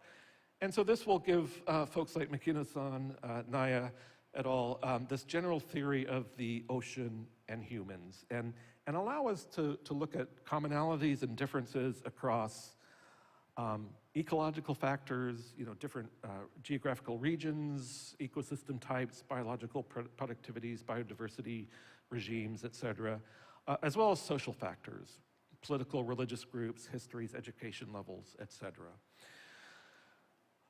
Another activity, again, outreach and networking is what we're doing at the very outset here. And one of the first efforts we had on this was to do a satellite event at the Ocean Decade Laboratory on a productive ocean, which was held this past summer.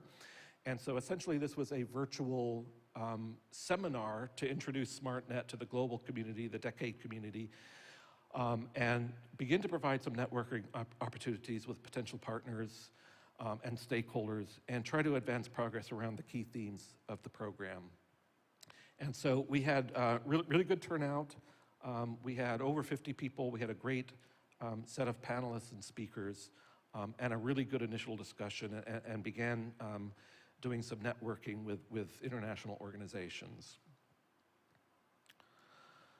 SmartNet workshops, this is another way that we're trying to provide outreach and networking and get the word out about the program. So we actually had a workshop, was it yesterday? Yeah, it was yesterday, right here in Busan. And it was really well attended. There were a number of ECOPs there as well. We had discussions from, I think, 5 different Ocean Decade programs that have some sort of PICES relationship. So that was a really exciting event. It's done. We have another workshop planned for the Effects of Climate Change on the World Ocean program in April in Norway next year. And here we're really trying to bring Ocean Decade programs together to think about how do we co-design activities and collaborate in the most effective and optimal way, especially around that climate fisheries nexus. And then we hope to have another workshop on SmartNet a year from now at the PICES annual meeting in Seattle in 2023. And that's going to be more on less introducing what is SmartNet, but more like really starting to develop some ideas for sharing capacity and promoting solutions for marine ecosystem sustainability within the decade. And so this is where we really want to make sure we invite the right stakeholders and folks to participate in that event. And we would love to have another 1 or 2 ECOPs as co-conveners. We have 1 ECOP co-convener, Hannah LaChance, for that one, but we would love to have others as well. Okay, so how do you get involved in SmartNet? Well, first, just you can learn more about the Ocean Decade, go to their website there, and they have this global stakeholder forum, which is in some ways kind of like a Facebook for the decade or the marine science community, which you can join and get updates on what's going on. A couple of times a year, the IOC launches these Call for Decade Actions. They just wrapped one up recently, but there'll be another one early in 2023. And so this is where you can propose activities. And again, it could be just a simple, a single activity such as a symposium, all the way up to projects and programs. So I encourage you to look into the options for that. Manu mentioned the Decade Collaborative Centers, which are aiming to really help the decade succeed. And there's several Decade Collaborative Centers around the world focused on particular themes, like the Climate Ocean Nexus with the Georgia or Ocean Visions DCC. But we're really lucky within PICES that we have an Ocean Decade Collaborative Center for the Northeast Pacific, and that's run out of the Tula Foundation in British Columbia. And what it aims to do is to help us coordinate across programs and projects, catalyze new decade actions, facilitate knowledge co-production and stakeholder engagement, amplify our decade actions to build public awareness, get the word out, and monitor and evaluate these decade actions. And that's led by Rebecca Martone at the Tula Foundation, and she has a wonderful and diverse team of folks who can help us work on that. Okay, so back to the PICES ecosystem. Where does SmartNet fit in, and how do you get involved? And one point that, a take-home message from this presentation, I hope, is that really all of the work that you guys are doing within PICES in your expert groups, your committees, your working groups, et cetera, I think could be part of the SmartNet program. It really is relevant to what we're trying to do. And what you should think of SmartNet is as a way to sort of amplify and promote and bring that science to collaborators and networks, both within and outside of the PICES community. And just to give one really nice example, I think, is, and you heard a little bit about this morning as well, is this PICES special project called Sequiterra, funded by Japan's Ministry of Agriculture, Forestry and Fisheries. And so this is run through the section on human dimensions. And so the aim here is to build local warning networks for the detection and human dimensions of Sequiterra fish poisoning in Indonesian communities. Okay, so this is not a SmartNet action per se, but it's a beautiful template, I think, of the kind of work that SmartNet can be doing and will be doing in the future, and that PICES could be doing as part of the Ocean Decade, because it involves all these elements that are so critical for the success of the decade. Co-designing the science with local communities, involvement of that local community in actual data collection, dissemination, and use, sharing and developing capacity, and it's very solution-focused. It dealt with a particular problem that was identified by those local communities in Indonesia. So that, to me, is a really beautiful example, I think. So how do you get involved? Try to integrate your PICES activities within SmartNet. I think we can help you amplify your work. Propose new working groups or other expert groups to help push the program forward. Participate and contribute to SmartNet workshops and other events. Facilitate outreach to your networks, both within and outside of PICES, and in particular, ECOPs, indigenous communities, non-convention countries, SIDS and LDCs. And think about ideas for potential decade endorsement of projects and activities that could fit under the SmartNet umbrella. And please do come talk to myself or Sonai if you have any thoughts or ideas or questions about any of this. We would love to talk to you about that.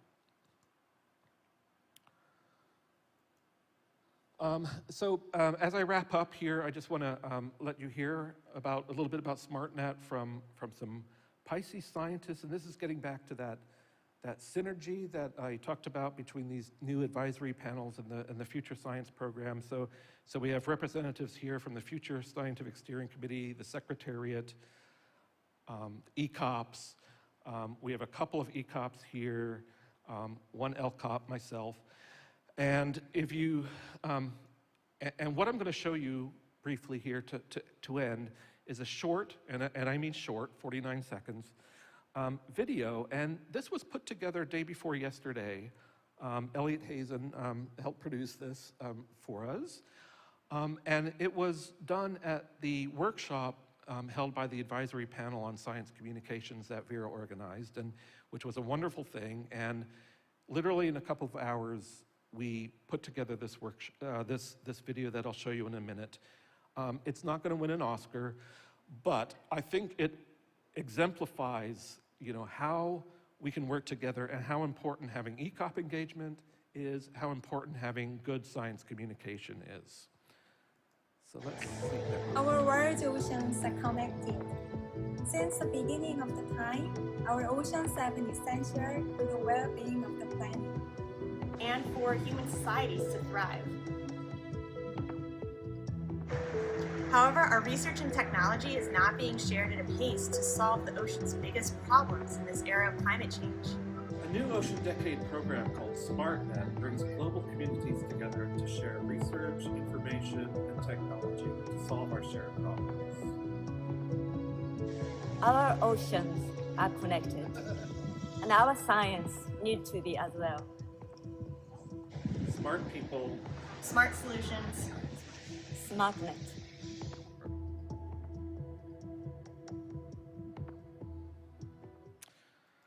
Okay, so I hope that convinces you to join our program and help build SmartNet from the ground up and help us get to the ocean we want. All right, thank you.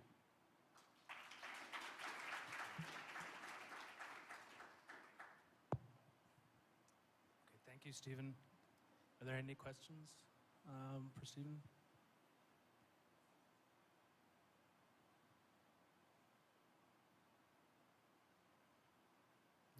Well, I have a question then. Are you anticipating having people liaise with some of the expert groups to encourage from AP Undos or otherwise? Yeah. So you asked about encouraging people to engage in the expert groups and help build SmartNet through the expert groups. Right. Yeah, no, that's very much true. I think a lot of our committees, our expert groups are already thinking in this Ocean Decade space. And thinking about, what can their committee or expert group do to support not just SmartNet, but the Ocean Decade in general. But we're also hoping to develop new working groups, new study groups that will help advance the science. So we have this new working group on climate extremes that we think is going to be, a nice contributor to some of the science that SmartNet can do. Any questions? Anyone? No? Okay. Thank you.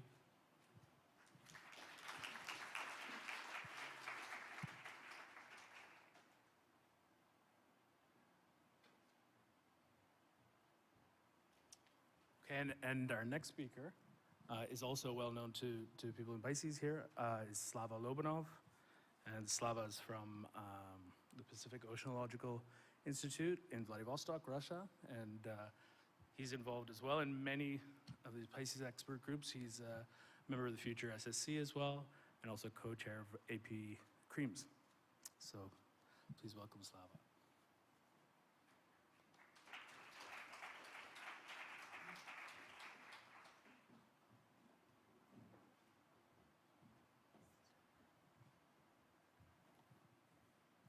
Good afternoon. This is very nice beach located in the southeastern Kamchatka with three big volcanoes on background with a black sand that is open to the ocean. And there are big waves, not now, but usually there are big waves. That's why people who like surfing in the cold water from all Russia, they're on that beach. But what happened in exactly 2 years ago? There was a very abrupt and massive mortality event in this beach. You see these satellite images of the Kamchatka Peninsula. Probably you know where Kamchatka is located. It's a northeastern part of Russia. close to Chukotka, maybe not far from Alaska. And there is a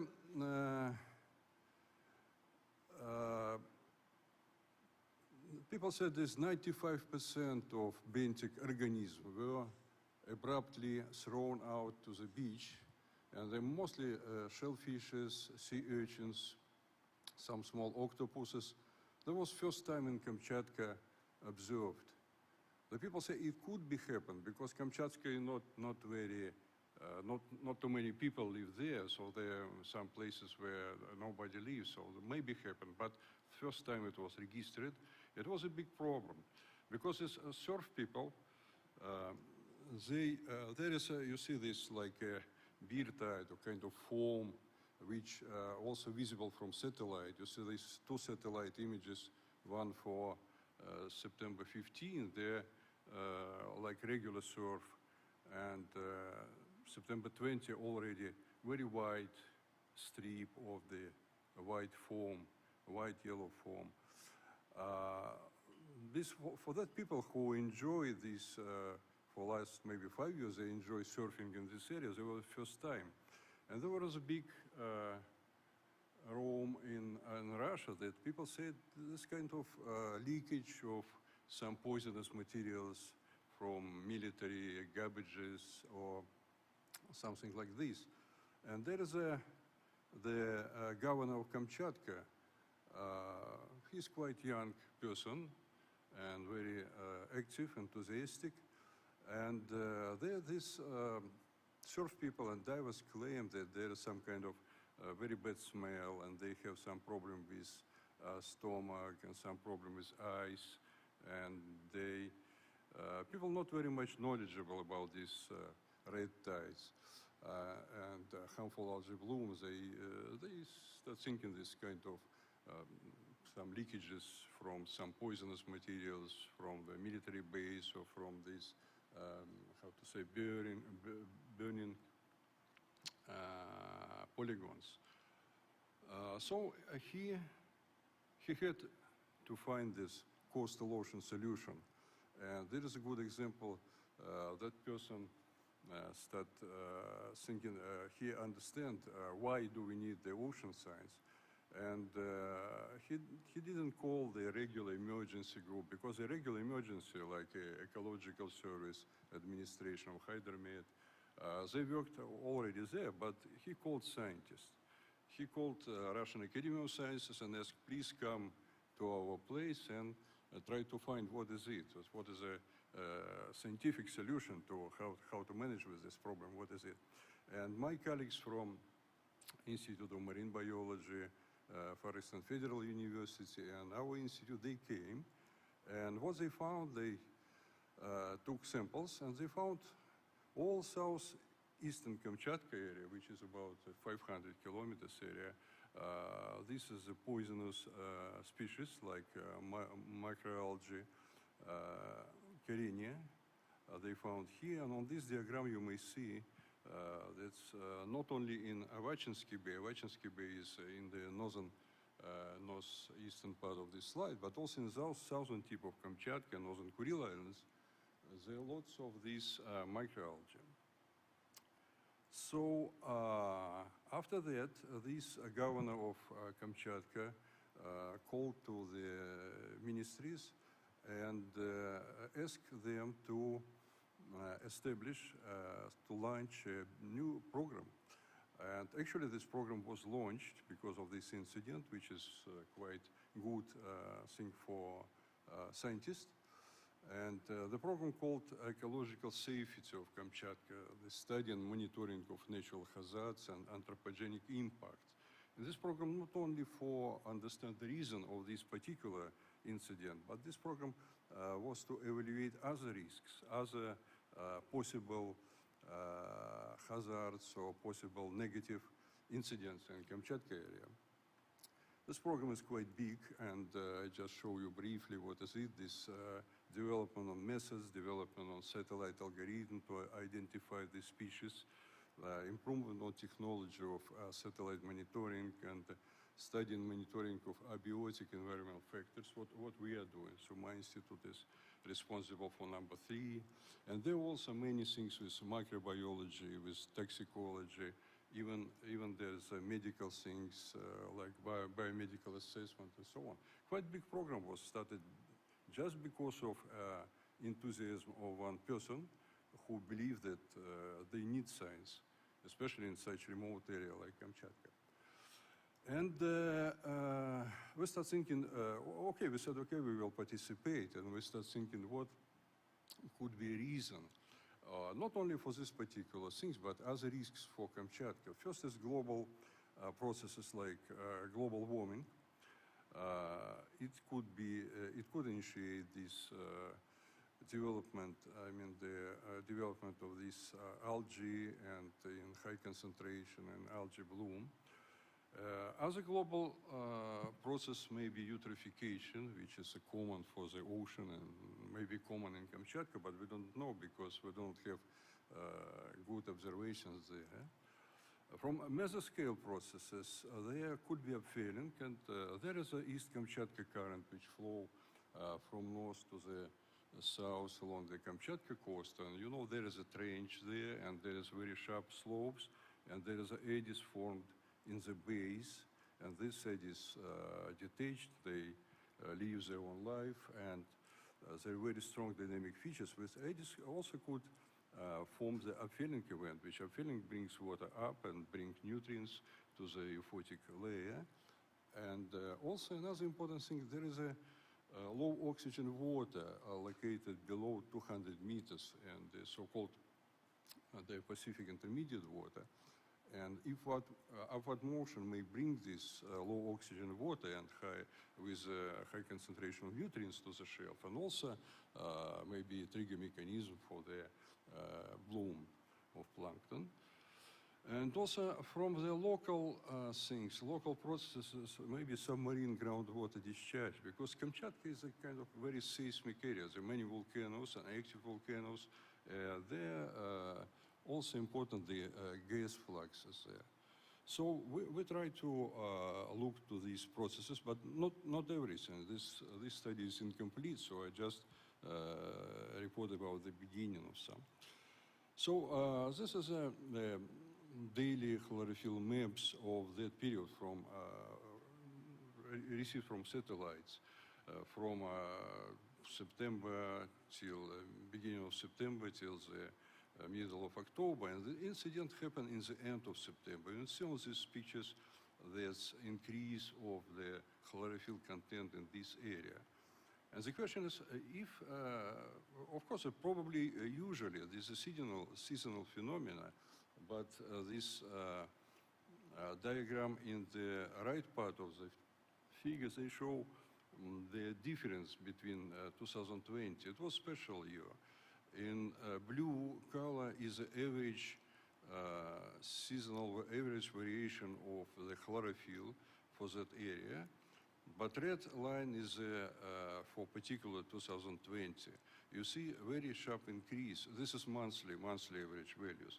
A sharp increase in September, October, and so on. But in compare next year, 2021, there is not like this. It's more closer to regular things. So why this year was special? There is also another satellite data which shows this transport of this. You see in orange and red color, this is a high chlorophyll concentration, which is associated with the Karenia. And we can see how it moves southward along the coast of Kamchatka.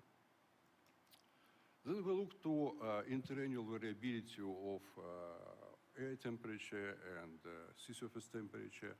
On the left, there is data from meteorological station, and we can see the trend for air temperatures increasing last 40 years, of course, and water temperature also, and the rate of increase is higher than average in the world ocean. And also reanalysis give us the same. But what we can see is summer processes is more stronger.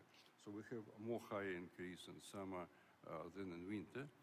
And then we look particular to the this base. These graphs demonstrate variation of temperature for last 40 years for Avachinski Bay, which is where incident was observed, and next to the Noskronotsky Bay, you can see this. Even both bays has a quite big, quite large, strong positive trend, but Avachinski Bay even stronger. So this is like a special place where this warming was observed.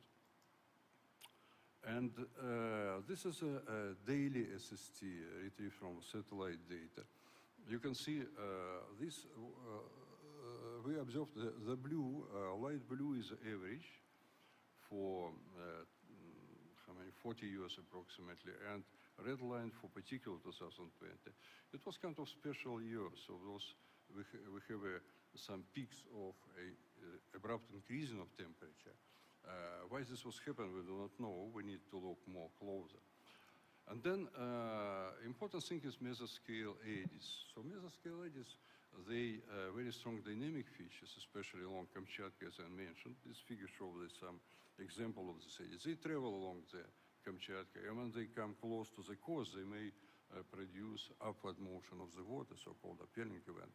But also, eddies trap water and they transport. For example, they could take a cyst of this microalgae in the northern area, where our biologists said there are more concentration in the northern Kamchatka, and they may transport them to the south.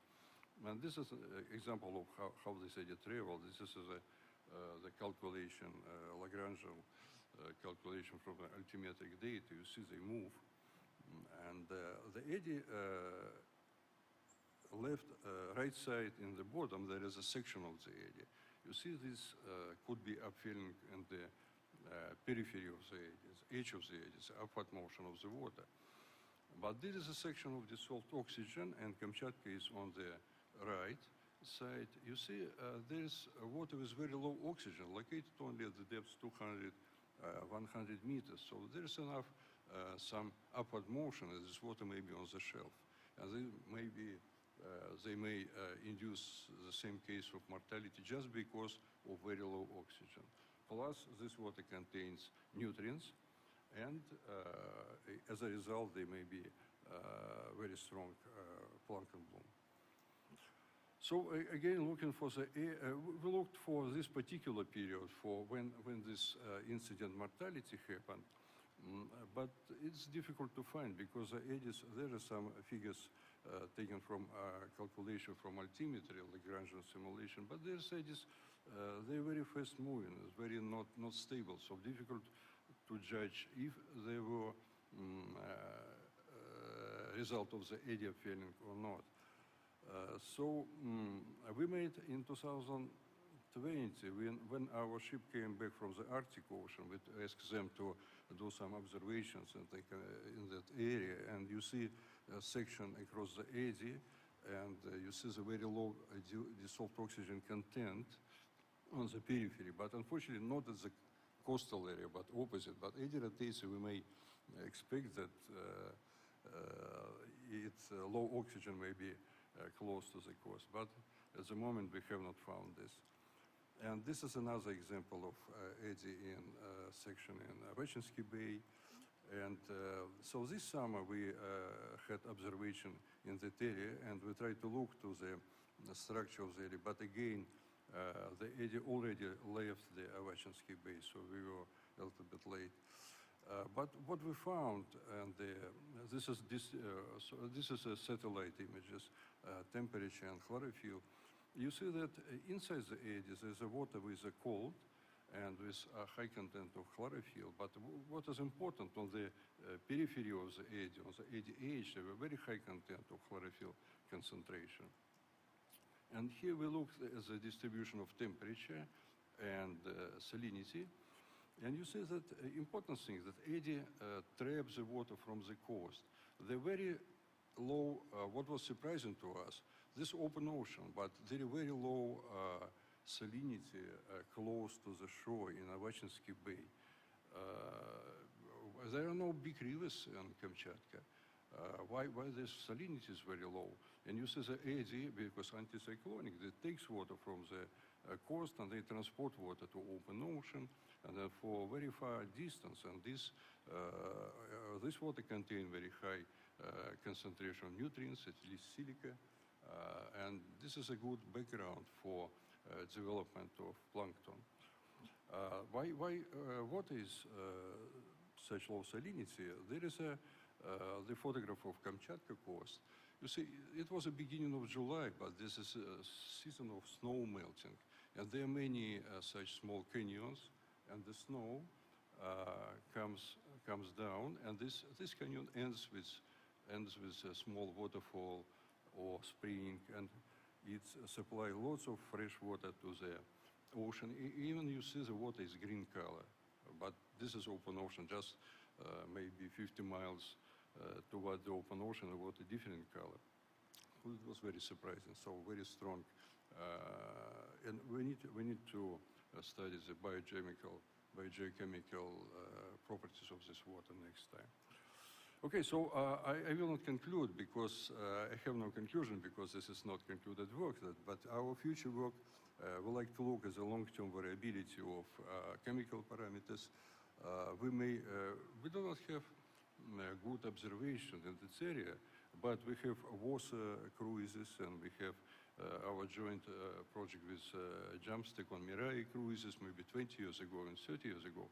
Probably next year we will do accurate chemical measurement to compare what's happening here, especially vertical structure of nutrients and dissolved oxygen and other chemical parameters.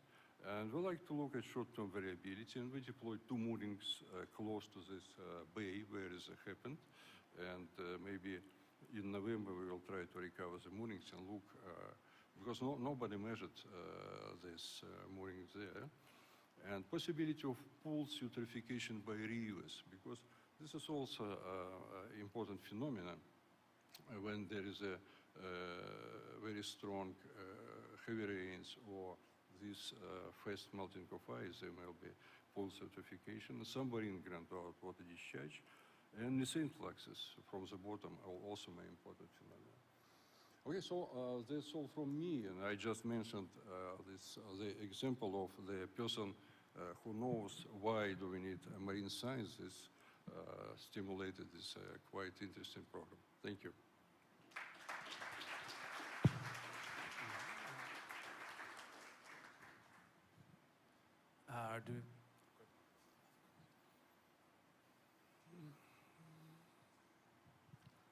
Thank you for your nice presentation. You were talking about abiotic factors, but I would like to ask you to think about biotic factors if it is possible. Maybe or maybe not, Karenia species may have be associated with microbiota communities, which could be harmful, like pathogenic bacteria or viruses. That kind of microbiome and very difficult to do, may be helpful sometimes, I think. Yes, thank you. Thank you for your question, but I'm not a biologist, but what we're doing is abiotic factors, but I may ask my biological colleagues when I come back home and then about this. Yeah, thank you, Slava. It's a very interesting story, and it seems like there was a lot of suspicion and sort of wild stories that were coming out, and then the scientists really put a picture together. I know it's not complete yet, but was there any outreach to the communities after the fact, after some of the science was done, to say, hey, look, this is why we need marine science, and this is how we can put this picture together? Yeah, yes, of course, because this Kamchatka Peninsula, there's only 300,000 people living there, and the people, they would like, they like marine science because they have fishery, navy, and again, some sailors, seamen. So I was on Kamchatka in July and talked with local people. They would like to feel themselves knowledgeable in marine sciences, but the problem is there are not many, there are 2 small universities there, and now because of this program there is decision to organize a center for, how to say, ecological monitoring, and they ask us from Russian Academy of Sciences participate in the center to like increase level of education on Kamchatka. So the answer is yes, people would like to be familiar with the scientific issues. Hey, Slava, over here. Thanks for the leading us through that detective story. We're kind of on the edge of our seats here. You mentioned seeing this event. Are there any local sources of knowledge about whether this happened before? Yeah, there could be this, but because this area was not studied, even there is a fisheries institute, you know, probably Kamchat-Nero, but they do studies very in the Avachinsky Bay, the inner bay, and very coastal areas. So not many research on this, but it is actually very interesting because what we did now, but I do not have a result with our chemical groups. We just took samples from the rivers, and we took samples of snow, so many different samples to look at the local, some possible local inputs. Because there are volcanoes, some volcanoes are active, so it's a very dynamic place.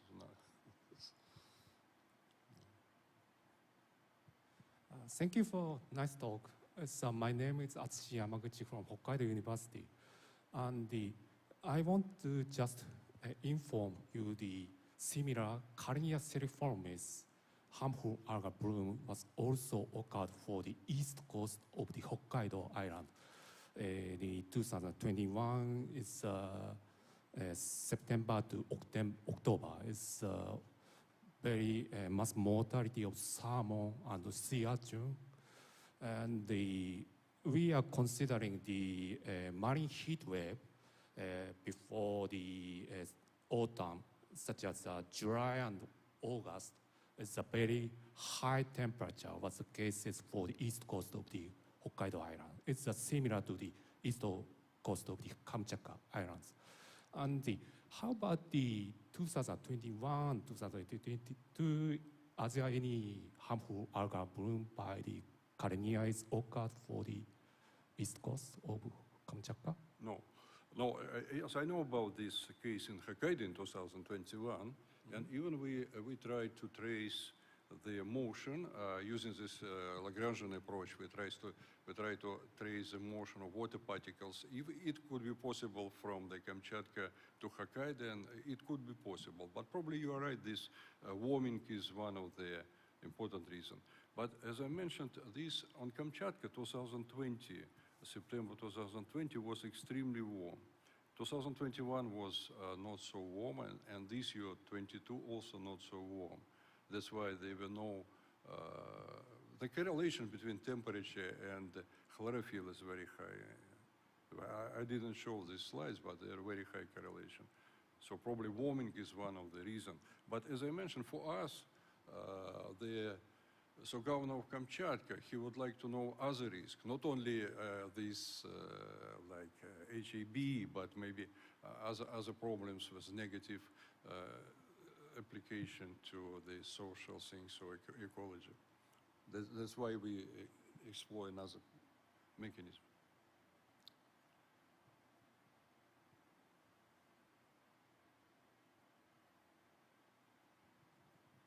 Thank you very much. I'm Arif from Indonesia. One thing that you can look when there's a blooms of harmful algae happen, especially for Karenia species, you can look at the cyst that could be deposited into the sediment to look at have they been there for a long time before, but something disrupt the sediment and then it's suspended to the water and then they bloom, or maybe they're coming from somewhere. So after this, they also will produce cysts that will deposit, and then the same case will happen again sometimes in the future. That is something that we need to look at, because it's a similar case happened in Indonesia, but with the different species. New species suddenly blooms and they stop blooming after that, and it never happened before, and then it coming up after 10 or 20 years. Thank you. Yeah, thank you very much. That's what our specialist on HAB, like Tatiana Orlova, She said this northern Kamchatka is there are many seas of the Skirenia may be located. But again, there are not many observations, not many studies in that area. And we're going to do more observations to understand this. Okay, I probably not polite to spend. Well, that's okay. I think we're going into a coffee break anyway, and so you can take advantage of Slava's time, their coffee break, and ask him questions there as well. Okay, thank you, everyone.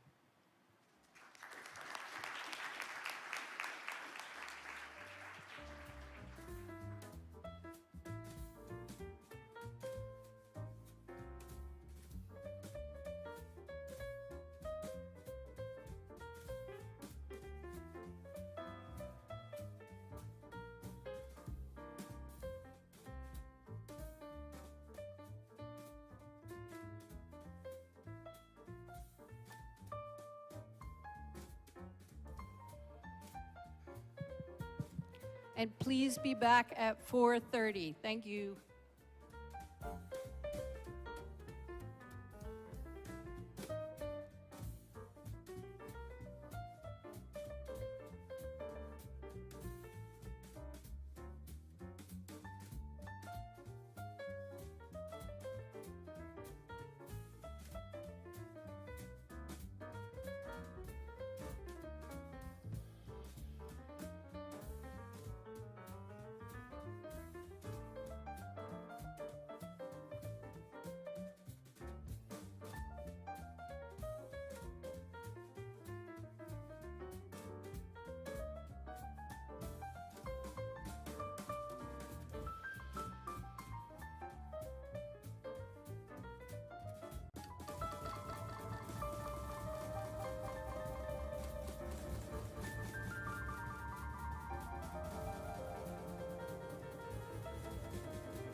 Okay, welcome back everybody. People can come in and take seats. We're going to start with the next couple of talks. So I'm happy to present the next speaker, Dr. Jack Barr, from Oregon State University in the U.S., a long-time member and contributor to the PICES community, a member of Governing Council of the U.S., as well as AP and COOS, and the Monitoring Committee. Jack.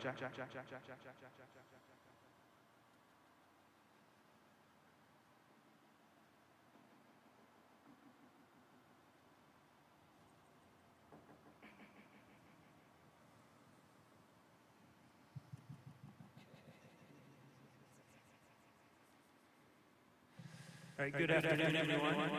Thanks for hanging in there. So I have one very important announcement before I start. That is, if you saw in the pictures in the tribute to Hal Batchelder, several of us were on the PICES swim team. So, Wednesday morning, 7 a.m., in front of the Paradise, we're going to do a PICES swim. And invite all of you. This is going to be the easiest one we've ever done. There's no half-hour drive. There's no getting up in Vladivostok in the dark and swimming in the cold water. So please join us. And I can't see any of you. All right, so I'm going to do another bit of a detective story like Slava did. And we're going to make use of this incredible amount of data that's collected in 2021. In the Northeast Pacific. And I'm coming at this a bit of the point of view that Slava had, that we need the science to inform sustainable use of the ocean.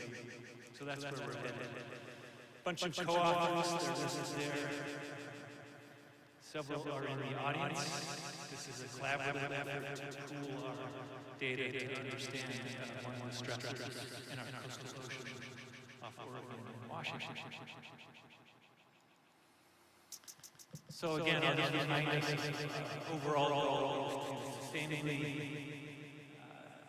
live with our ocean and our coasts. We've got sustainable fisheries, but we do have some pressures on those areas.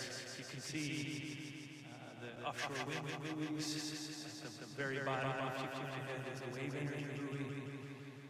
In the lower left are very large ocean observatories, buoys, so the research community is making use of space in the coastal ocean. We've got spirituality and recreation, and then you'll see in the right the conflict between migrating whales and crab pots, where habitat is squeezed. So where I'm coming from is we need to know as much as we can about that habitat in that area as we make decisions. So quick introduction to the Northeast Pacific. We're in the upwelling zone of the Northern California Current. Just to the south of where the North Pacific splits and goes into the top of the California Current. On the right is an image showing the cold water upwell along the coast in the summer. And we're going to be looking at the northern end of that. So wind-driven upwelling, it's seasonal at this latitude. Just got a rendition of the seasonal cycle. And I'll be talking about upwelling between the spring transition and the fall transition. And the little cartoon at the bottom just shows how currents are bringing upwelled waters up. The strong coastal jet flowing down along the coast. This is an incredibly productive area as the upwelled waters come up with nutrients, hits the light zone. We get great plankton blooms and high productivity all along the coast into our estuaries, etc. And superimposed on this is just some of the ocean observing assets that we're lucky to have off the Pacific Northwest, funded by our NOAA Integrated Ocean System. And in the spirit of data sharing, you can go to some of these sites, buoys, gliders, and pull that data off, investigate the questions like we do together. Very successful fisheries in Oregon alone. Our Dungeness crab fishery, about 74 million a year, groundfish, pink shrift and the iconic salmon. So we want to understand this area, and we want to understand these kind of stresses. And one in particular is the low oxygen. So this is a diagram we did many years ago just summarizing the process. So deeper in the water column, the water has been isolated from the atmosphere. It's traveled in some cases for decades to reach our shore. And then that process pulls that old water into the euphotic zone. So it's low in oxygen to begin with. It comes up on the shelf, triggers the plankton blooms, and then that organic matter falls to the bottom and decays. And it's that combination of the source water properties and what's happening on the shelf that actually drives the water hypoxic. And this naturally occurs. In fact, many organisms are adapted to it out on the outer shelf on the slope. But I think what's new is we're seeing it very close to shore, and we're seeing it more frequently and more longer duration. So that's a photograph of our small research vessel, just a kilometer or so offshore. And you can see the crab boat behind me working just to the shore of us. So we're looking at that very inner edge of what is a hypoxic. And just as an aside, that oxygen minimum zone is actually quite deep at our latitude. It's maximum around 600 meters, but at the very top of it, 150 to 200 meters, we're pulling water off the very top of it up onto our shelf. And it's also high CO2, low pH. So that's another stressor we'll be looking at as we go along. All right, what are hypoxic zones? Normally they're associated with river bloom runoff in many of our nations where there's excess nutrients, drives plankton blooms, the decay process pulls the oxygen out of the water. Even more true for salmon enclosed areas like the photograph on the left. But we're actually seeing it in an open ocean coastal context. The middle photograph is the ROV from the seafloor off Oregon in 2006. We saw massive die-offs, including the invertebrates from the seafloor itself. Sort of reminiscent of what Slava showed. It was actually on the beach. This is a photograph on the right, on the Washington coast, showing the effects of the hypoxic. So I'm going to use mixed units. I'm going to use actually milliliters per liter. So when that number gets less than 1.4, which is equivalent to about 60 micromoles per kilogram. And those are the different ways that we talk about oxygen levels at the bottom there. All right, so we want to measure that at sea. So stick with me here a second. We have all these great satellites. We can see the plankton, we can see the temperatures, we can see something about the waves, from that and further wind. But there really is no way to see down into the ocean to measure the oxygen. So we've got to put something in the sensor. Traditionally, we do it with ships. We can lower down the sensors. We can capture water. We can use the latest technology if we wish. The set of photographs on the right-hand side is from one of the first summer schools in ocean observing. And some of you that are now, I guess, early/mid-career folks now might see yourself in those pictures. The upper plot is a CTD inside a strong TTC tube that goes onto a trawl. This is done by the NOAA Groundfish Survey, which I'll show you some data from. The lower one is just one of our training exercises on our small research vessels, where the students are learning how to take a sample and get it ready for a wing titration. In the middle is what many of us have been doing for a decade plus now, and that's using an autonomous glider equipped with CTD dissolved oxygen to go from the sea surface to right down within about 3 meters of the bottom to sample the oxygen. All right, so I was just out September 1st, 16th on a mission off the Washington coast. Actually, my job has gotten a little easier. I only have to go out on the first day, put it in, and then I go home and we run it from our cell phones. And then we go out on the last day and pick it up.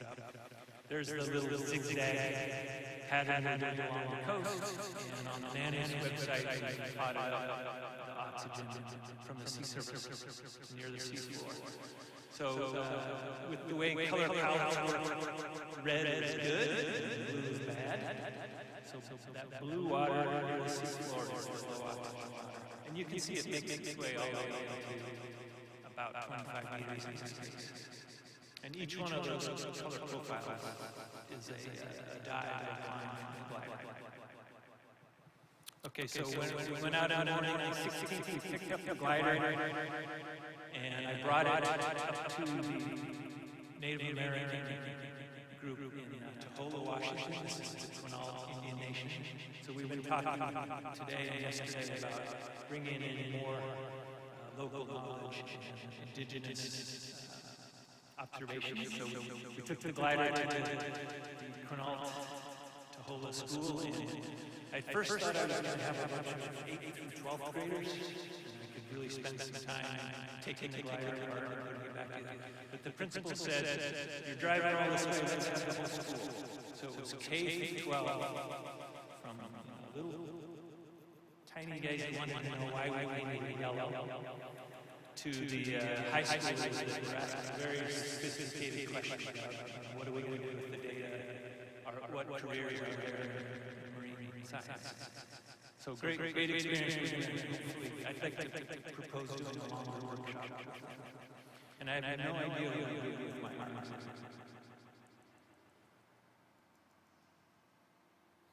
Okay, so there has been previous work done on this. Some of the authors are in the audience. If you take some of the NOAA data from the various surveys and plot out the near-bottom oxygen, and again, that same palette from blue, which is bad, and up to red, which is saturated with oxygen. And you make a map along the coast. And what you see is changing patterns north to south, on and offshore gradient. And sometimes there's quite large areas where it's toxic. For example, September 2011, up on the Washington shelf. They had about 40 to 60 stations to work with in those days. All right, so what we decided to do is gather all the data we could find. 2021 was an absolutely remarkable year for vessels at sea and gliders at sea. You can see some of the NOAA listed there. The juvenile salmon cruise, the Northern California current study, the annual or biennial hake and groundfish surveys. Dick Feely's, who leads the West Coast Ocean Acidification Survey, and out to the International Pacific Halibut Commission, sends out oceanographic vessels. And then our Oregon Department of Fish and Wildlife was looking at state waters, which is about 5 kilometers offshore. And then in blue are things I've been running offshore the gliders, and you can see some of that mapping in the bright blue off the Washington coast that I just gave you a taste of. So there were something like 800 profiles all the way down to near the seafloor. So we're going to collect that data and map it. So it's kind of like bringing a set of glasses to look at this in really sharp focus. So we're going to put that together. And this is how that data was distributed in time. So I mentioned spring transition and fall transition. So right around mid-March, out into September, when the winds turn around again and stop. And those are each of the types of surveys spread over time. Interestingly, they are weighted a little bit towards the later in the season. And part of the story is the oxygen doesn't decline over the season, such that the months of July, August, September, it's the worst. And Francis Span and I have been trying to communicate about what this is. And we latched onto this idea that in the Pacific Northwest there was a smoky season from the fires late in the summer. And we can all see that there's smoke in the air. Everybody knows that. But nobody knows what the bottom of the ocean is like. So we've started to use this term hypoxia season to give that visual of the fire season, the smoke season. And I think that's starting to get to people that late in the summer there is this stress. All right, 2021 was also a remarkable year for upwelling. So lots of it persisted, and that just fuels that engine I was telling you about that produces organic material that can then be decayed on the shelf. And this diagram on the right just adds up all the upwelling over time in the season. And the blue line is 2021, and the further down it goes, the more upwelling. And it's roughly twice the average upwelling. So we might expect this to be a rather hypoxic year. All right, so here's the map.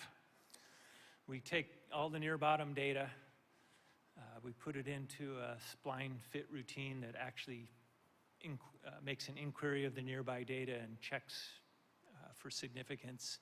The length scales of the smoothing change depending on how the data is distributed. So there's some quite short scale phenomena, especially up there in the north where we have the glider data.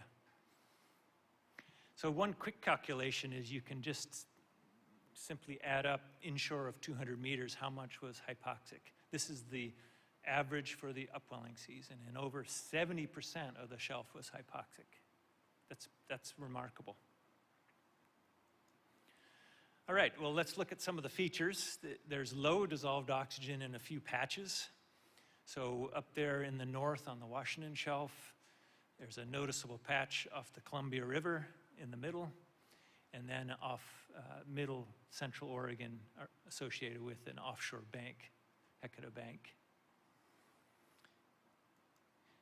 Conversely, if we look where there's high oxygen, there's an area right near the coast. You can see all along the coast, it's red. That's from the mixing, air-sea interactions, the crashing waves, the variable winds.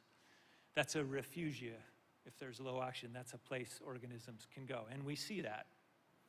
During these big events, we do get Dungeness crabs that run into the coast and into the estuaries.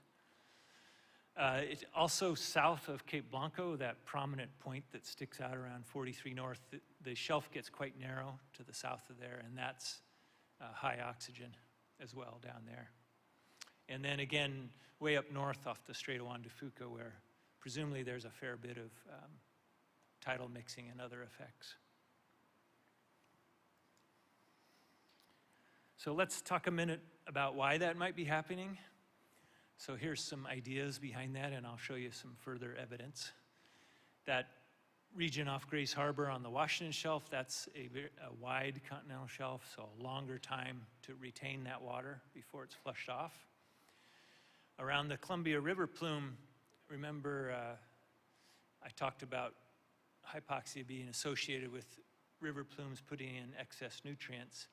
It's actually not excess nutrients, but I'll show you how the river plume facilitates bringing ocean nutrients up into the light zone. So that area is prone to hypoxia. And the last one is sort of what I've been working on for quite a while, is how do that strong along-shore coastal jet interact with the bottom and make these retentive areas that are super good incubators and that they hold this water near the coast. Near the high dissolved oxygen, we've got mixing near the shore, potential tidal mixing, and then I mentioned the narrow shelf. All right, well, let's just test that hypothesis about the shelf width. So you just take the shelf width on the right diagram, you look at what the lowest oxygen, actually you average the oxygen across the shelf at that point and plot it up.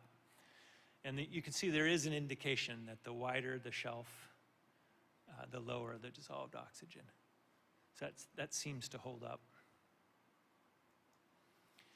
What about this flow topography interaction? Well, as that upwelling jet comes screaming down the coast, it encounters this bank and does not want to go up and over, so it just simply goes around the outside.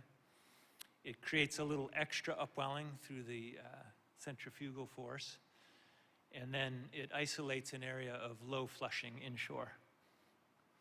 And that's just shown by some data here where we mapped the temperature on the left, the surface currents in the middle, and then the chlorophyll on the right. And you can see the jet sweeping around the enhanced upwelling inshore and the enhanced chlorophyll bloom. And if you just plot on top of that the dissolved oxygen, this is now down near the bottom, you can see that that's quite a hypoxic area. All right, so we're just starting to put together some oceanographic processes behind this. Let's look at that river plume one. So on the right-hand image, that's a chlorophyll image where there's enhanced production associated with the Columbia River there coming out just north of 46 North. And again, that's not high in nutrients. Instead, it's the mixing and the interaction at the base of the plume with the ocean water that pulls the nutrients up into the euphotic zone. So that's why that area seems to be more prone to hypoxia. All right, so let's take a little peek over time. I've replotted the 2021 over there on the right, and then we're going to go back and look at the groundfish data. So these are surveys that are carried out each year from 2009 to 2018. You can see all the data that's on there. And if you squint, you can see the same features. So that shouldn't be a surprise because the groundfish does go into the plot on the right as well. But it's showing those areas that I mentioned, both in the high oxygen and the low oxygen. You do notice, though, that the levels are changing. So we're seeing more deep blues in 2021. And there's been a fair number of papers that Amy Keller has led looking at the oxygen from the groundfish data, if you're interested. We went further back into the archives and pulled out all the data we could find prior to 1980. And again, those patterns are coming out with the bank and the Columbia River influence. But again, notice that the values are higher. So oxygens are decreasing over time, over the shelf. All right, so what are we going to do with all this? And I'll just try to wrap it up here. On the right is a map of dissolved oxygen. In the middle is a map of Dungeness crab fishing intensity. And then the latest map is that our Bureau of Ocean Energy Management is starting to look towards areas to put in offshore wind farms. And so all of those things you really ought to use together to inform how we're going to sustainably use the ocean. So just to summarize, we had very robust at-sea sampling from ships, gliders, moorings. That near-bottom hypoxia was quite widespread throughout the upwelling season. The spatial patterns start to make some sense in terms of the oceanography. The near-bottom oxygens are decreasing with time, and we can use these maps to inform our management decisions. And then next up, of course, I mentioned the low pH waters. We also have things like marine heat waves and harmful algal blooms that we just were talking about. We can look at each of those and how it interacts in these areas. So thanks for your attention.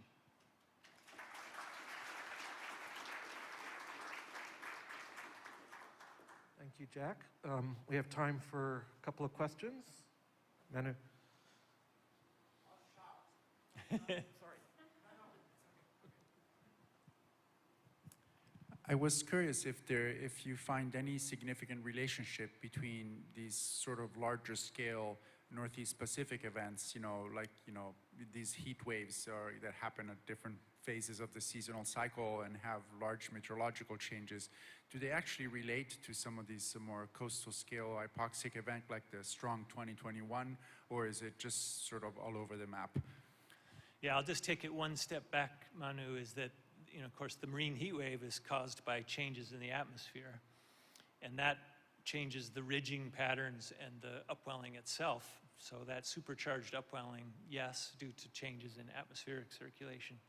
But to your question, changes in stratification, where you're heating the upper layer and sort of putting a warm blanket over things such that you can't exchange as well. So yes, we do see effects like that. Yep. Okay. Slava? Yes, thank you, Jack. But there may be two reasons why you have low oxygen water. First is more intensive upwelling in 2021, or the water which is going to be upwelled has low oxygen content. And one question. A second question, if you have the same signal in the wind pattern, I mean the like stronger upwelling winds in 2001. Say that last one again, Slava. I mean, it should be, if this effect of stronger upwelling, it should be correlated with wind. Yeah. Yeah, so Slava is asking about the contributions of the wind-driven upwelling on the shelf versus changes in what we call the source water properties. And so what we're seeing is about, each of those adds about 50% of the variance. So yes, the source waters are modulating. It turns out in 21 they were not particularly low. That water is not hypoxic. It has to come up and be driven hypoxic by the shelf processes that are driven by the wind. Yeah. Any other questions for Jack? Oh, yeah.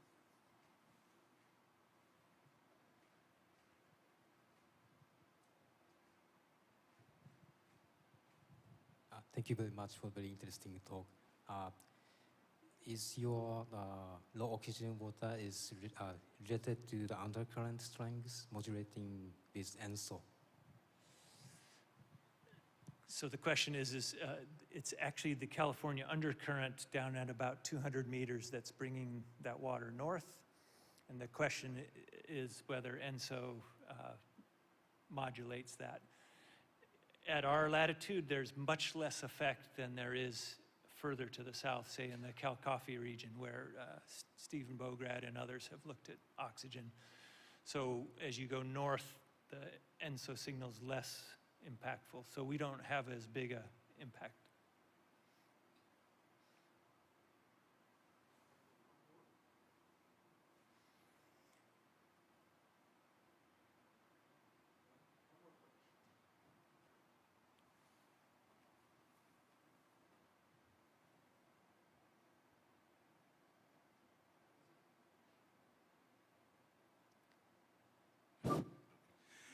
Has there been a significant change in the proportion of the water column that is hypoxic?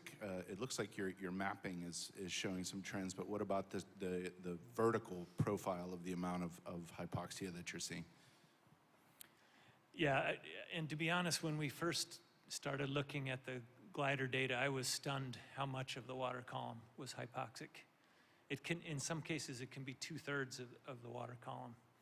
So during a strong wind-driven year like 2021 or 2006, yes, it goes well beyond the sort of 10-meter deep layer up to 2/3 of the water column, which, you know, of course, squeezes the habitat.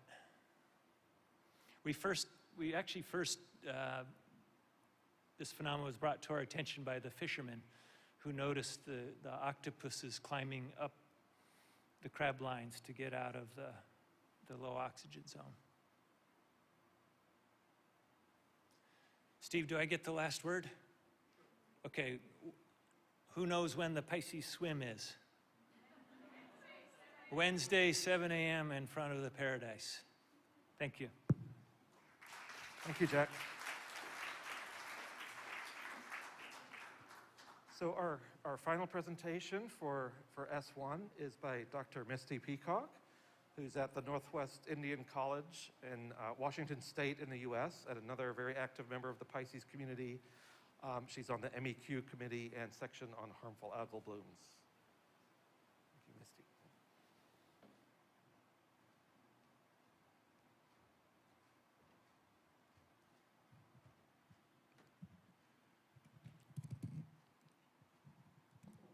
Thank you. Hi, you guys. I promise to keep it to the allotted time so that you guys will be free to get ready for this, I guess, the reception afterwards. Thank you so much for the conveners of this session for having it, and also for Korea for hosting this meeting. I'm going to talk to you guys today about lifting the voices of Indigenous students to empower the next generation of ocean leaders. I'm Dr. Misty Peacock. I work at Northwest Indian College. It's in Washington in the United States of America. And if you're thinking about where this is, it's kind of the furthest northwest corner of the United States. It's just south of the Canadian border. So Indigenous peoples, this is the definition by the United Nations. Indigenous peoples are inheritors and practitioners of unique cultures and ways of relating to people and the environment. This is my lab manager. This is Rosa Hunter, and she is an Indigenous woman. She's an Indigenous scientist, and she practiced her culture and her science through an Indigenous lens. She's Jamestown Squalum, which is, if you, the previous talk that we just talked about, kind of next to Quinault Nation. It's actually just north of that. And she learned about red tide, harmful algae, and biotoxins in clams from her grandmother. So just to place a little bit where we are and the type of peoples that are working on ocean sciences here on your guys's, I'm not sure, the one that looks like the normal map, that by Sylvie Arquez, that's the Salish Sea. And you can see that international border there between the United States and Canada. And the Salish Sea includes Puget Sound, the Straits of Juan de Fuca, and the Straits of Georgia. So down by Seattle is part of that, out into the Pacific Ocean on the Washington coast, and then up into British Columbia. That red outline is the freshwater drainage basin of the Salish Sea. And you can see that dot that says Bellingham, Washington. That's where I'm located. The other map, which some people may be familiar with, is actually a map of the Indigenous peoples of the Salish Sea. These are also the Lactamish people, or the people of the sea, the Coast Salish peoples. And they have been living here and practicing their culture and their science since time immemorial. This map is slightly out of date because it was made in 2014, but it kind of gives you an indication of the different groups of people that have been utilizing the resources in the Salish Sea for thousands and thousands of years.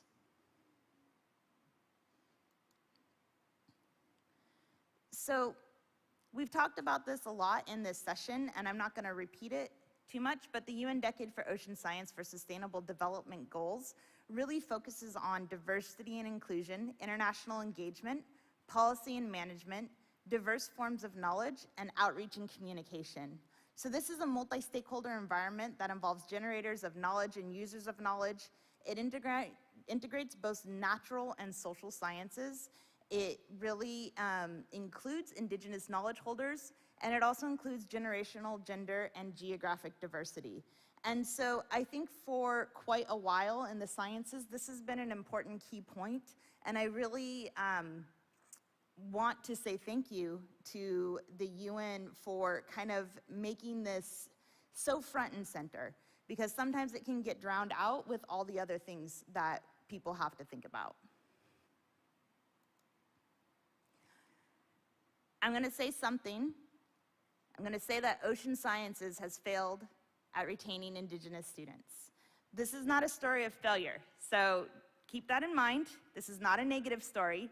I just want to say that and own that, because we really have. As ocean scientists, we have done a terrible job at including Indigenous students, supporting Indigenous students, and kind of mentoring them through the process to become ocean sciences themselves. So this is a paper from 2014. It says, where are the Indigenous scientific leaders examining the participation of Native American, Alaska Natives in weather and water academic programs in the federal workforce? In the federal workforce, less than 0.1% of federal workforces in the United States are Indigenous people.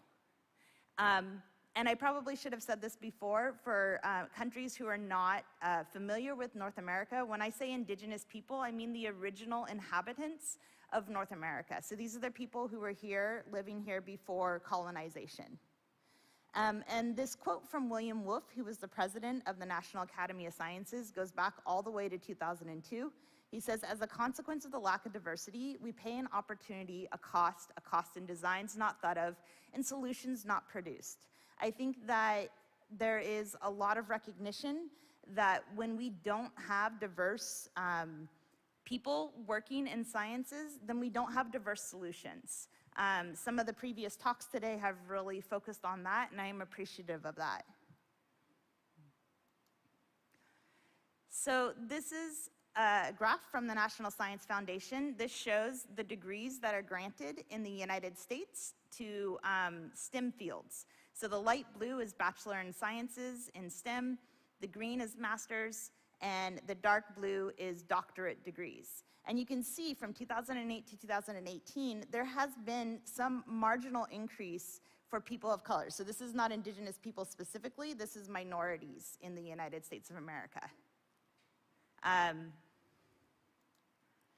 But in 2014, only 0.4% of master's and PhD degrees were awarded to Indigenous scientists. By 2018, it doesn't even register. There was not a single Indigenous scientist who graduated with a PhD that was reported to the National Science Foundation.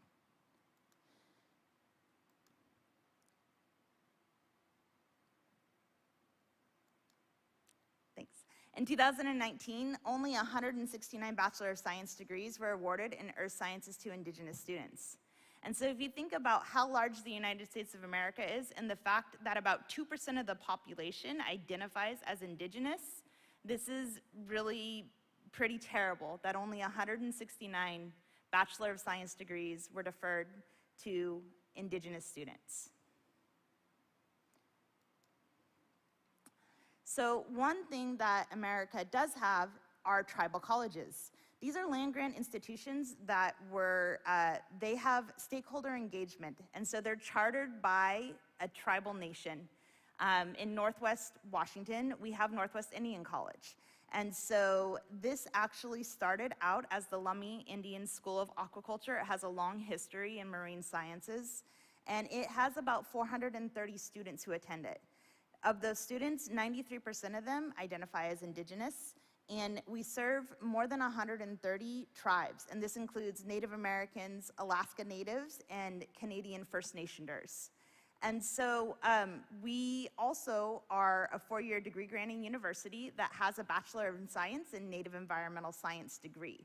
And so we have about 60 students each year who are in that program earning their Bachelor of Science in Native Environmental Science. We are also the only tribal college that has a marine research center.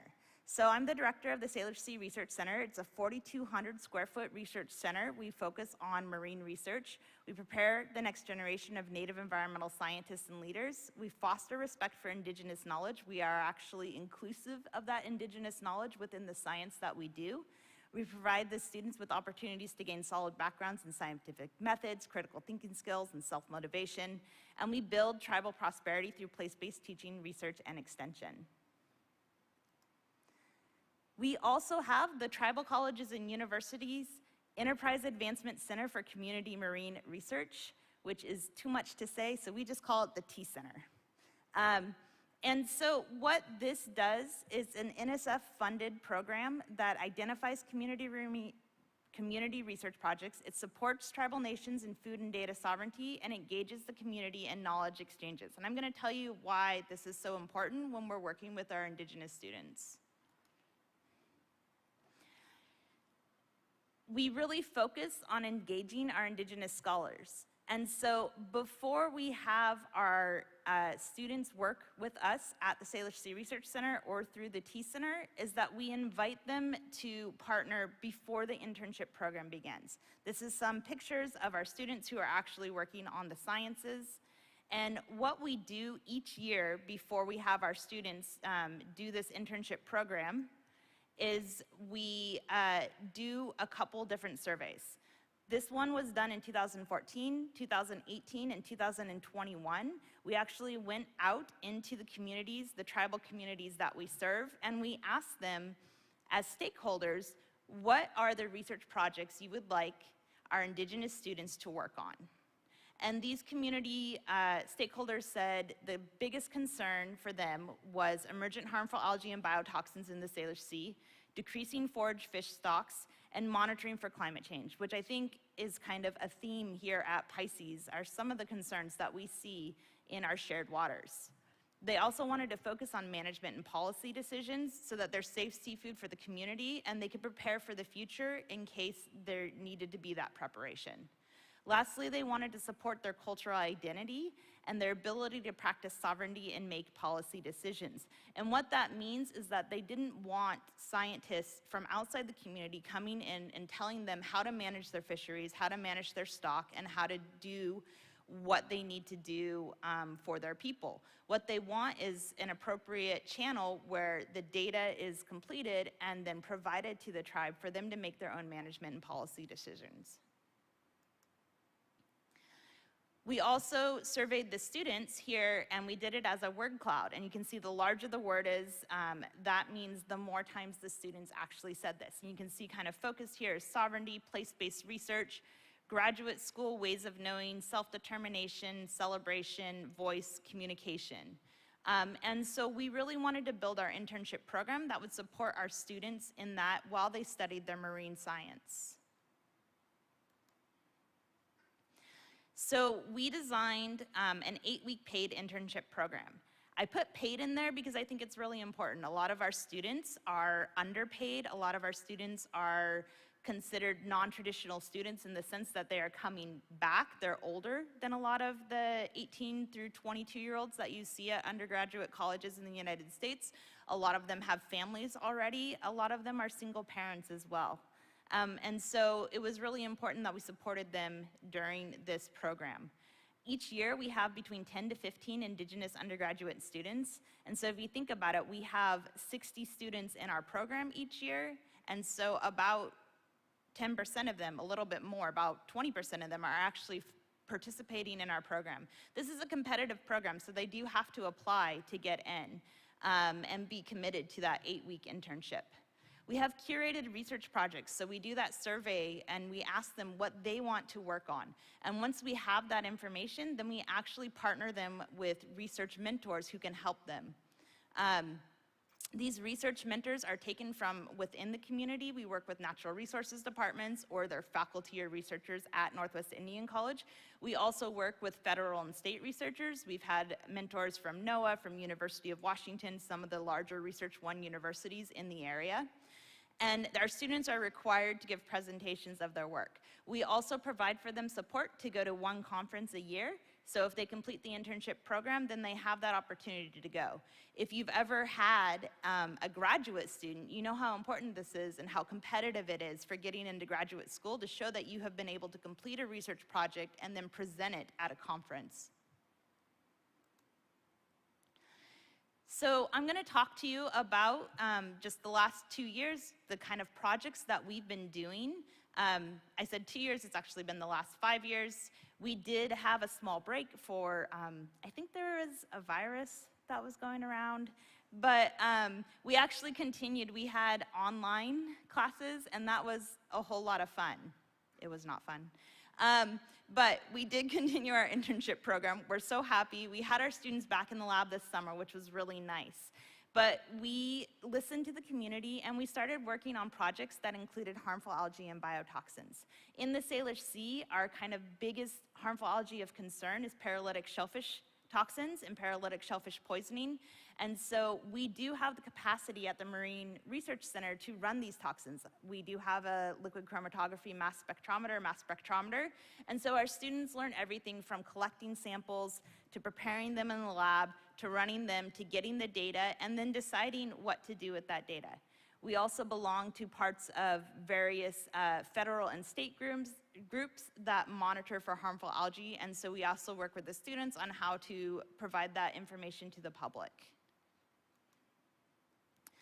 We talk a lot about management and policy decisions because the tribe that we work with, Lummi Nation, actually manages 13,000 acres of tidelands. And so they determine when their shell fisheries are open and when their shell fisheries are closed. And so one of the things that they do is they work with us and we provide the data to them so that they can make those management policy decisions. These signs are seen everywhere in Washington State. We see them all summer long, and into the fall, they say, don't eat the shellfish because they're toxic, they have biotoxins. When we see these signs, we actually do the opposite, and we go out and start digging clamps because we want to see what toxin is there. And so that's my student and then my lab manager again. A second project that we work on are forage fish, the tiokwe, as they say in Laktamish. And so this is a small fish. It's about 3 to 4 inches long. It's also known as the hooligan, not to be confused with its neighbor to the north, which is the eulogin, and slightly larger. It's a completely different species. This is a longfin smelt. Its closest cousin is down in San Francisco Bay. But this particular fish is also known as the Thanksgiving fish. And Thanksgiving in America is in late November. This fish comes from Bellingham Bay, from the Salish Sea, and comes up the river. It usually starts around November 10th and ends by December 1st.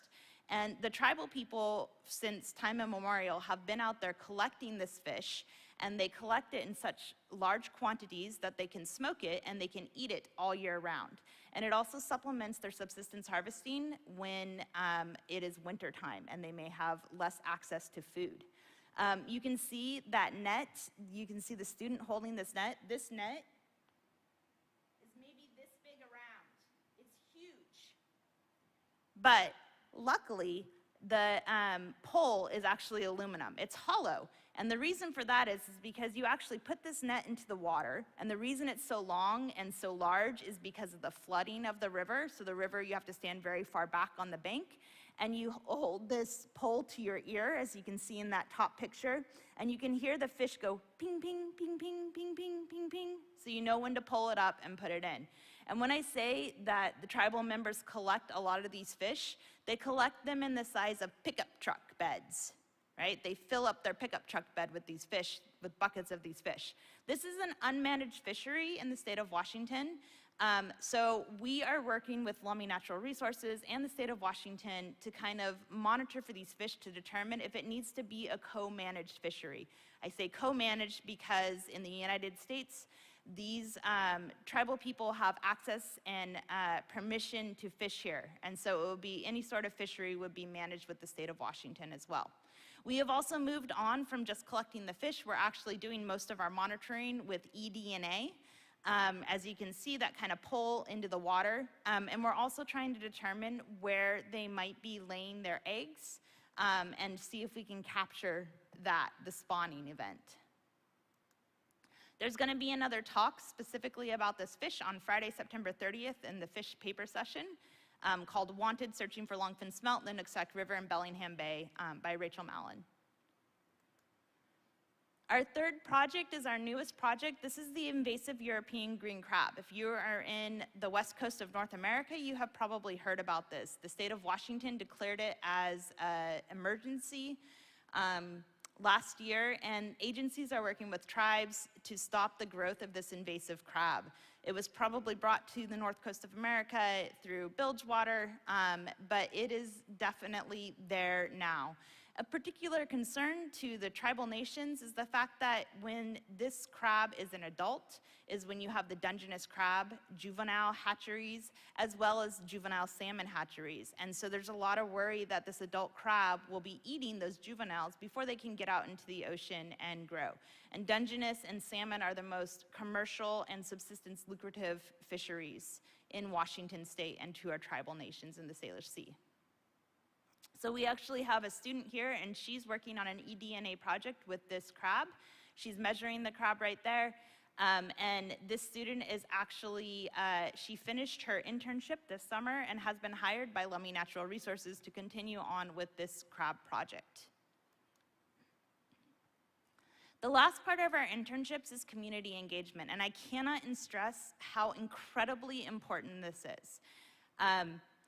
In a lot of the sciences in North America, the people who are scientists often are Caucasian white males. Some of my favorite scientists are Caucasian white males, but it can be really hard for people of color, women, indigenous peoples who don't see a scientist that looks like them. And when we talk about the early career program, especially here at PICES, one thing I think we need to think about is maybe also starting even earlier than when they are getting their science master's and PhD degrees, right? And so how do we bring these students into science to begin with? How do we give them the tools and the confidence to grow into ocean scientists? And so one thing that we require our interns to do is to go out into the community and show what an indigenous scientist looks like. And so we actually work with the preschool program, and we bring fish and we bring invertebrates and we let them touch and feel and grab and learn about them. We also work with Quileute Nation, which is just north of what Jack was talking about at Quinault there on the ocean coast. We do a 3-day summer science program with the students. And we also bring all of the tools and supplies that these students need so that we can show them.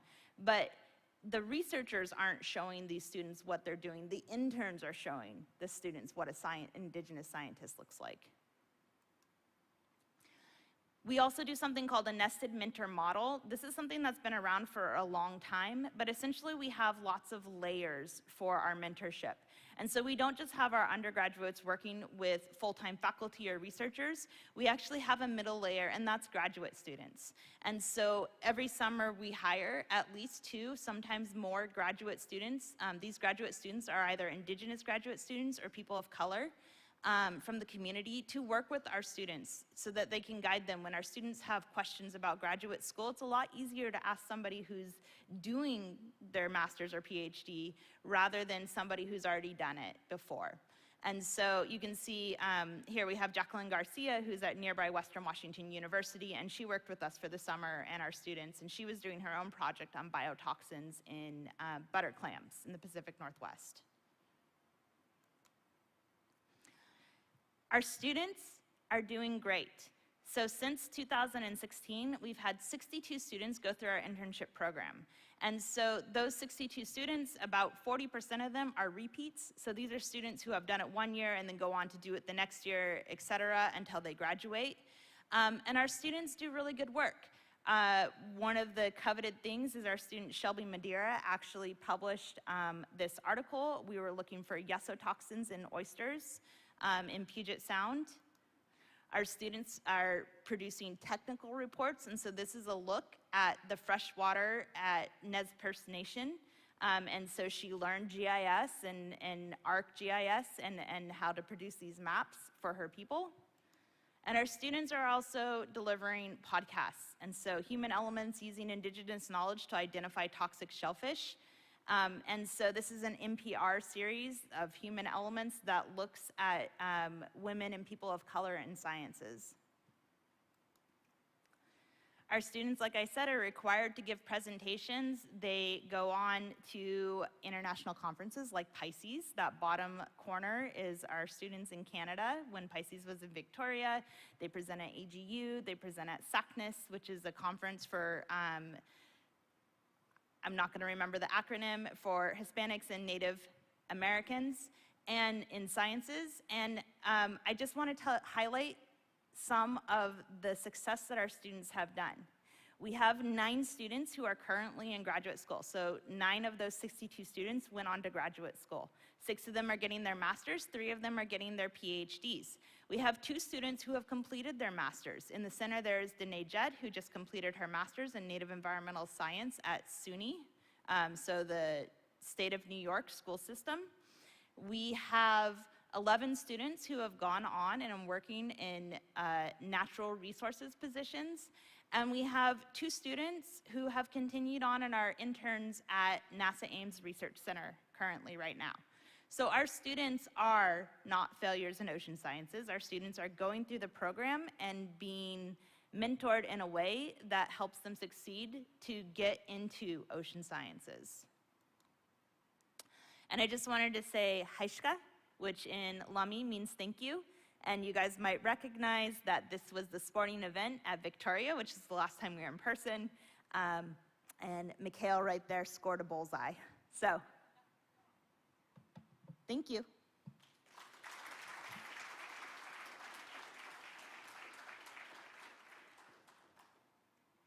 Thank you, Misty. Any questions? Comments on? Thank you, Misty. What are the most meaningful ways that PICES can include Indigenous voices in next year's meeting? So I think one of the ways that PICES could really include it is to start now. PICES needs to reach out to the community, and they need to ask how they would want to be included. Seattle is a great place for this. There is a strong history of Indigenous tribes there, but rather than calling and inviting and saying, hey, can you do X, Y, and Z, maybe reach out to the community and ask them how they would like to participate. And also the strong support for our young students, right? The ECOP program for PICES is amazing, and I think that our students would really, Indigenous students would really want to participate in that.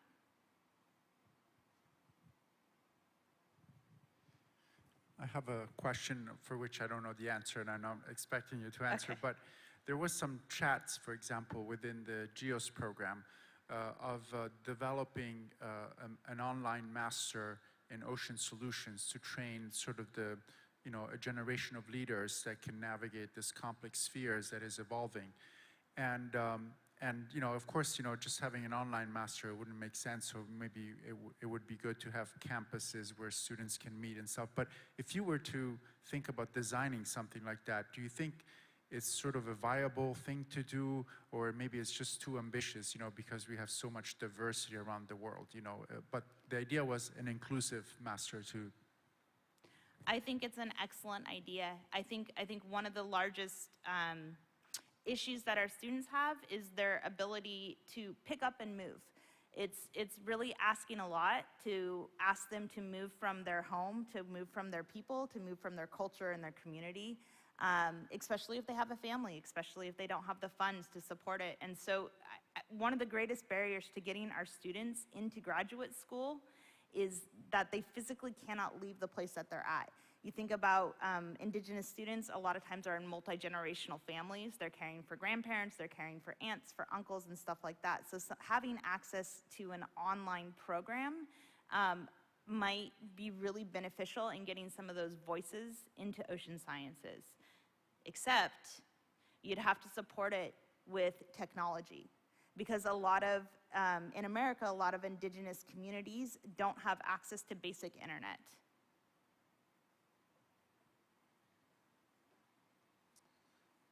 Any other questions for Misty?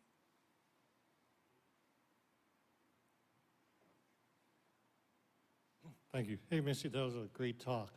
So I'm in the Pacific Islands, and so I caught your statement of the slide where you spoke about those of the scientists of different color and the reluctance of some of the tribes, the communities to embrace them.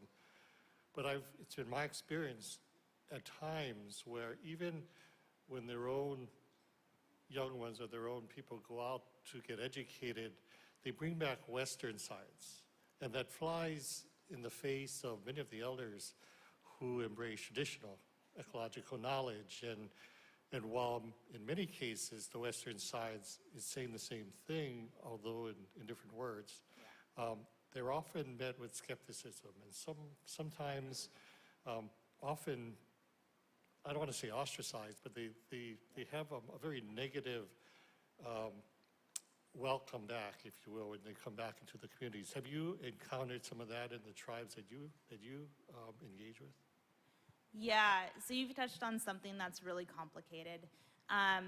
There are definitely people who frown on their younger students going out into the world and bringing back what they call Western knowledge, right? And so they're using Western knowledge as a dichotomy from traditional ecological knowledge. There's another group of people who see it as a tool to help engage traditional ecological knowledge, right? To use both that and the other one. We definitely see both sides of that. One thing that some of our students do, and there's a movement in the United States, is to be really inclusive of traditional ecological knowledge. And sometimes this is a difficult concept to understand from a Western perspective, in terms that they say, okay, we have this Western science. We go out, we take temperatures, we take our AUVs, we take our genetics, and we get this data. We also want to include traditional ecological knowledge, but we don't really have a framework for putting it in there. And I think that what the movement more now is to say, start from a place where traditional ecological knowledge is considered a different way of knowing and not something to be included in Western techniques, but something that's outside of it, but as equally as important. And I find that our students who kind of look at it that way and can interact with our community in that way, kind of maybe sometimes do the best out in the Western world. But there definitely is some people within the community who frown on that. Okay, well, thank you very much, Misty. That was a great presentation. Thank you. And thank you to everyone for participating in the session today and our speakers. And please come back for the opening reception at 6:30 in this room. Right. Thank you, everybody.